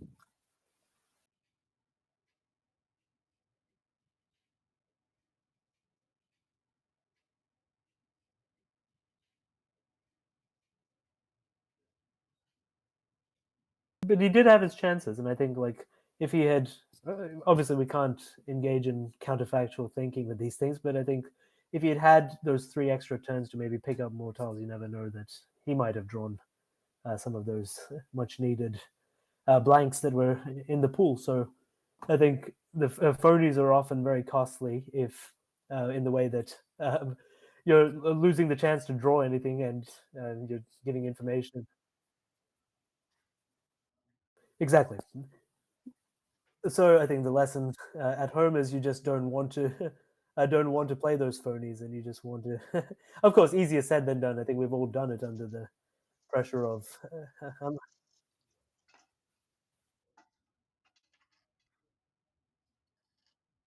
Oh yes, and Now, does David have a triple with this? It's always tricky with the 2 blanks, but if anyone can find it, it's him. Indeed. Mile-list is good, isn't it, Howard? Mile-lists. I think that is a word. Or mystical, maybe. That's even easier. Well, mystical is it's a really simple one. A mile-list is it's like, I think when we study words, it's like they're all equally meaningless to us, I think, after a certain point in time. So I think always the 2 blank anagrams are quite tricky. So it's that I would tip him to spot one of the 3, and we'll leave the third as an exercise for the audience here. I'm sure someone is going to spot He's that. gonna... But yeah, I think it was kind of a little bit of wishful thinking from Saidu. I think like you want David to have a bad rack and you pick up 2 blanks, but but I think like to be fair, I think he would know that his odds of winning this game are very slim, or rather were very slim, and now are going to be non-existent. So I'm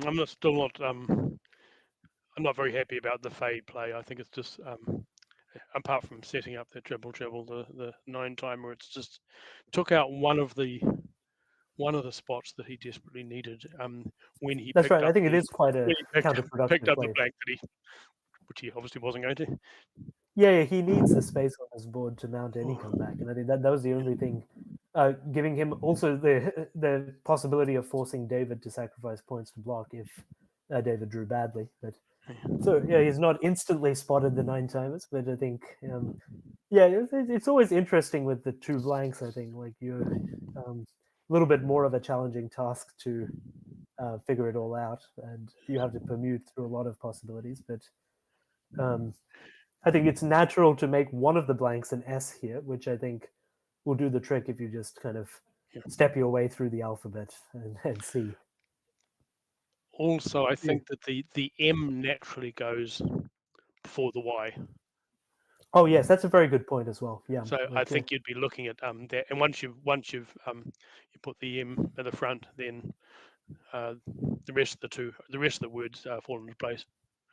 Yeah, mystical and mileless are the only ones I can see. Oh, I think mythical as well as one more actually. Oh, mythical, mythical, obviously. So 3 options here. Let's see if he spots it. I mean, his word knowledge is always on point, but this is less a question of word knowledge and finding it with the blanks, which I think is always a different kettle of fish. You see on Aerolith, for example, the training site, that many players who kind of sweep the 7s and 8s when they're given all the letters tend to get only about 60-70% when you're with the blanks, and I think it underscores that it's quite a cognitively more challenging task to work through. But I think he has the time and game situation nicely situated for him to spend some time looking around and seeing if he can hit one of these 3.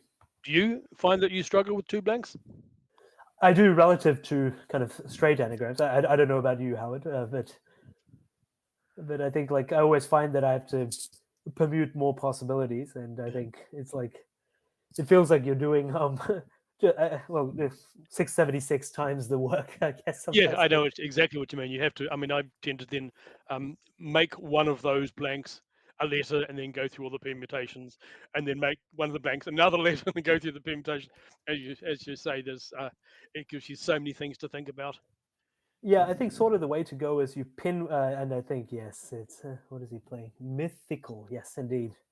So he spotted it and takes his time and drills it away, and that's not what Saidu wanted to see, but I think in a way it's how this one has gone, and I think proceedings. The question may be left is how high a score David can rack up. I think. As it turns out, the Mileless would have been safer in terms of the Z. Oh yeah, I mean yes, I think Mileless is the better play marginally, but nothing to complain about when you're up by 253. When you've got double Saidu's score. That's right. No, I think total. Saidu may want to wrap up this game and move on to the next one. I think this is not been the ideal game for him at all, and it does happen. I think it's a long tournament, and I think plenty of time to come back. And also, David's the kind of opponent where even if Saito played absolutely perfectly against him, there's no guarantee that Saito would come out with a win. No, you're no better than almost a 50% shot at that point. So, just revisiting the standings briefly, Andrew Fisher leading the pile with 5 wins and a spread of 455. So he's had a very good start. Rod Talbot, as we saw last game, also 5-0. So, of course, this being a round robin tournament, the standings have nothing to do with the matchups. So, it's just all a preordained set of pairings for us. But I think it often does end up working out just through how it's all drawn that you do get some of the most consequential games right at the end. So, tell me, is this the only major tournament in Australia that's round robin? I believe it is. Yeah, I think that this is the only one, the Masters and the State Challenge Trophy happening alongside, where you have teams of 3 players from each of the states in the Australian Capital Territory battling it out there. That's also a round robin, but different slightly in the sense that you don't play against the members of your own state there. So, sure. Yeah, we for us in New Zealand, the round robin is the norm, and Swiss is. We tend not to have Swiss in any major tournaments. Well, I think it's the fairest of the formats. I think that no one can complain about a bad draw here. I mean, it's like, yeah, definitely maybe a little bit of volatility sometimes in the sense that you don't get the repeat pairings, sometimes evening things out between the strongest players. But I think because the entire field is very strong and there's a sizable contingent of players who can all make a run for it, and it works out very effectively in this sort of tournament. And I think the other consideration, well, I guess it's not really a consideration here. Spread is not, because everyone has an equal chance to rack up spread against kind of the same pool of players. If anything, in the shorter Swiss tournaments, sometimes I think spread in early games becomes a big issue. And Zah comes down from Saidu, so another 46 points, I think, for him.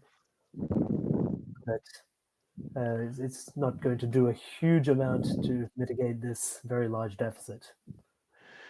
And what does David have there? CDMEPJ? Yeah, interesting. He doesn't. Yeah. Oh, nice. He does have the lovely play of idem right under sinuate here. So that I think that's convincingly his best play if he spots that. Tricky to see, I think, on this board, but. So I think this is a slight error from David playing Jib. I mean, of course, he like in this game situation, it doesn't matter what he does, but idem under sinuate was 48 points there. So I think, yes, but I think a tough one to see. And I mean, maybe he's, but then again, there's only one eye left, so I think it doesn't make that much sense to me passing that up. So I think idem.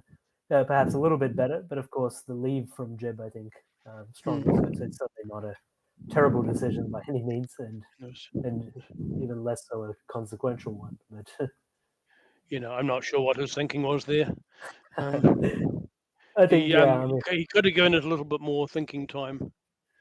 Yeah, I mean, like you have to have a look around the board a little bit more, and I think that one is not an easy one to spot for sure. And I think. It doesn't feel like the natural scoring opportunity on this board where you'd think something with the J or whatever is going to be the most opportune thing to play off. But at the same time, and sometimes the scores are in more deceptive places. So Saidu, I think, has not a whole heap that he can do here. He can play joint or something like that. Jointer if he wants to open up another 9-timer for fun. You never know. But it feels a little bit pointless at this juncture. I think he might want to just not give David a world record score or something and just wrap things up in a more sedate manner. But, or just join. Join, so yeah, something like that would be fine. Join without the T. Yeah. Oh yeah. Joint or a joiner or something like that. Yeah. I mean, you could play IO underneath Sinuate or something as well. But all options are pretty uninspiring for him. And I don't think it'll be bingoing anywhere on this board, so I think it's just going to kind of wrap up quite in a quiet fashion, I think, after all the action this game.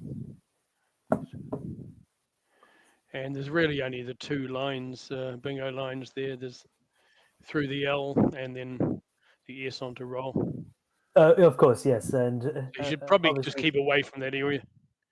yeah, the rack also does play through L if the L were anywhere you would want, but with try lane, but unfortunately you cannot move the tiles now. So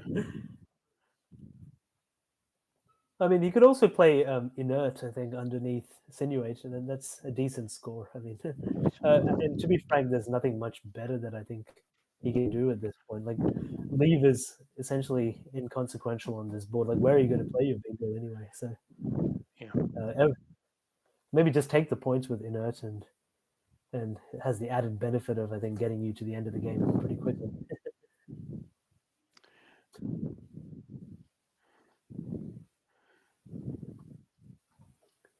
So definitely, perhaps running out of good options here. I think he may have wanted to. I think this is always the tricky thing when you play quickly, that you're often finding at the end of the game that you're not using the time in that, or rather that you didn't use the time in situations that actually needed the time. I think, and yeah, I think in all of the cases, I mean, as far as hewing and Fozily, I think the key thing is the phonies perhaps were not necessary in the sense that they were quite reasonable alternatives, which Saidu himself ended up finding the next turn with hoeing or other plays as well. And so I think in that way, perhaps time management may have been indirectly what led to some of his issues this game. But of course, yeah, it does often happen that you'll kind of see something or miss something and then end up spotting something better on a later turn. So I think that it's definitely commonplace in the game, and I think always important to see if you can avoid that. I think, I guess, to play more effectively. So definitely, I think David has been quite untroubled time-wise. I can't see if he has 5:45 or 15:45 left at the moment, but either way, I think it's 5:45, and I think he's kind of maintained a very even pace throughout this game, and it afforded him the time. Maybe he already saw it and was just figuring out which of the three triples to play. I mean, I wouldn't put that past him, but if he didn't see them, at least he'd have had the time to kind of commute through and check them. And I mean, he would know instantly that there's probably going to be some 9-timer there. So it's kind of good that he managed his time capably enough to have enough time to kind of check the different options and see what could be done. And I think definitely good consistent play from him overall.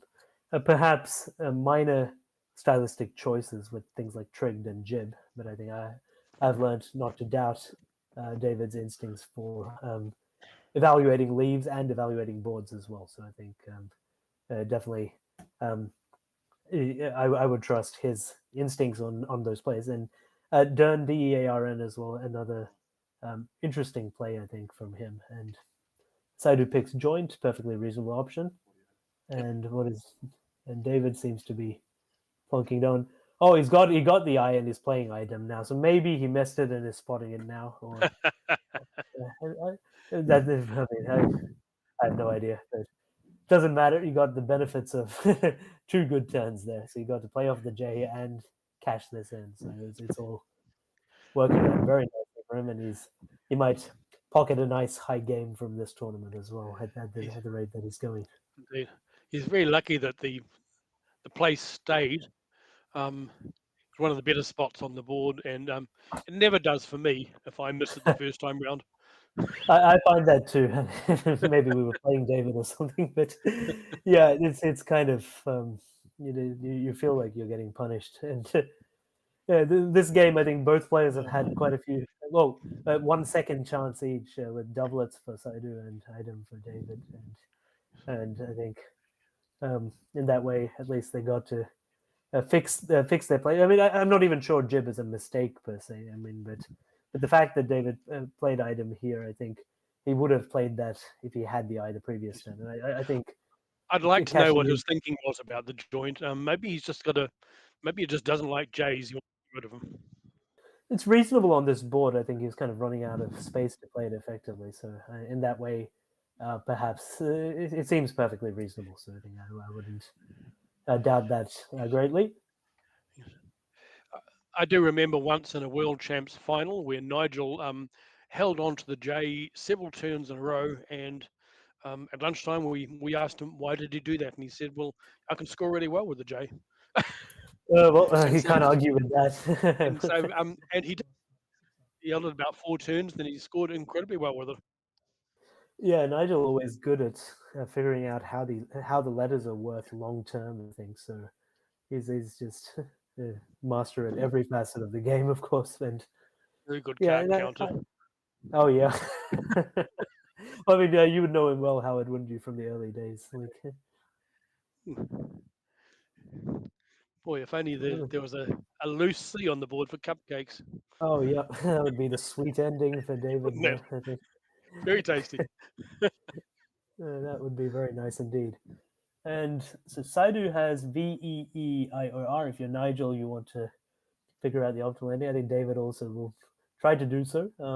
Yes. So it's always tricky with these end games because, yeah, you have to. I mean, like there's definitely a lot of possibilities. And so, for example, if you played something like Cask, CASK, setting up for PUC, Saidu is going to hit back with Vice for quite a few points. So that cannot be the best option here. So Speak is another possibility, a top joint. So that would get a reasonable, but the CU not such a nice rack. So he has about 3 minutes to figure it out if he can be bothered, I guess. And I'm sure he can because I know David always looks for the best plays. One play I possibly like. Well, I'm just thinking of Cusp there with setting up KAE. But the problem is again that gives Vice back. So yeah, a little bit tricky for me to see immediately what the best endgame here is. Cusk at N1, I see. Yeah. Oh yeah. in, Well, I mean, Cusp rather, because you set up KAE at J2 as an out yeah, there. Cusp, So and then keep back the K for. the problem is he'll Yes. play the V over there. So then Yeah. it's not. But one play I really like. I finally have an idea. Maybe Ask and Joint setting up for Puce and Cask afterwards. But again, well, Saidu can play Vine near Joint and take up a lot of the space there. So it's not super obvious. It's definitely a lovely rack for David. Yeah, definitely variety of options. I mean, and how perturbed he'll be. But I think the top players always are using games, regardless of the situation, as an exercise in trying to play optimally. So I think in that way, he will want to find the best play if he can. Yeah, I think what else is possible here? So you can play a punk and then set up for space, but at the same time, that's going to yeah, that's not so good. Perv would play, but yeah, it's not immediately obvious to me. I think what's the right way to wrap this up. It feels like he wants a setup of some kind. I mean, I like the ask play. If Saidu has been kind of is perhaps not bothering with tracking at the end and stuff, then maybe David could play a Puce. But the problem is Vine is objectively a very strong, the obvious play, I'd say, for Saidu. Vire is another possibility near Trig, so you never know. But definitely, I mean, there's other possibilities like playing Pause right on top of Joint there, so but CK doesn't really cooperate so nicely. So let's see. David. Okay. What's he picked? A KAE. Okay. Okay. He's got the P. Yeah, I'm not certain that that's optimal because it does give counterplay, but it might well be. It was just tricky to kind of permute all the options here. It's always yeah. Obviously, Saidu has revi and rove and reive and other things. So yeah, he'll take the points there. So and David will wrap things up with cusp here. So perhaps a better endgame existed for David, and but we'll cut to the players and see what they're saying. Perhaps David was setting him up so that he would that Sadie would go up the top there and leave him his out spot. Oh yeah, it's entirely reasonable from just a simple out of two. And let's see what the players. Yeah, a very good score for David. So 142, nothing to sniff at there, and I think has a good chance of being a high game even at the end of this event. So I think we've definitely got to see David at his crushing best this game and really racking up the points. Yes, the joy to watch a master in action.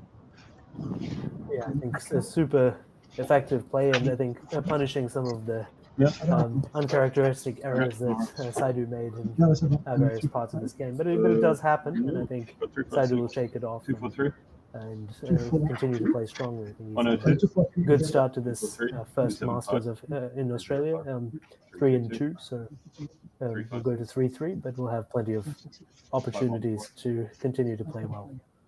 Are there checking scores? Right, yes. Yeah, I would be very interested to know what the best endgame there was.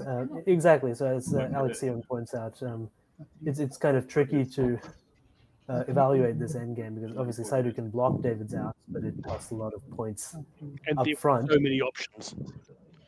Yeah, I actually find that if that game were very close, it would be tricky, I think, for me to work out what the best end game is there because, like, obviously you can make setups, you can do a few other things, but yeah, it's not obvious exactly what you should do because anything with cusp or something with joints would have given Saidu the 42 for vice. So, but of course.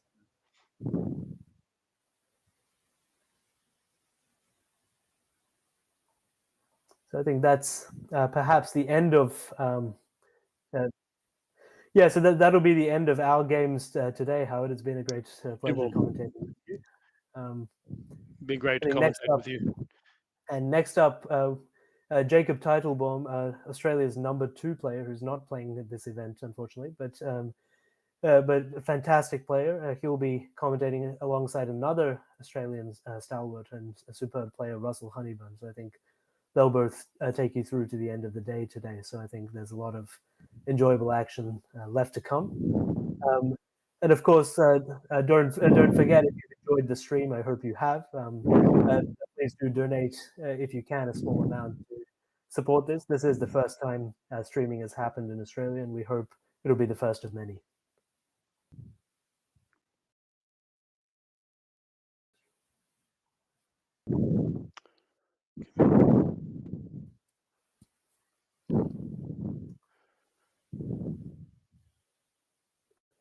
So Rod Talbot does continue his hot streak, 6-0. Very impressive. And there's a few big names languishing down the field a little bit, but there's a long way to go. Yeah, I think David moves to 4 now, which and the big win will send him to 3rd place already. And he'll pick up an awful lot of spread on that one.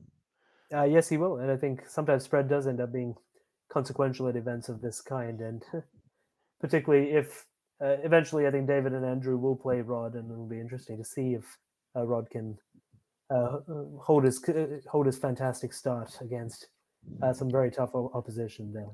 See how he can hold his nerve.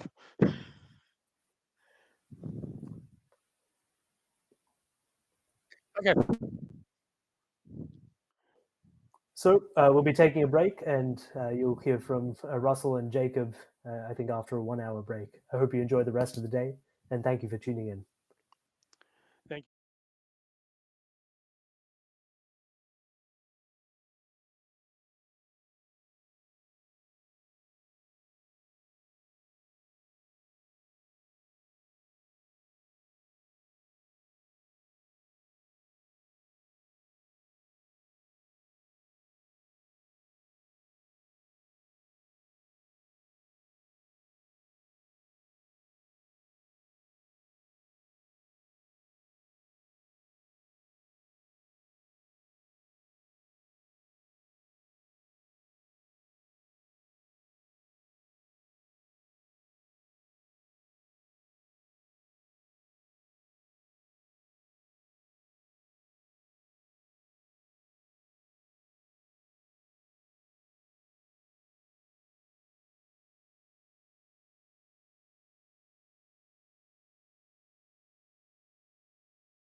Hello, everyone. Welcome back to the Australian Masters being held in Melbourne. We're about to do round 8, and I'm just confirming who the players are. We were supposed to be having Andrew Fisher playing Tony Hunt. Just confirming who we're going to have. It looks like we've got David Vansel, and we'll work out who the next person is. Unfortunately, we're having a few technical issues with joining with our other commentator, so we'll just hopefully try and sort those out for the next game. I'm just going to confirm who is actually playing, but we'll go ahead with the games anyway.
So I've been told it's John Spahn versus David Vansel. Just again, I can see the board. I cannot.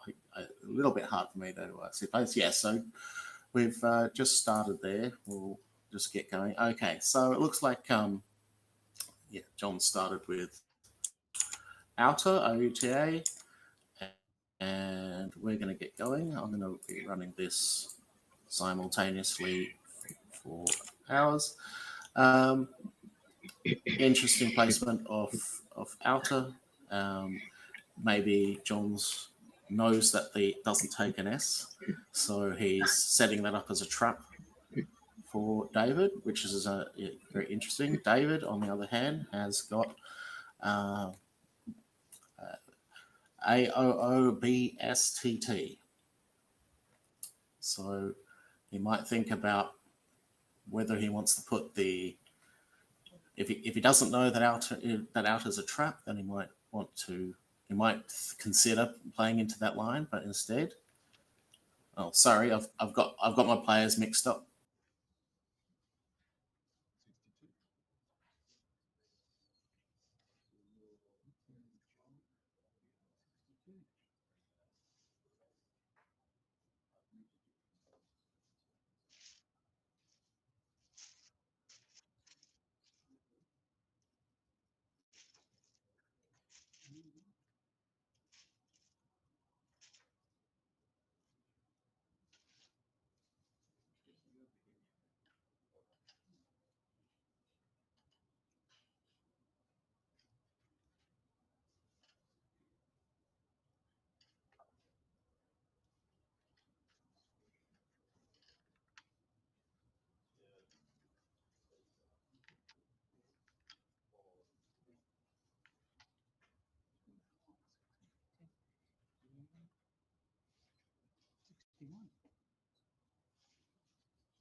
24.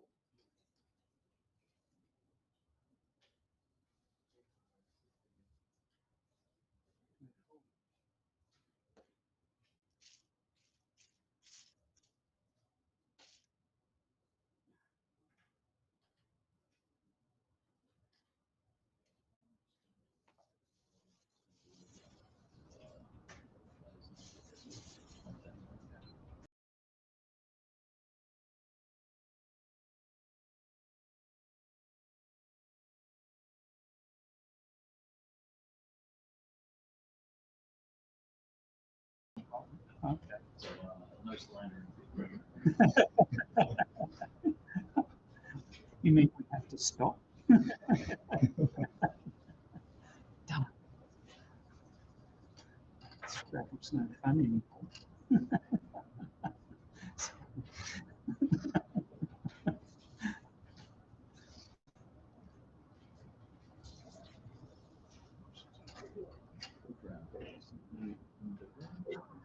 Can you talk?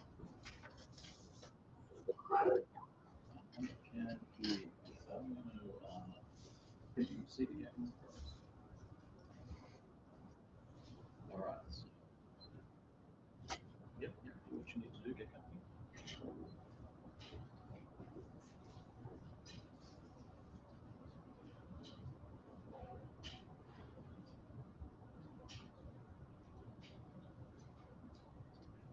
So I was unable to hear Russell in the game.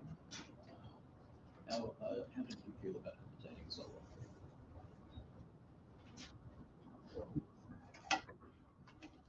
What I will tell you is if you have nothing to say, then just say nothing. It's absolutely okay for there to be silence. If you're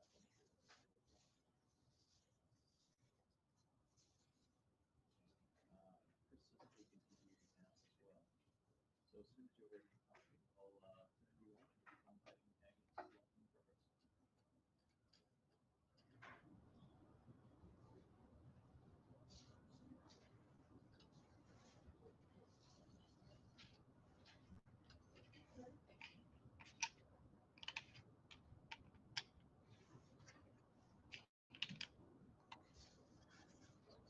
Yeah. 16. Just let me know when you feel the lockdown.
So John is on the left.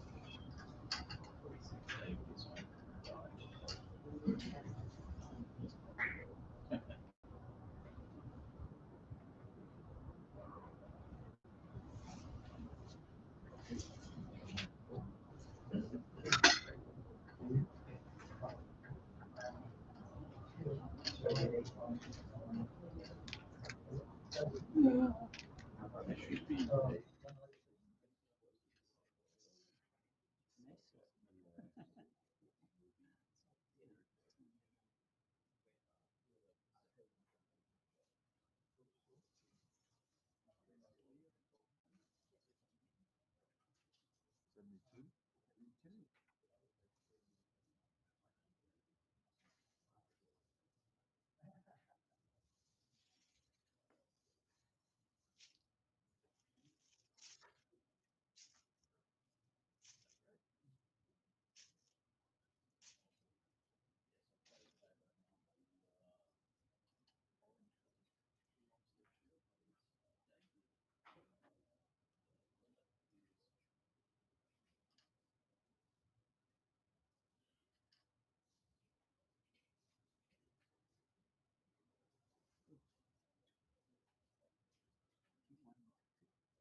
Hello, I'm Wolfram.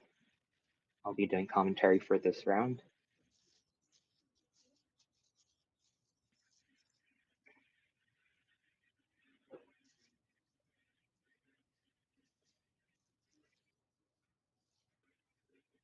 Right now it's David on turn, and he has a variety of interesting extensions of kings to the bottom left purple. And earlier I was wondering if four kings was valid, and it turns out it's not. But now he does have several valid options. It'd be interesting, even if he sees them, whether he'll be sure of them.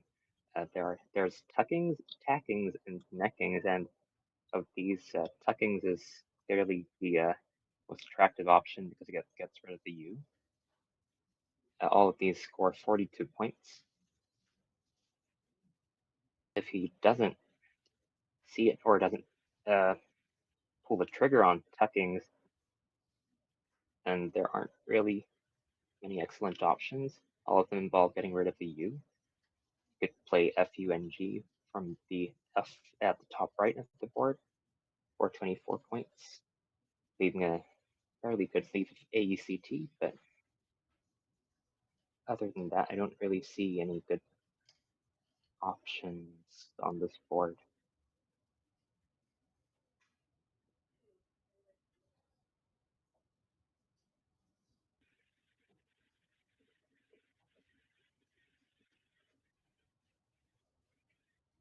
He is leading, but only slightly, so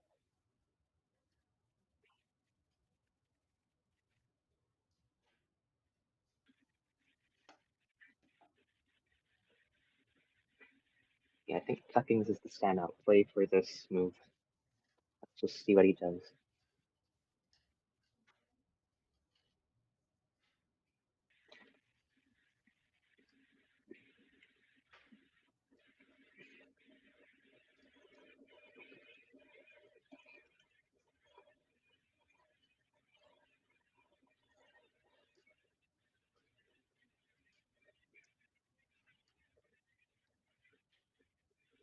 Oh, what is that?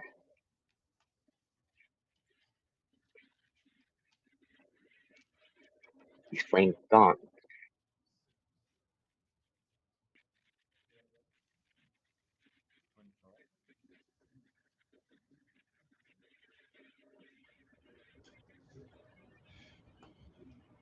Okay, well this was not my top choice, but it's not too bad.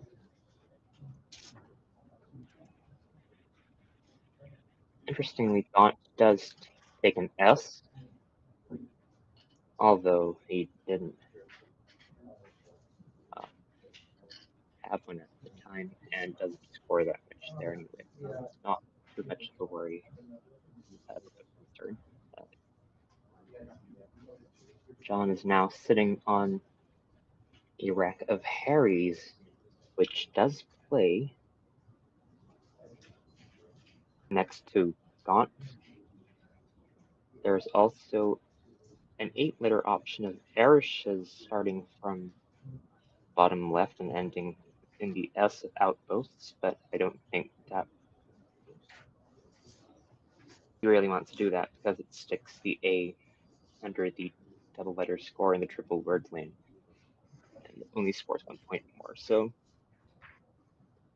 looks like for this turn the straightforward bingo is the right play.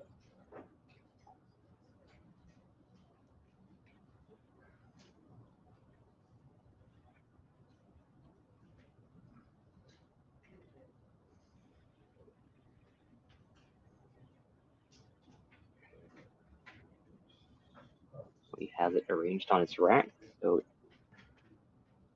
looks like it should go down fairly soon. Now, what's this? Oh no, he hasn't. Has he not seen his spot? Oops. 196. 231. Hey, John whiffs on his bingo. And it's back to David. He has now drawn some correct from the back. Not too bad.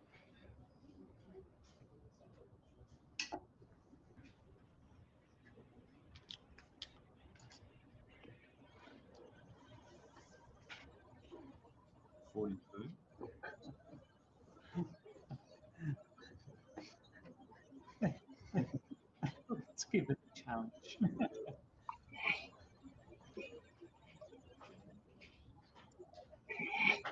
Oh, he's played Lickings, I see. And he gets a challenge, and it's valid, so that'll be an extra 5 points for David.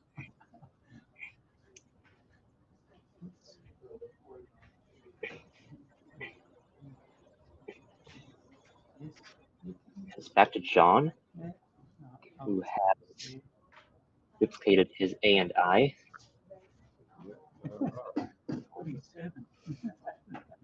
An unfortunate draw, but that's what happens when you don't play bingo, is that you have this rack famously makes arrearies with an R, but there are no open R's to play that through, so he has no bingos on this turn.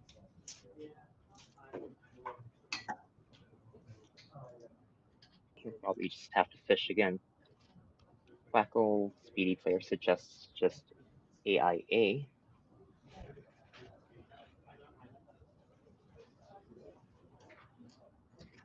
At G10, I'm not a fan of that because it does obstruct the S without ghosts. You might consider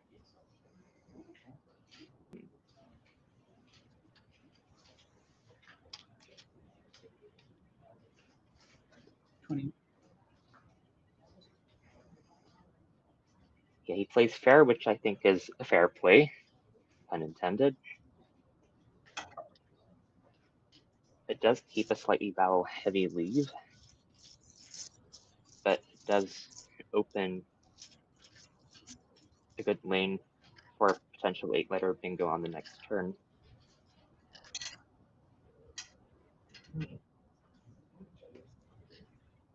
And it's back to David, who has now drawn the other Y to go with the Y he kept. But that's okay because he's up by 61 points, and he has a bunch of good scoring options.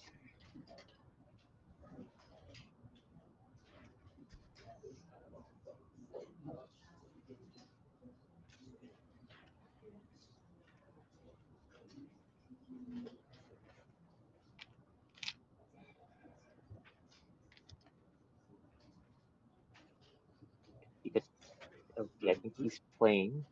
Well, he's played bogeys to the S, which I think is probably his best play. Well spotted. It obstructs the S, so it limits potential bingos for John, who is now sitting on fairies. There's rare 5s from the R of fair, which should go down pretty quickly if he sees it.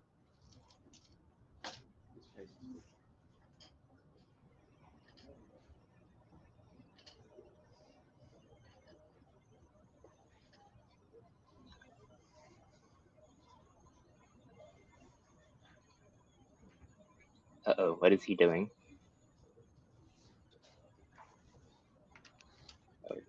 Oh, oops. Well, he is bingoing, but it's not his best play.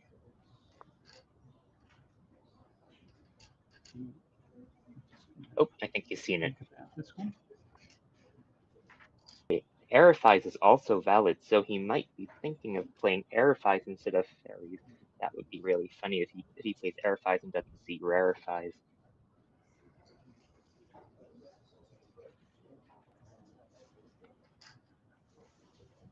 No, he's seen it. He's seen it. He's gonna play his best bingo.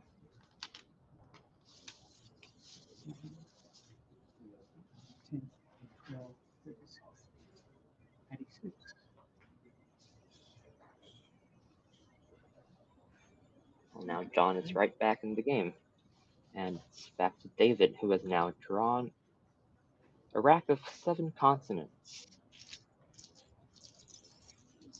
unfortunate. And seems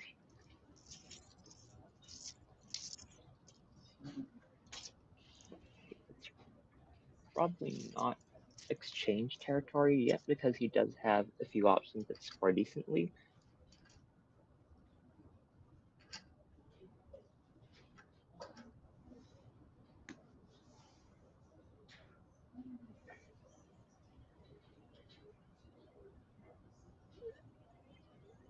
There is a Rye from N9 to the right of Gaunt, scores 28 points and leaves DJNN. DJ could potentially play above the O of bogeys next turn.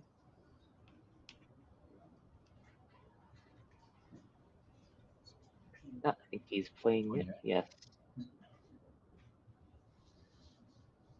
That's probably one of his best plays. Hopefully draw some vowels to go with that lead. Meanwhile, a lot of the vowels he's looking for are sitting on John's rack. Now, the rack looks almost like Ipomonia, but it's not quite that. It's 2 A's instead of 2 O's. And he'll probably just have to dump some vowels. There's a clear spot, a triple letters square next to the I of rarefied that he'll probably want to take. You can do that with a play like Opa or Oma.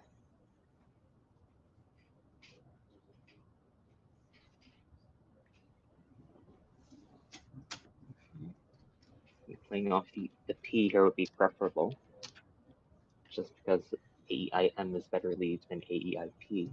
Oh, he's playing Pima, which scores decently, but it does keep 3 vowels. And looking at the unseen tiles, I'm not sure if I wanted to do that would be the best idea. But it's a defensible play. Meanwhile, David has to draw 1 vowel. They're currently checking scores.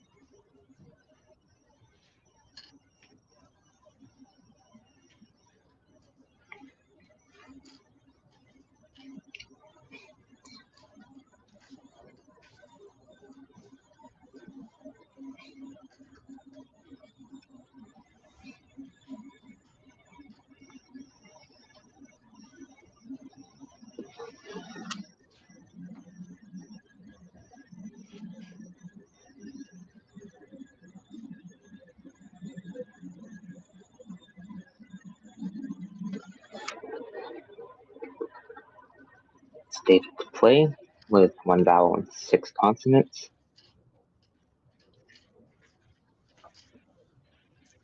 The play that stood out to me the most was Jeton through the O of Outposts. Does burn the E, but it also gets rid of 3 consonants and scores decently well.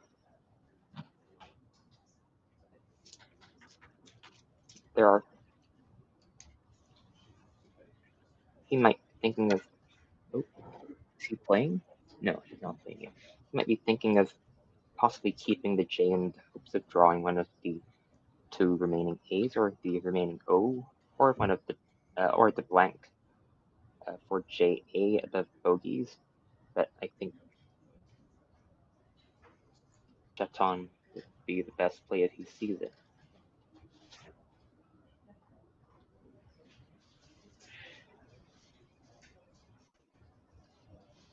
Yeah, I think he's going to play Jeton.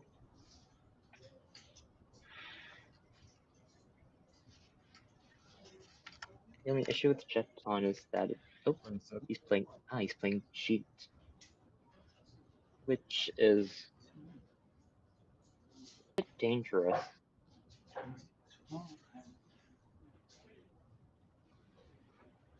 If his opponent has ZA, because it plays to the left of Jeet, although Jeton would also have left a very high scoring J play above the O of bogeys, so it doesn't really add any danger, but it certainly doesn't block a Z. Fortunately for him, there is no Z on his opponent's rack, and John is now looking to play.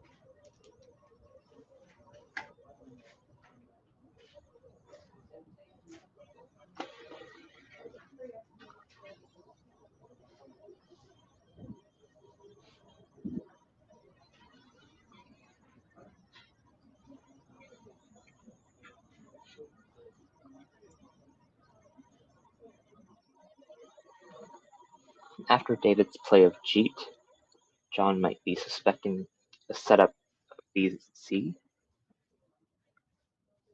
even though it was not. So a potential option would be to block spot with something like PUG, pug, next to Jeet. Also Quackle's, one of Quackle's top suggestions.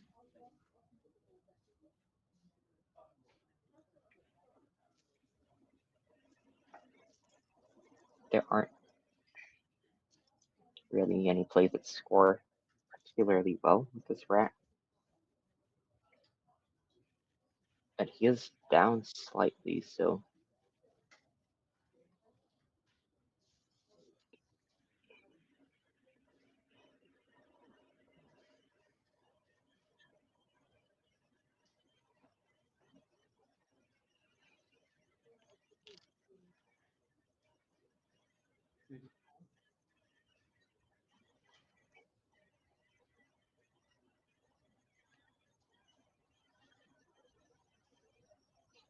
he's played Prawn.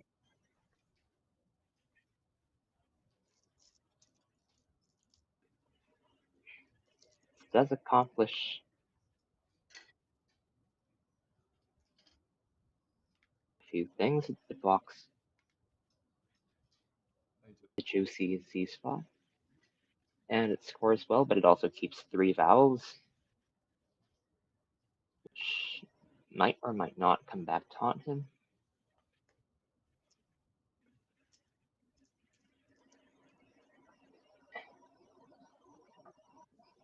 And meanwhile, David has replied quickly with the play of 3 consonants through the E of Jeet and the O of outposts. Back to John. Let's draw on the Z.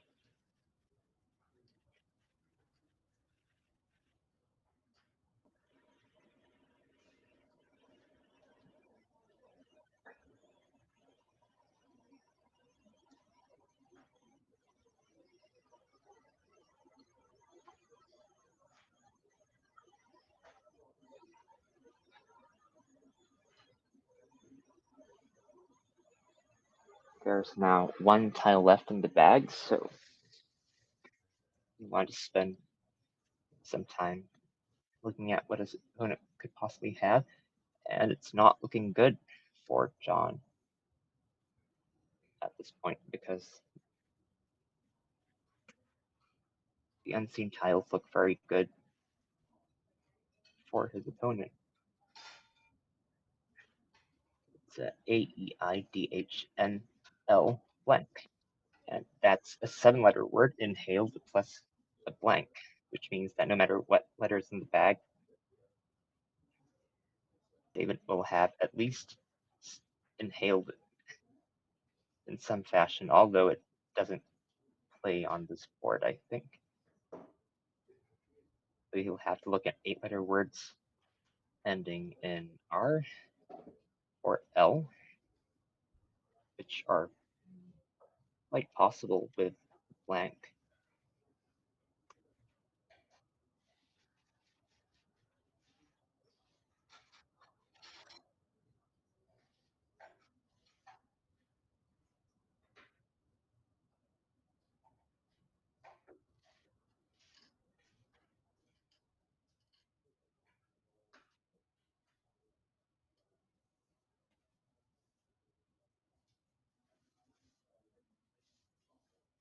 As it happens, there are potential bingos to R as well as L.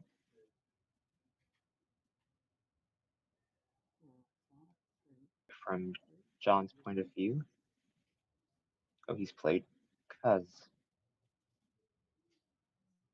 That leaves both L and R open, but he didn't really have any good options because he didn't have to score.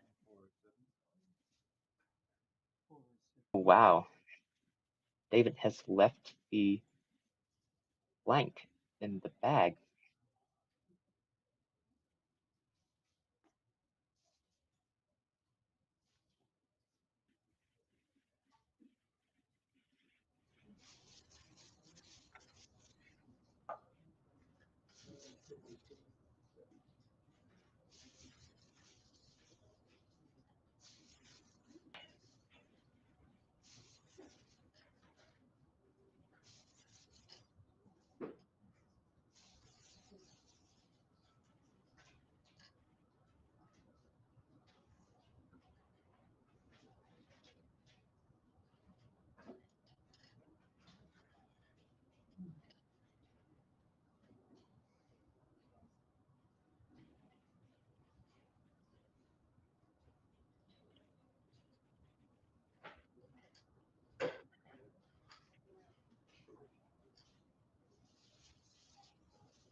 David will probably spend most of his remaining 8 minutes on this turn. Unfortunately for him, he's managed to avoid all the bingos that were possible in the bag. Now it seems that he does not have any winning plays.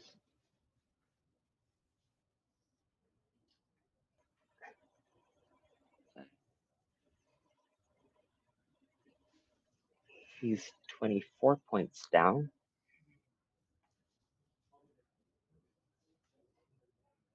Typically, you would want to do an out and 2, but I don't think he'll be able to score quite enough.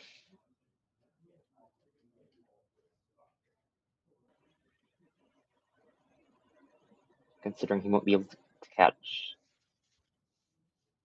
more than 2 or 4 points from John's rack. And John does have the blank, which increases his scoring potential with a bunch of 1-pointers.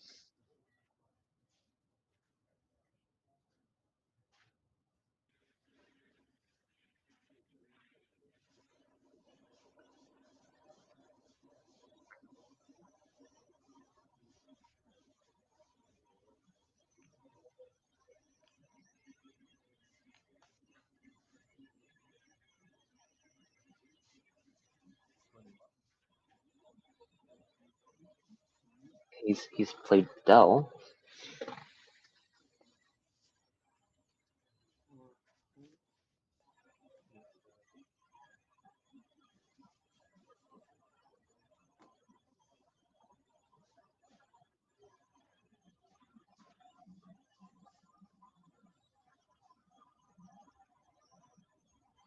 He did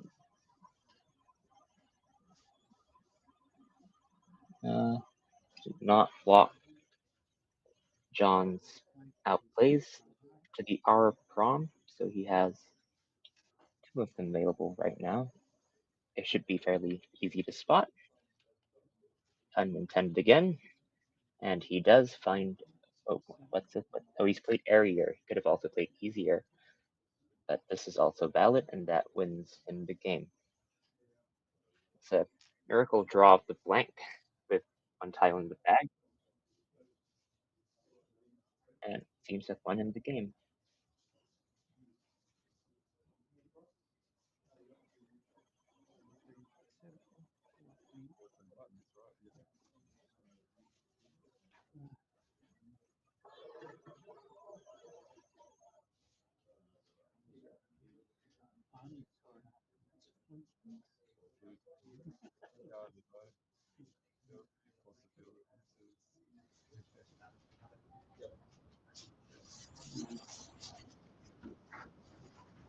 Don't know with those good, so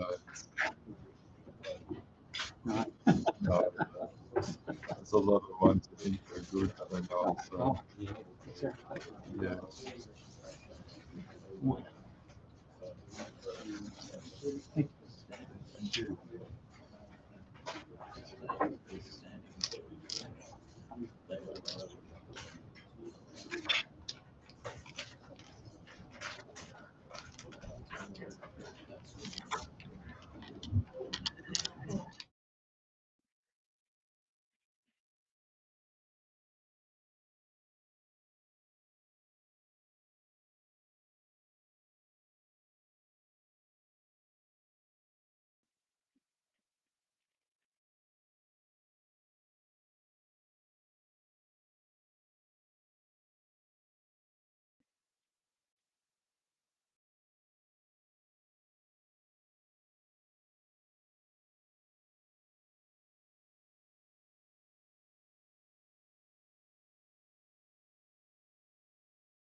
1, 2, 3, 4, 5, 6, 7. Hello, we're back with game 9, the Australian Masters. It's David Eldar to play first versus Bob Jackman. Bob Jackman.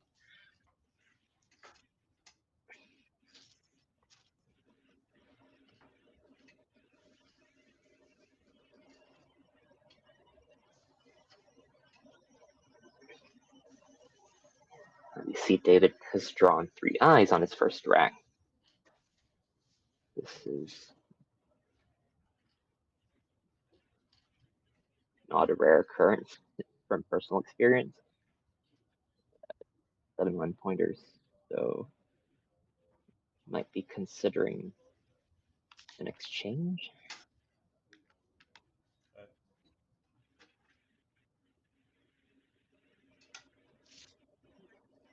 He decides to go for Leary instead.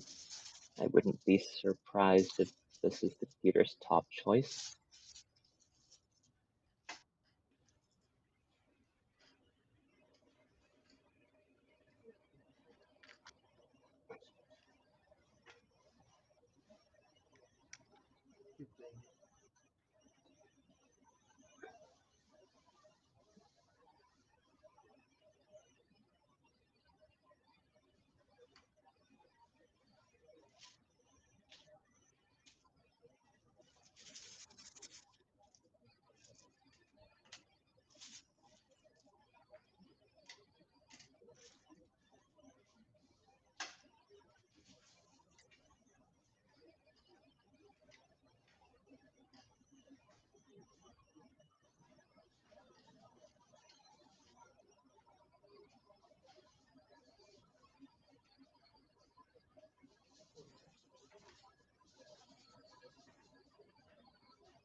Seems Bob is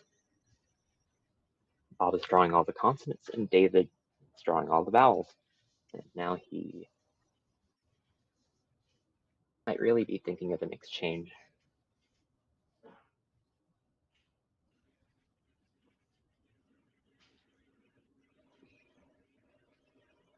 Oops.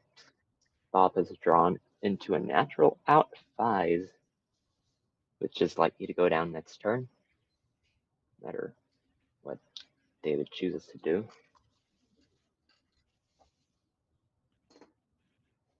Although Leary does not take an S.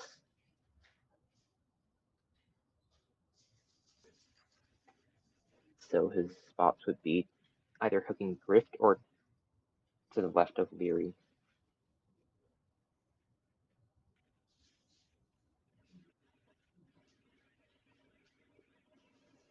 Or an 8, such as out gives through the G of Grift. As for David, looks like he might be trying to play through the vowels.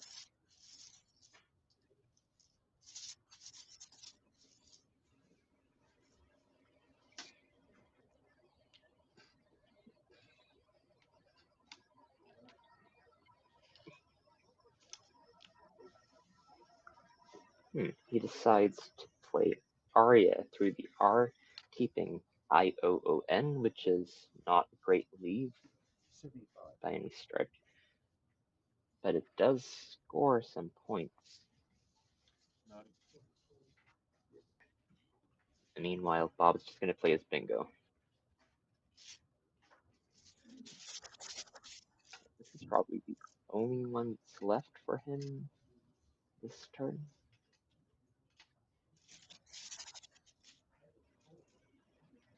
And David has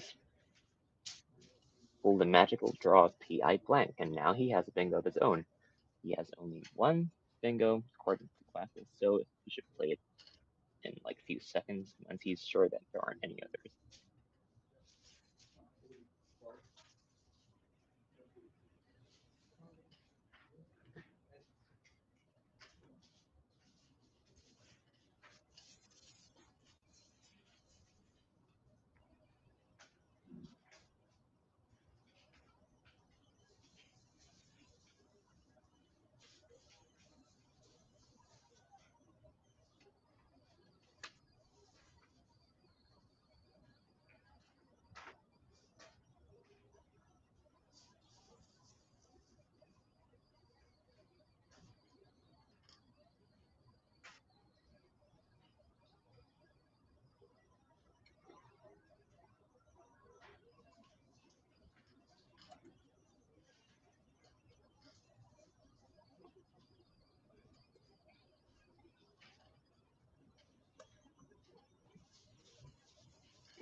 David's probably just going through the alphabet right now.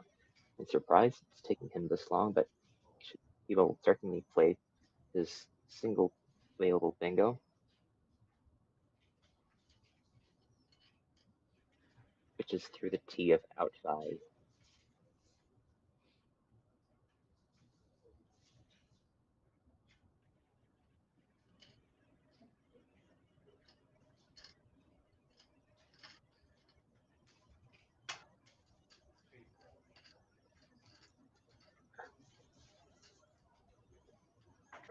Not quite sure if he's considering a play that's not a bingo.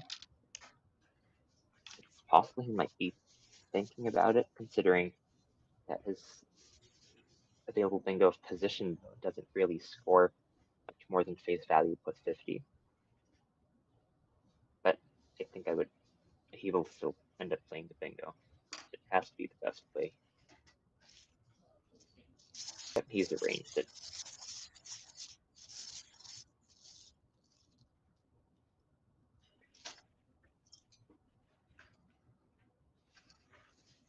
So it's back to Bob.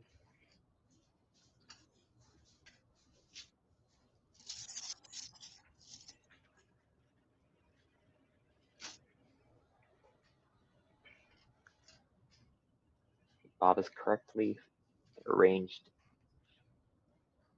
the only 8 that its rack makes. Unfortunately, there isn't an open U for him to play it through.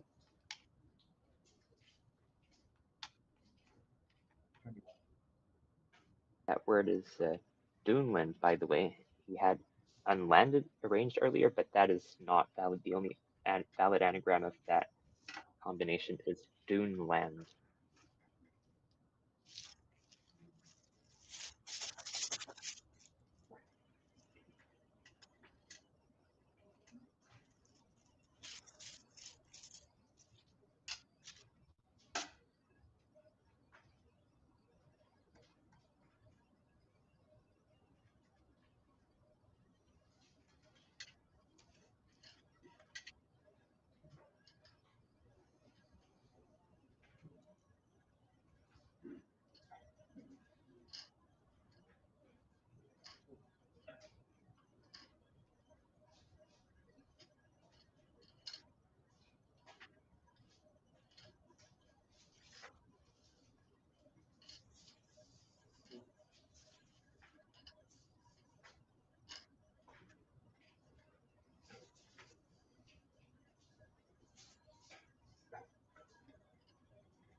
He's played Eland. Sorry for the delay. I'm having some trouble seeing the board. It's back to David, who has a rack of AAEDGST, which looks fairly bingo prone, but there aren't any available bingos for David on this turn. Oh, no, hold on. He has, oops, sorry, he has AEDHNNT.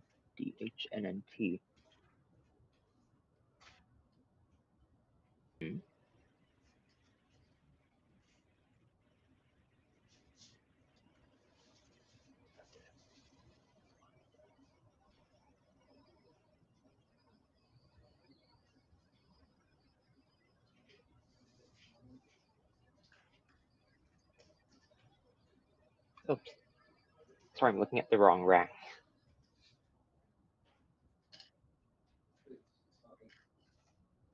Yes, David does have AAEDGST. There are no available bingos, so he'll be either looking to do a fish or to score. And it seems that he does have some decently high scores available with this rack. All of them, most of them involve playing off the S.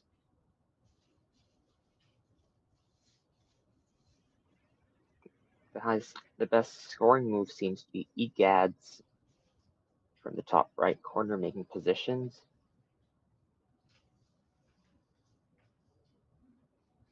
If he wants to keep the S, he might be thinking of something like dag.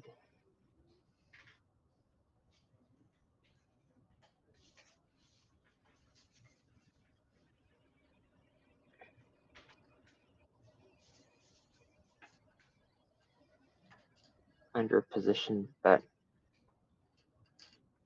the S is not particularly good on this board, so I think he's likely to go for egads or something similar.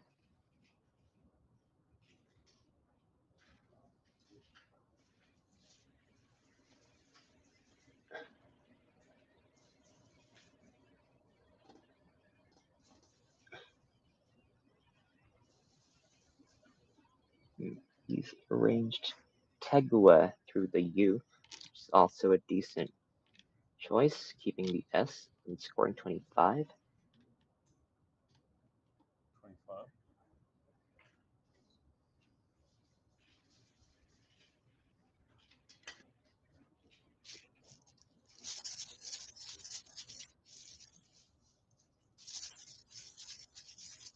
And he's played it.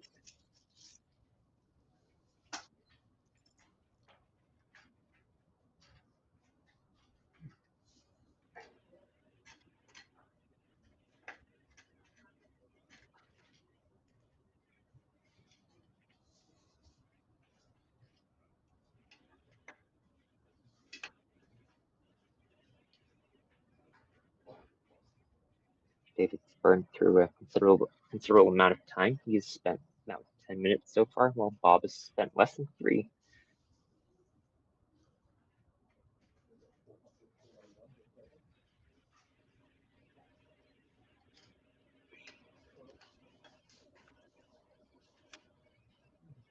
It's now Bob to play with a rack of A, D, E, H, N, and T.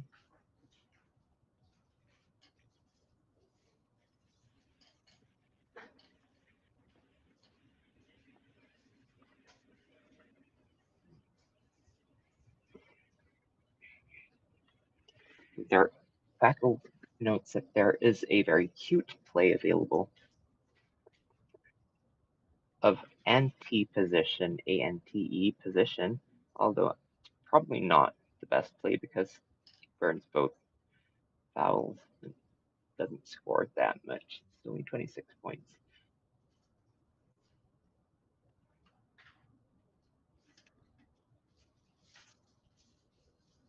Bob will just want to leave a good leave on this turn and hopefully bingo the next turn. Doesn't have any particularly high scoring plays. And he's gone with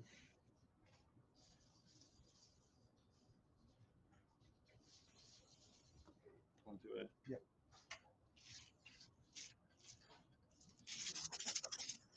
Sorry, I can't see the board again.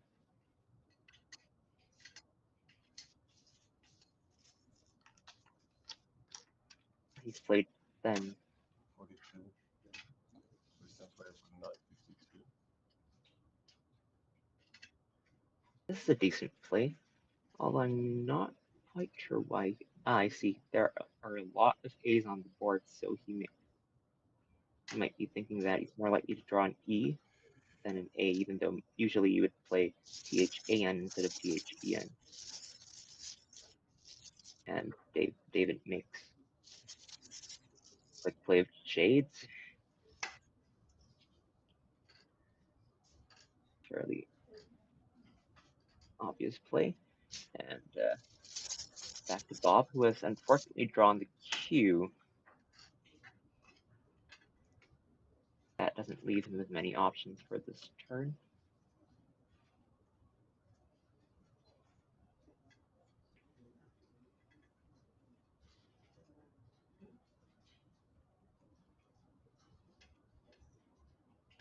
There's only one good play with the Q, and it's a new word.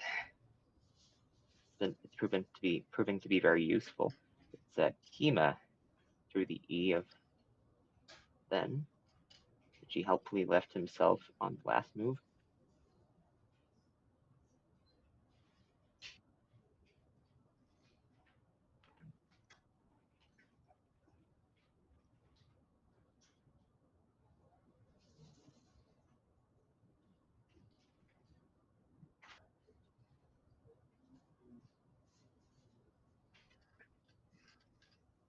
wondering if he might miss it because it's too new.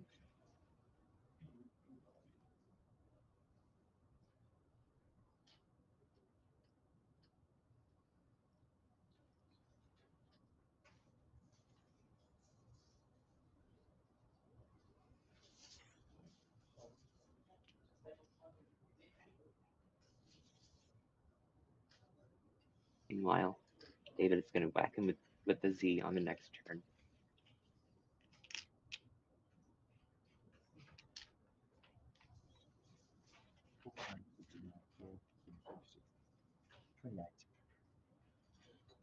So he's missed Kima and played Men.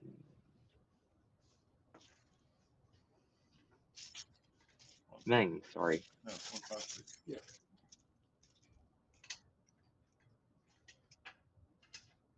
It's probably a slight mistake.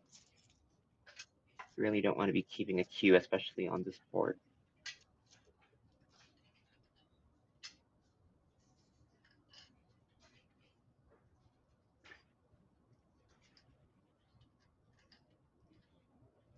David will probably just play the Z for almost 50 points. Probably with ZO next Shades.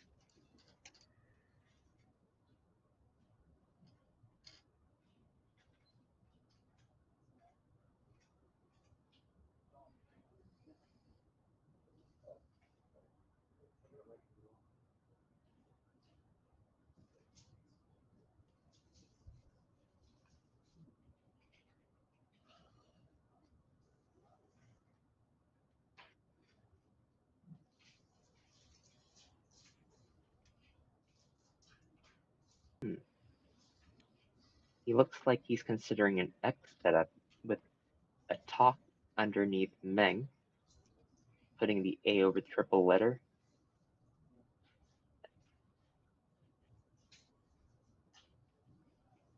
That's an interesting idea because it would be very hard to block that setup without simultaneously opening the triple lane underneath. And he has Z and X ready to go if Bob does that. I'm not sure if it's better than just taking the points with ZO. Meanwhile, Bob has drawn a U to go with his Q. Lucky escape.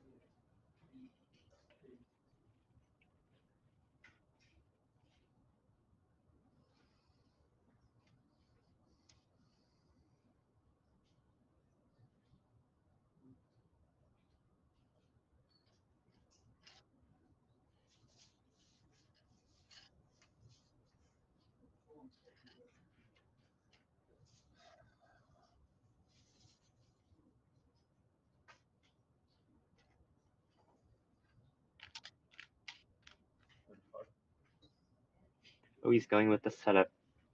This will be interesting. Bob will probably just play queen.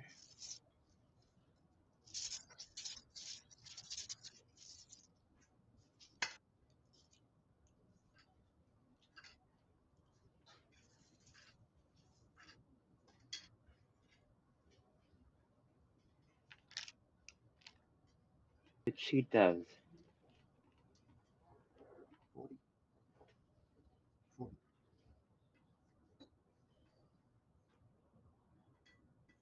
This is slightly unfortunate for David because it actually doesn't leave an easy X play underneath the A.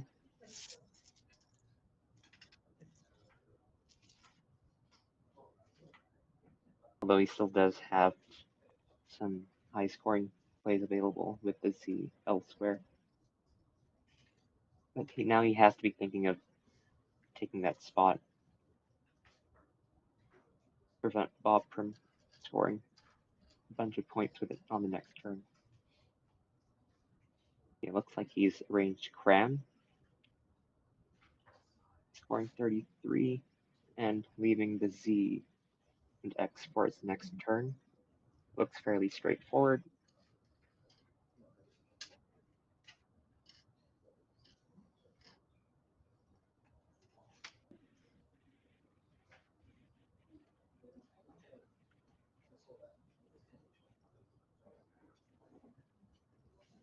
I wonder if David's taking too much time on this move. He has about 10 minutes left compared to Bob's 18 minutes.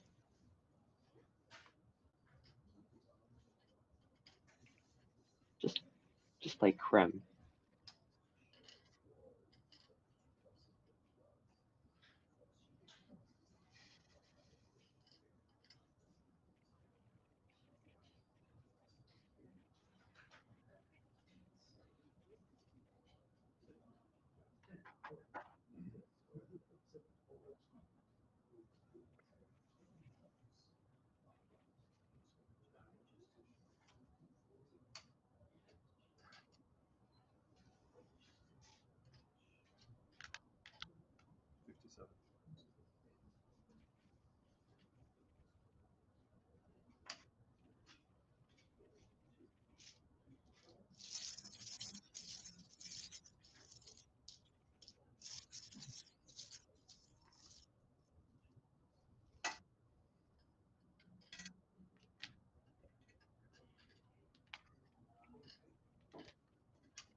Oh, he's playing Zex.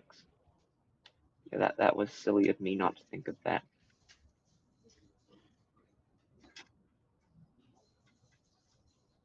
It is 57 points. And it leaves a good leave, although this board is really not conducive for bingos at this point.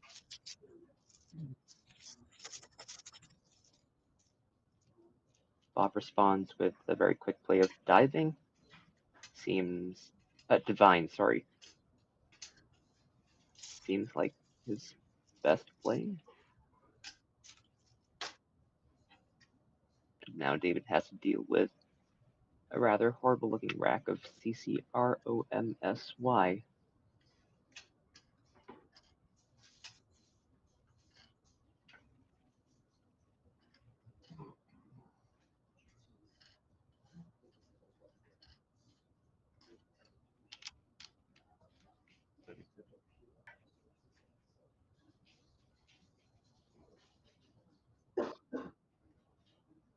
He's gone with MY, which scores very well.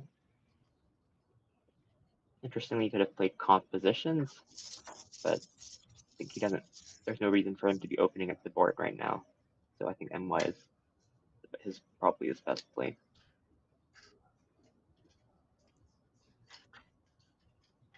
Bob now needs to do something about the board. He needs to make it. Oh, hold on. He has a bingo.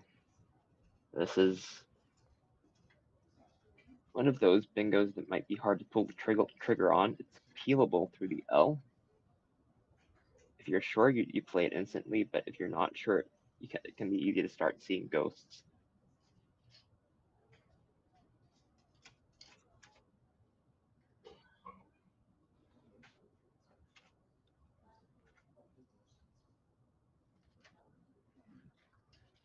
Well, he has seen it. Will he play it? Yep, he's playing it. Well done, Bob. Peelable goes down for 67. 67. Oh.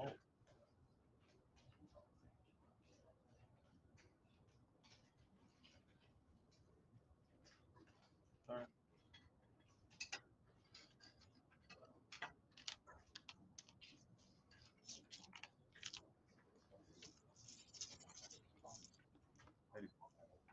Well, that's Scorcher.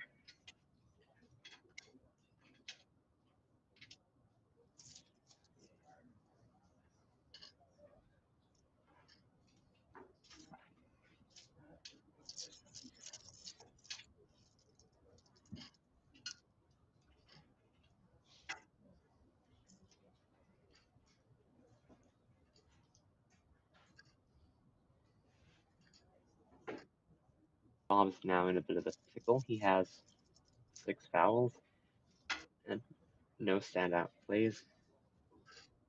Might just do something like you boy, Philip Queen. Try and keep the board as open as possible. And hopefully they go next round, the next turn.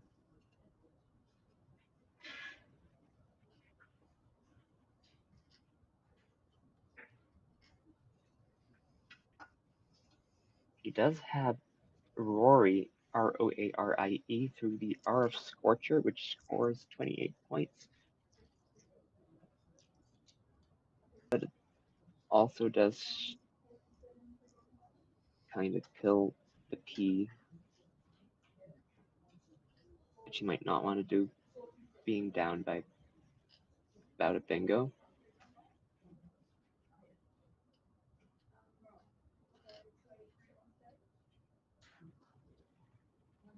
The unseen tiles are not very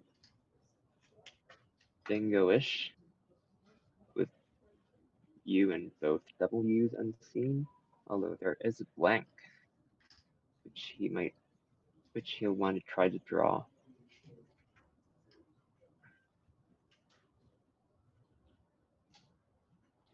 I'm really not sure what the correct approach to this turn is.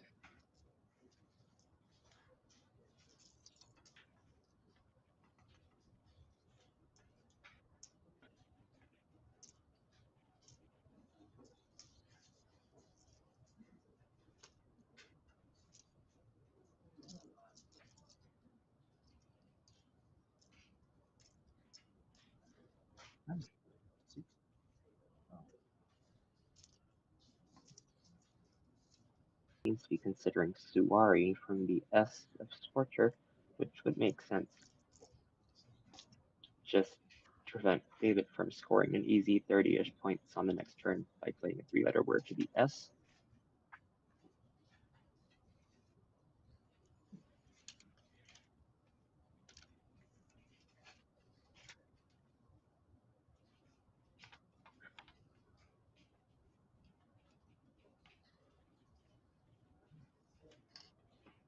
But the top couple, the top few plays in this position are probably fairly close in terms of winning probability.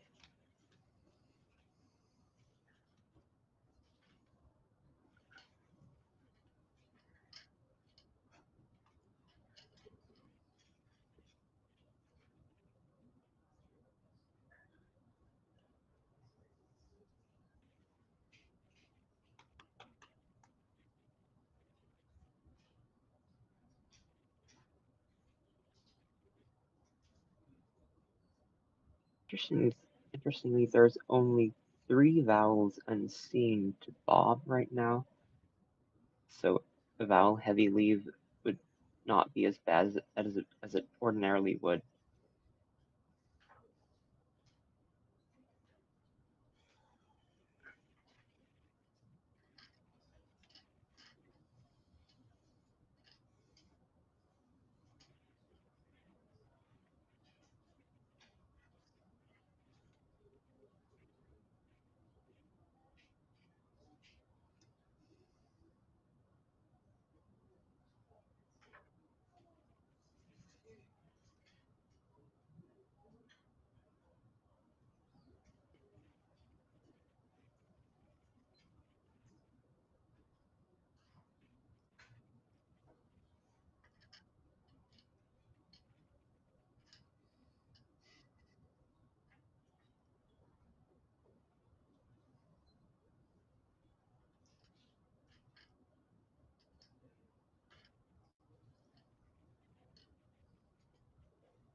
He's looking at UI now.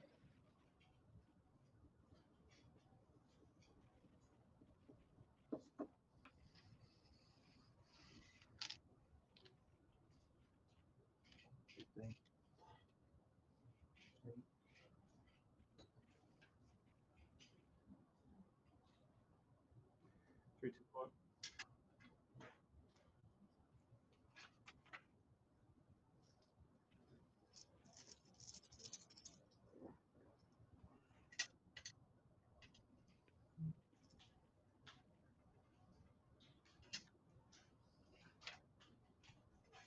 He's played UI. That's fairly defensible.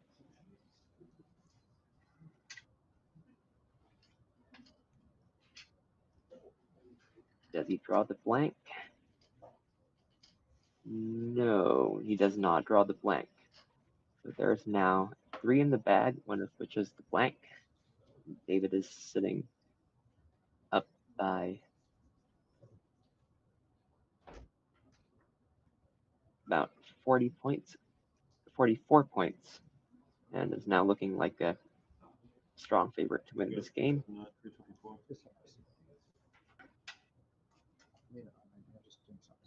Ordinarily, you would play something like Woods to the S, but since there are 3 in the bag, that would empty the bag. So David is likely to go with a 2-tile play. 171. Nope. 25. Yep. 84. They're checking the scores right now.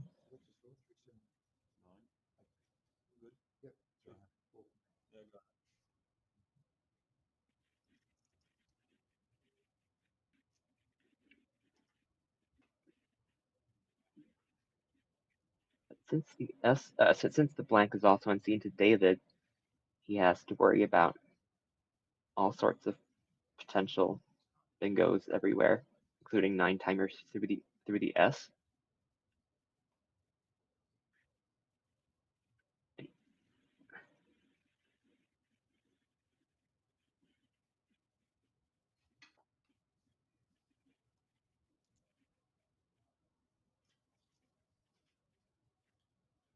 Unfortunately for David, there isn't an easy way to obstruct the 9-timer lane while also scoring and not emptying the bag.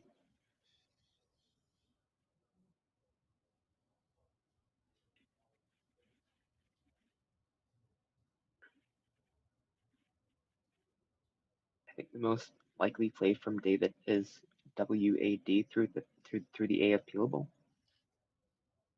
leaving 1 in the bag and keeping fairly good lead. But he'll definitely spend some time working out possible bingos that Bob could respond with.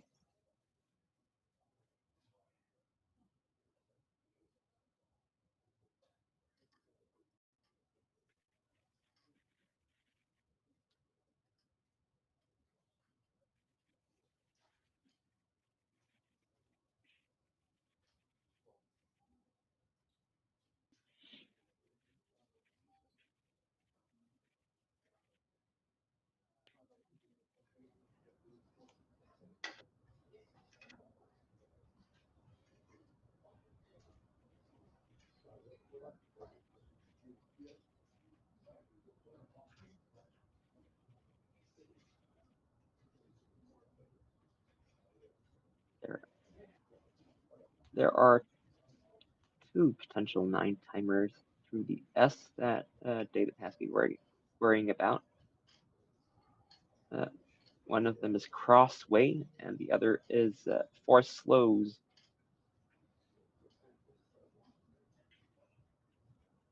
Fortunately for him, Bob has neither of these, but he doesn't know that.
David seems to be thinking of just emptying the bag.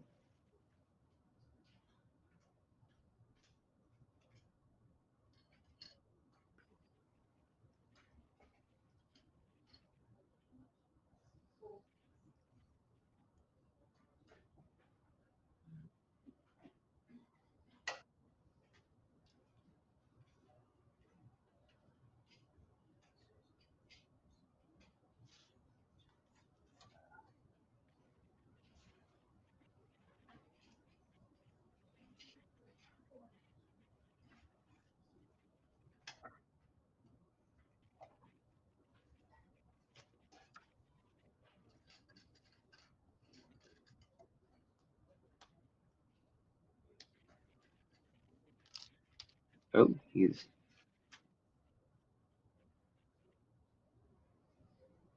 going for it. He's just playing worst.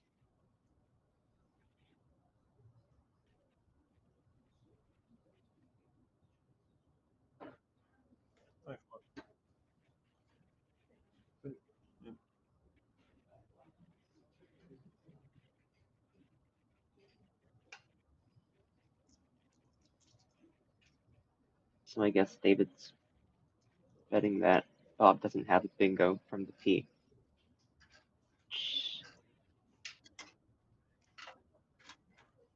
Which is seems like a fairly good bet, considering the unseen tile.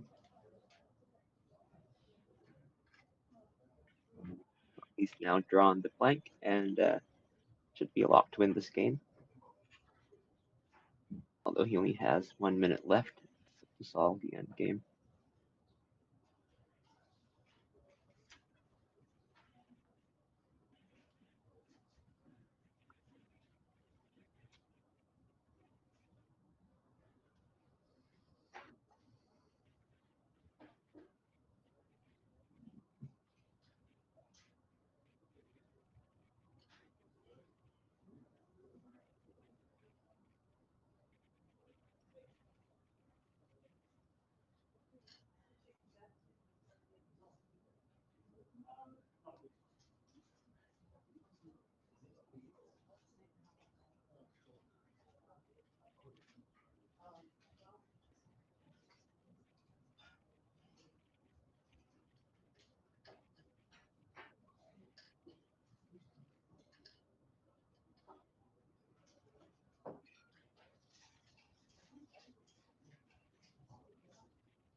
He's gone with 4 buy, which seems like a good play.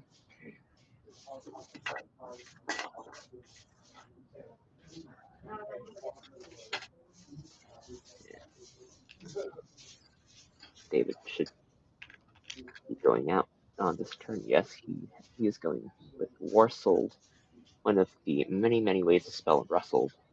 Yeah. 28. Yeah. 4, 3. Plus 2. Yeah. That's a wrap for this game, David. Minus 2, 350. Yeah. Was it blanket bag, wasn't it? Yeah. The last. No, I don't think you would have won anyway. There were a few. There are a few bingos available. But, I had 6 valves. yeah. But I did, how did I do? I don't remember now. Either I lied, which is right. Yeah, that's true. I had a decent pickup. I might have got down 30 or something. Compositions here, I totally forgot about it. Which one? Compositions. Until the second after I played, and then I knew. Oh, no, I didn't think of it. Yeah, I was like, well, truly. Check the other, yeah. Sorry? I checked the other. You got the thing? I think it's good. Yeah. Yeah, I'm pretty sure it's fine. Yeah, I think I've never seen it somewhere. I wasn't going to bother anyway. No, such a school Yeah, it's fun. Yeah, I would have challenged if was in it was in serious doubt. Yeah, that was a nice big well. Yeah, I can't believe you got a bingo down on this board. Yeah, it was after. I couldn't do it, so I really should go back. Well, actually, I could bring good letters. But yeah, this was a big miss. Actually, it worked out in the third because if I played composition, then I probably wouldn't have been it. It was quite lucky. Yeah. Yeah, composition in the third. Yeah, I've been looking there for a while. And then, of course, well, yeah, this position. This position. I'm sure there's others like super. It's funny. If you think about it, until it comes up. Yeah. And then you miss it. Did you hear one of Edward? Wow, that's 30. Did you hear What's one that? on a cam hold? Oh, shit. D position, re position, opposition, imposition, apposition, substitution, proposition, oviposition. Wow. Ovi. I don't think I Yeah, that's substitution. I didn't even think of it. Yeah. Oh, deposition, of course. Oh, well, I'm really glad I forgot that.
on Monday.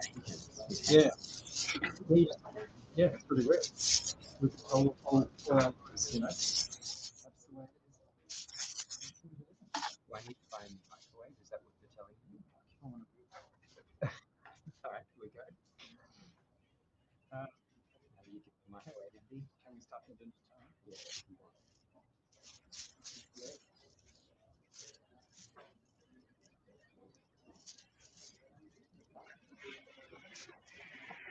Hello everyone, welcome back to the Australian Masters. We're about to start game 10. It's Trevor Halsall to start against Edward Alkowicz.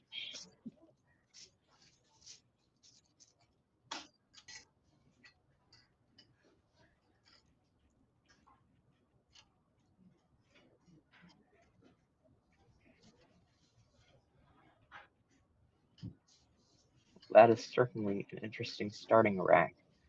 7 consonants, including 3 S's.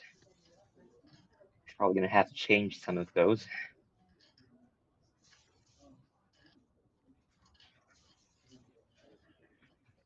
It's always hard deciding how many S's to keep, but I think an S is the best to leave out of this rack.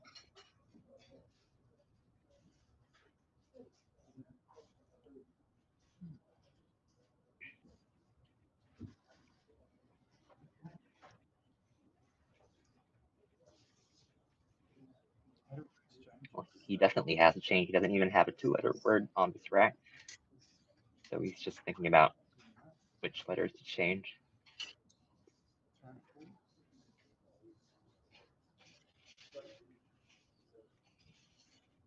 Backle agrees with me that NS is the best lead, but GNS seems to be close. And he's gone for SSS, which might be slightly inaccurate. 8, 9, 10, 14, 16, 20, 40, 19. Meanwhile, Edward has started with a natural slavery. Well spotted.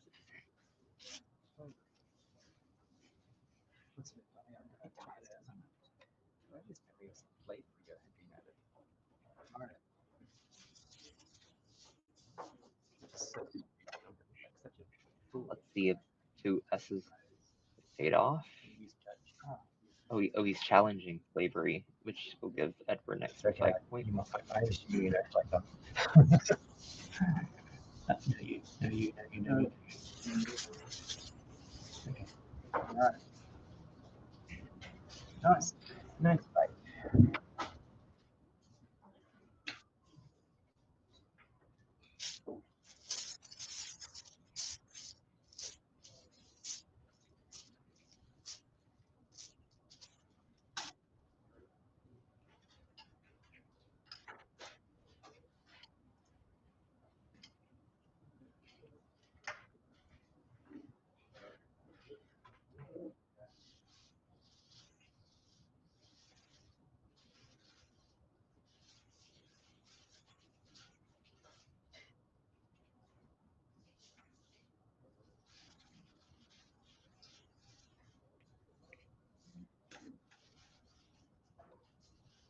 Trevor now has to deal with the U and the X.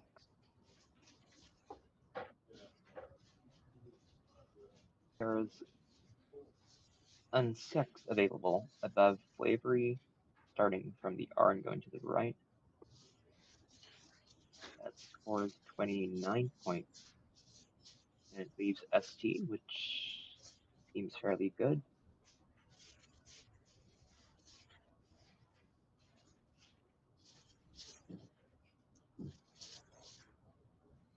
I don't see any better options available.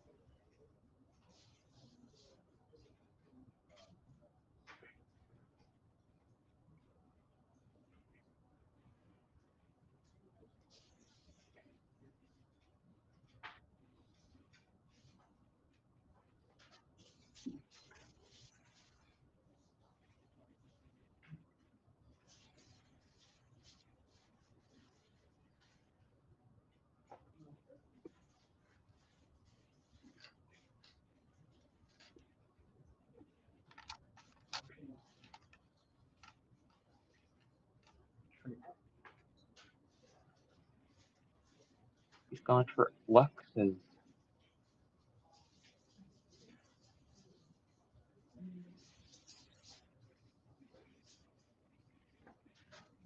it's also pretty good.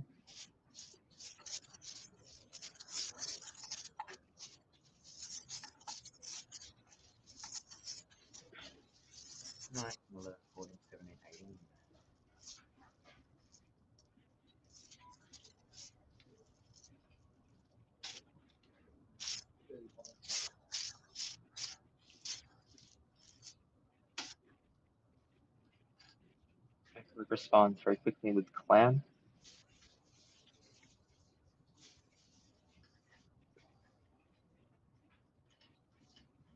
And it's back to Trevor, who has a rack of joint plus M.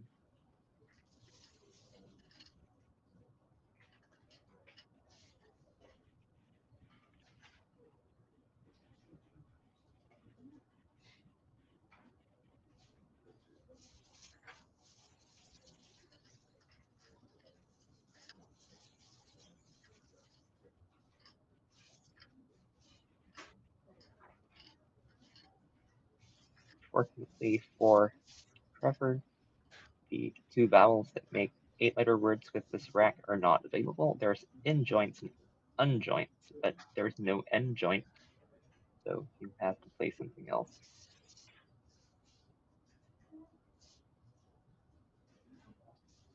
Joins looks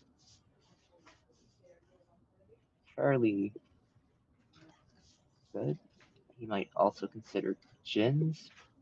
Like,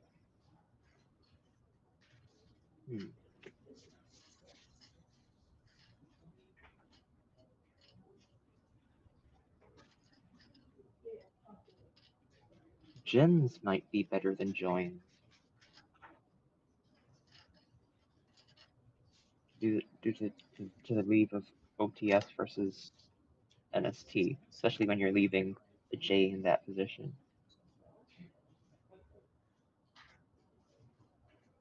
He does seem to be considering Jin, and he's played it.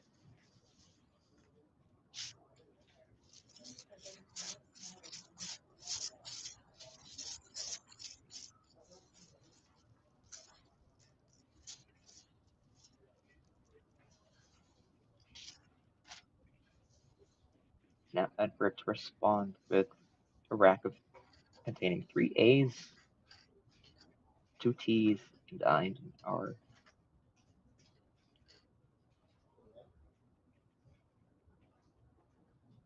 Doesn't have any good plays from the J, so we probably have to dump some of the A's elsewhere. He's arranged RT, which is a 5-letter word, but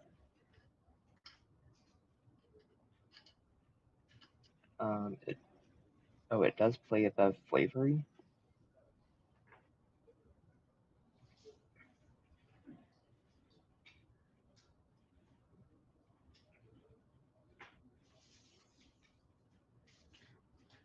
Seems to be considering Rayat now through the Y of flavory. It's RAIYAT.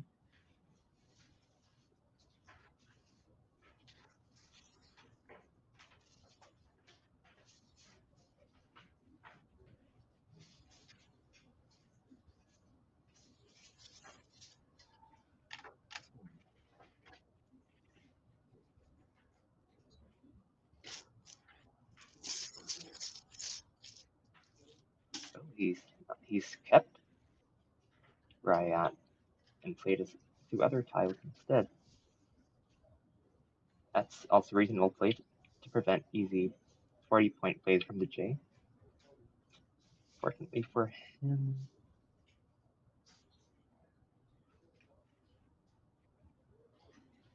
Trevor has drawn Isotone,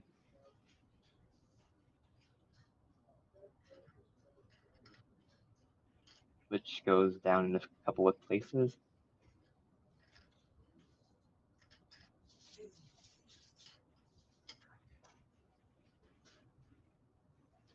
best place is probably Toonies under Luxus, making Luxus.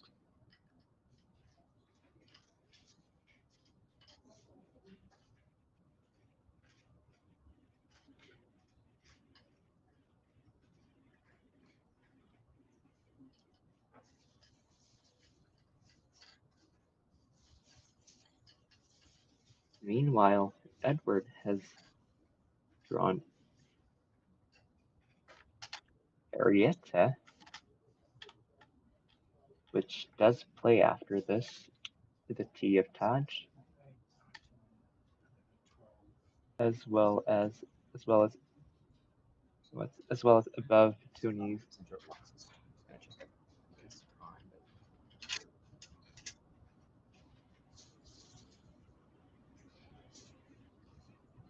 And he plays it. Oops, sorry. Oh no, he hasn't played it, he's just challenging.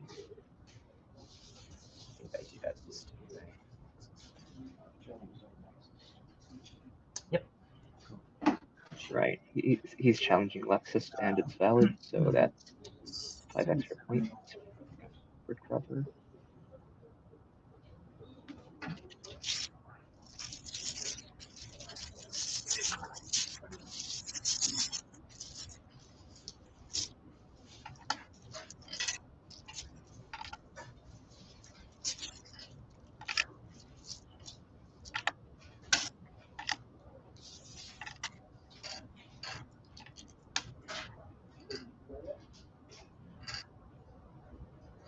One, two, three, 4, 5, 6, 7, 8, 6, 7, 8, 9, 10, 22, 72.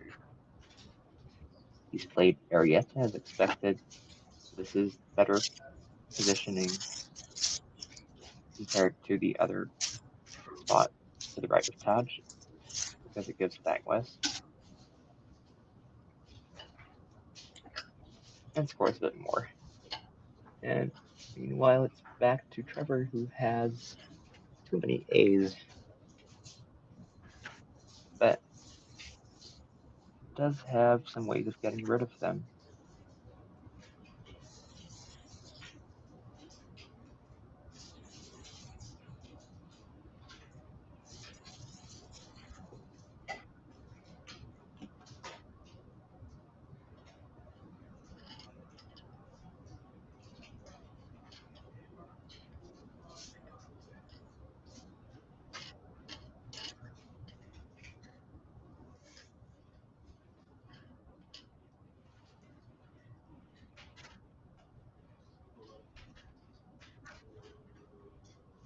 The play that stands out to me is Tapa above Arietta, making PIS, scoring 30 points while keeping FAR.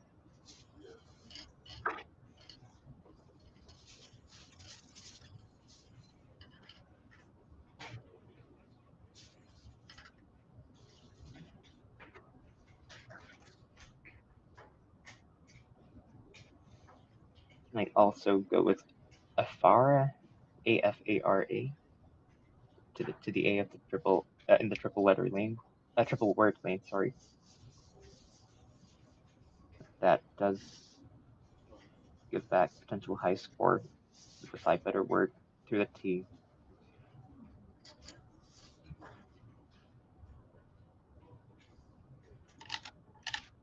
Five, 6, 7, 8, 24.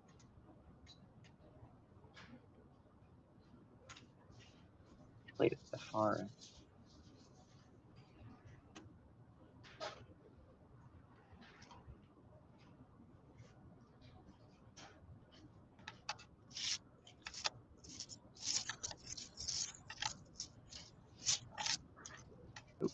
Another nice bingo from Edward.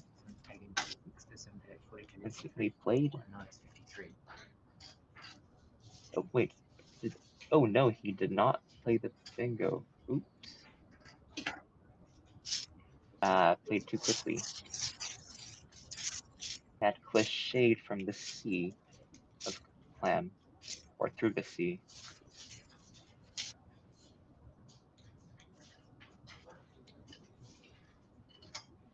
Nevertheless, this scores very well. Unfortunately, it does open a lane for a very high scoring reply.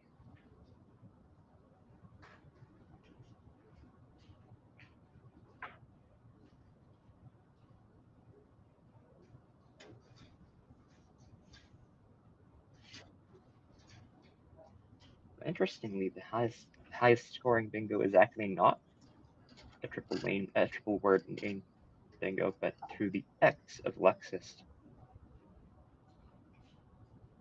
I think most people wouldn't even think of looking through that letter.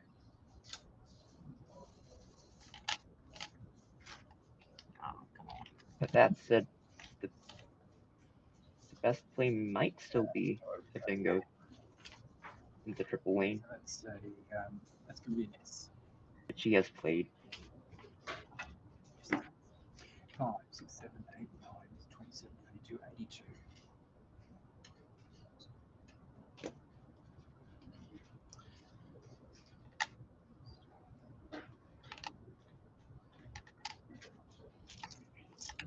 One, 2, 4, 2, 10, 12, 16, 30, 36.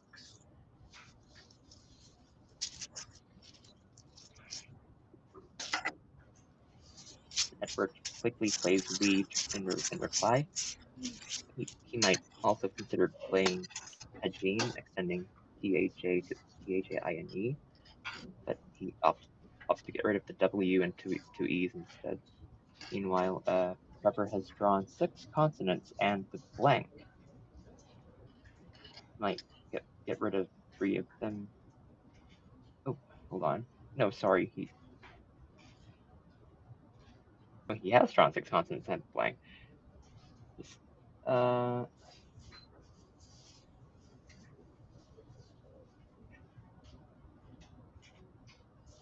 There's one obvious spot to get rid of 3 consonants, and that's through the I of Jins.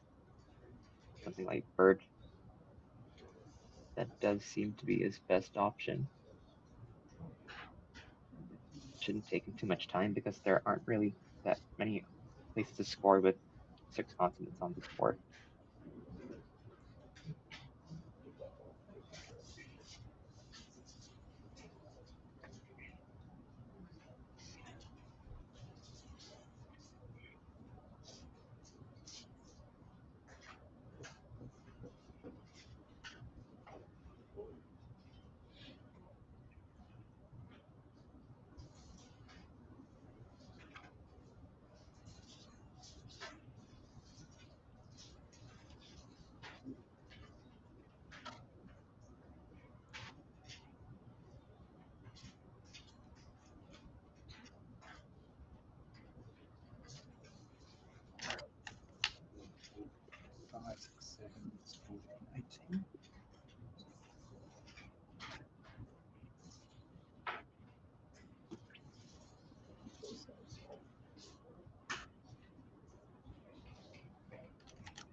Yeah, he's played bird.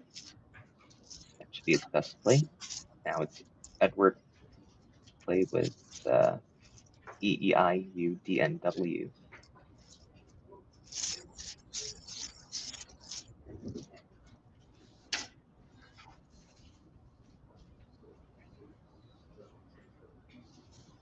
Edward quickly plays EW. It's probably his best play as well.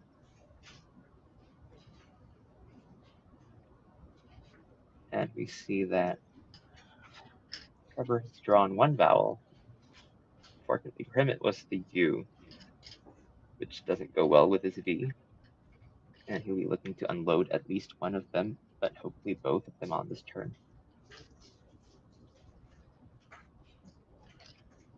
He can get rid of the U with Crunk, which also scores decently at 21 points. CRUNK from Clan. Another option might be YUK for 20 points. KNUR for 18. There aren't really any other good options that I can see. He is down by a bingo. 52 points. So he'll be looking to keep the board open, especially since he has blank. From that perspective, Crunk might not be the best option.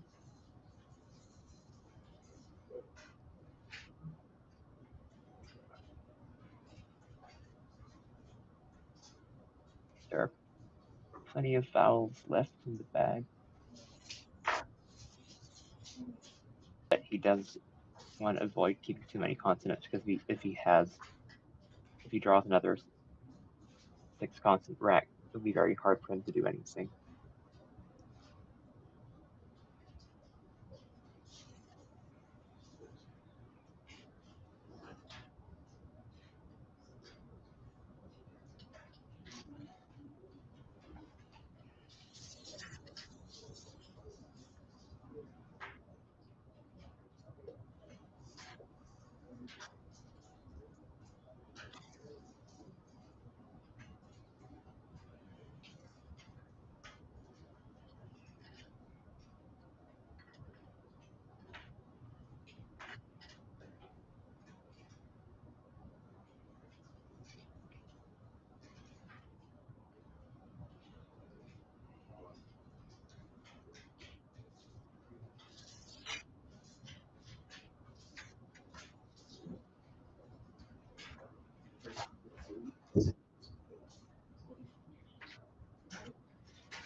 He's playing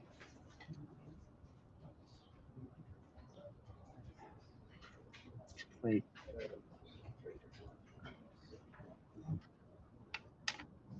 Rook 10. I'm not a big fan of this move. 4, 5, 6, 7, 8, 9, 10, 11, 12, 20. It doesn't 26, 7. work quite enough and obstructs the O. Although it does set up an S hook. It's not an S hook, a T hook in front. But he doesn't have a T either.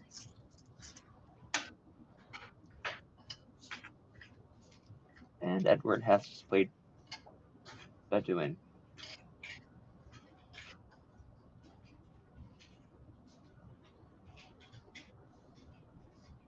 Well, that likely puts the game out of reach. It's not completely won yet, but it's very hard to see how Trevor can come back from such a deficit, especially since he's now drawn the Q, which will cost him another turn.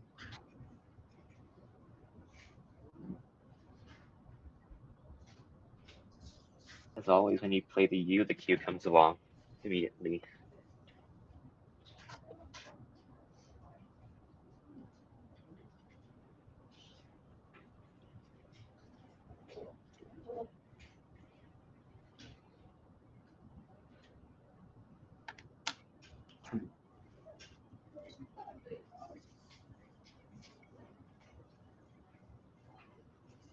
I would expect if he plays QI, that really not too much to think about.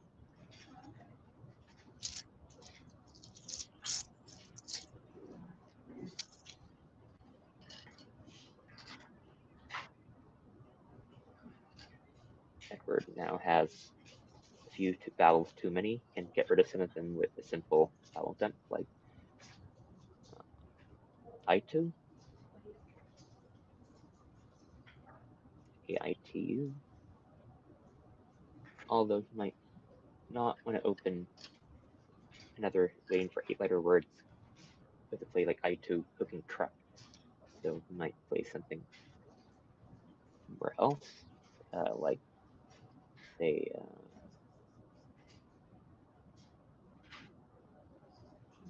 under Y of Savory.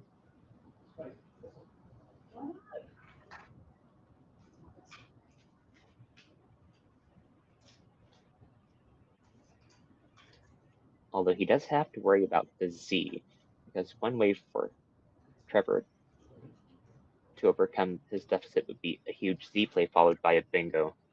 So he's probably focused on the triple word square at the top right of the board, as well as the double word square to the left of Bedouin. Ideally, his play would obstruct both of them, making it a lot harder for Trevor to come back on his turn.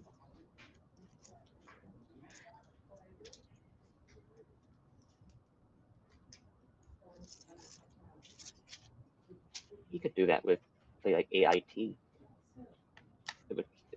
Leave wouldn't be that great, but he doesn't need great leave to win this game. Oh, he's on with I2, so he's not scared of the.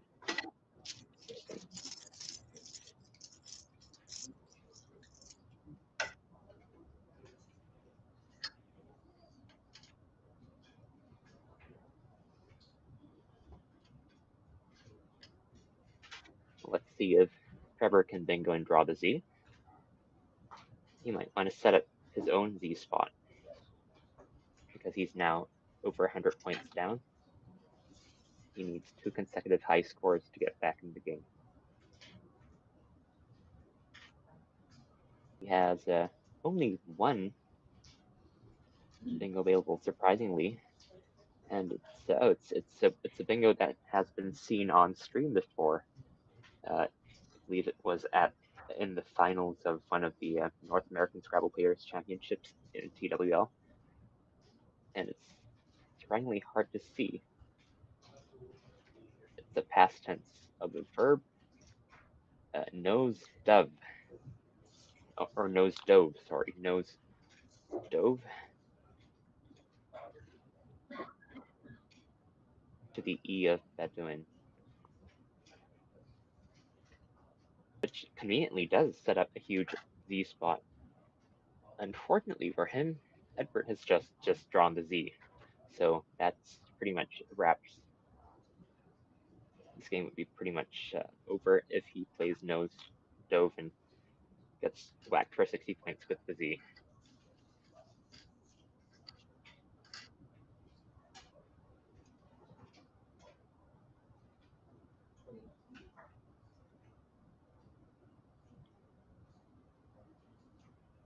Yeah, he spotted nose dove.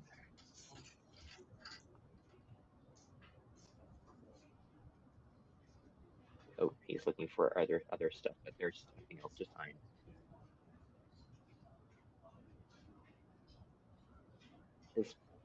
It should be his best move, but unfortunately it won't win him the game.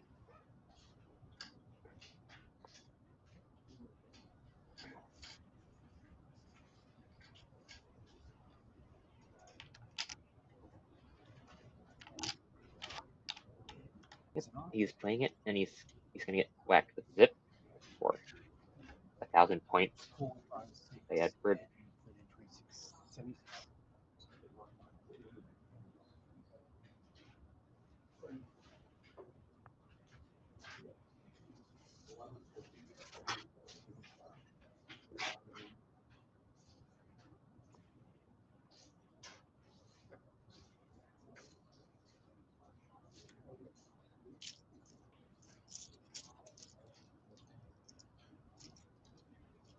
Trevor now needs desperately to draw another bingo right away.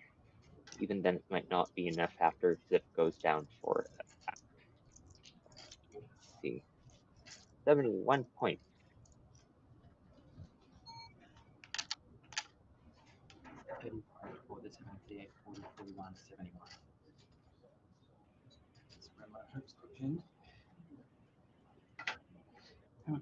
Oh, he hasn't drawn a bingo, so that's this game in bag for Edward, ending the day on a high note.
This has been a very rapid game. I see Trevor has, I think, 14 minutes left, and Edward has 18.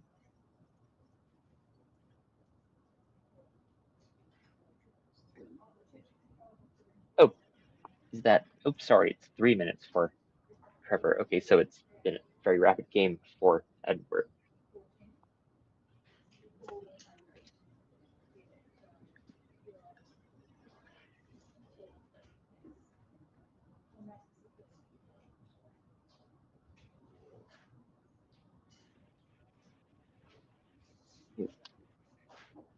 Trevor will just be looking to reduce his losing margin. He has Hog, H-O-G-G, for 32 points from the double letter square at the top left. Making AG. That does seem to be his best play, unless I'm mistaken.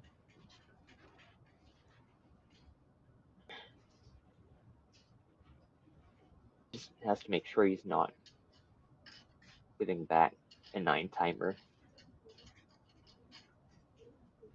which is actually a distinct possibility considering what is unseen to Trevor.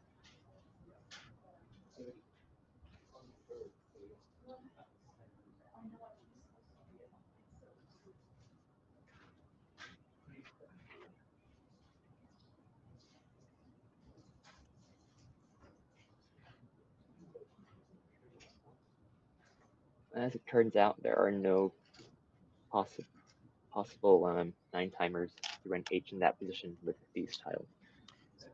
Although there are possible bingos, I think, yeah.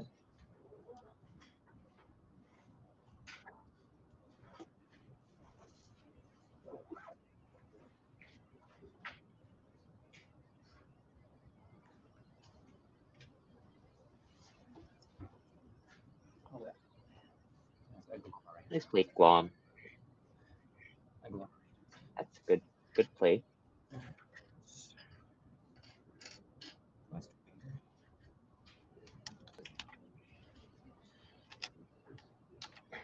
One, two, three, 4, 5, 6, 8, 20, 24, 25, 26, 30, 32, 3, 4, 5, 6, 37, 40.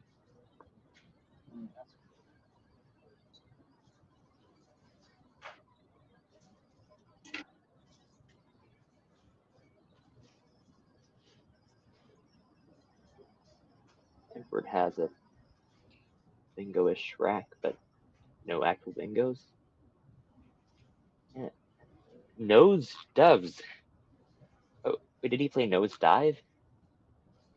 Oh, he might have played nose dive. Ah, it's nose dive. Sorry, I thought it was nose dove all along. Okay, so that makes sense.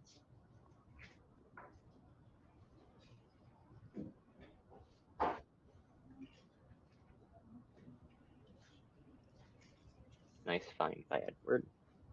These high probability 5-letter words aren't words you see every day on the Scrabble board. I think this one is a plural, so it doesn't take S. Yeah, it doesn't take S.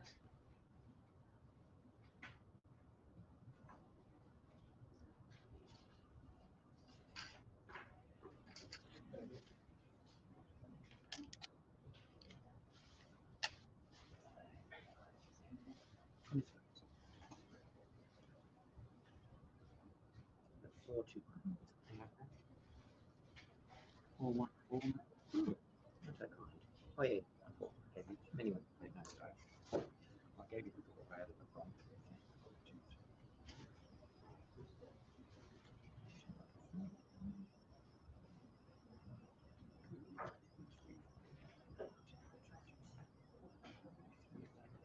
Hey from Trevor.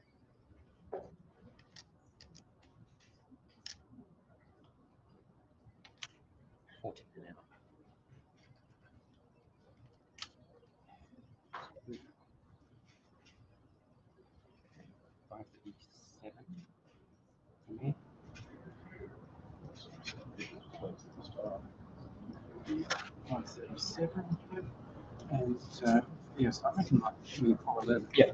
So I,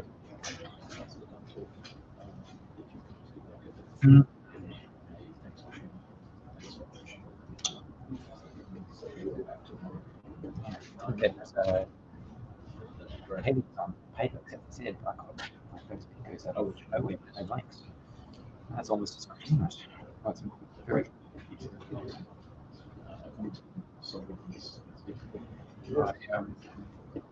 my first rate was a D. So I picked out an S.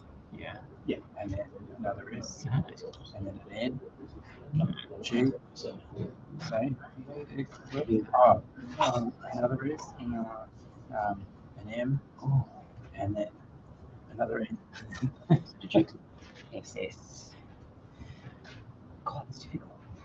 I think it is. I think it's very difficult. I mean, you still need to go through at least one S. Which is crazy. Did you get one of your best? These three. I think possibly I should have kept M. No, I think SS. I would keep SS there if I'm going to click through the SS now. Yeah. But I might keep SS. Very tempted to do the NG Oof. but And then of course you bought the X, which wasn't what you wanted.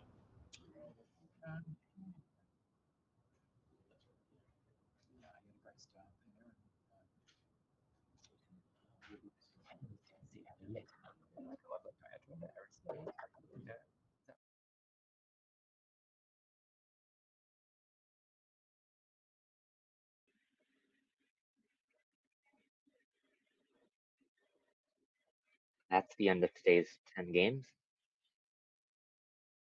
Here are the standings as they were before some final results from round 10.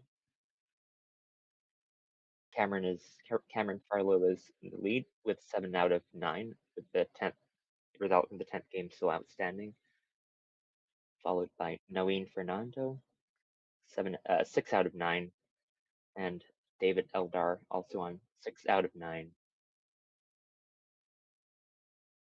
as well as a few other players, Andrew Fisher, Rob Talbot, and John Spine, all on 6 out of 9 wins.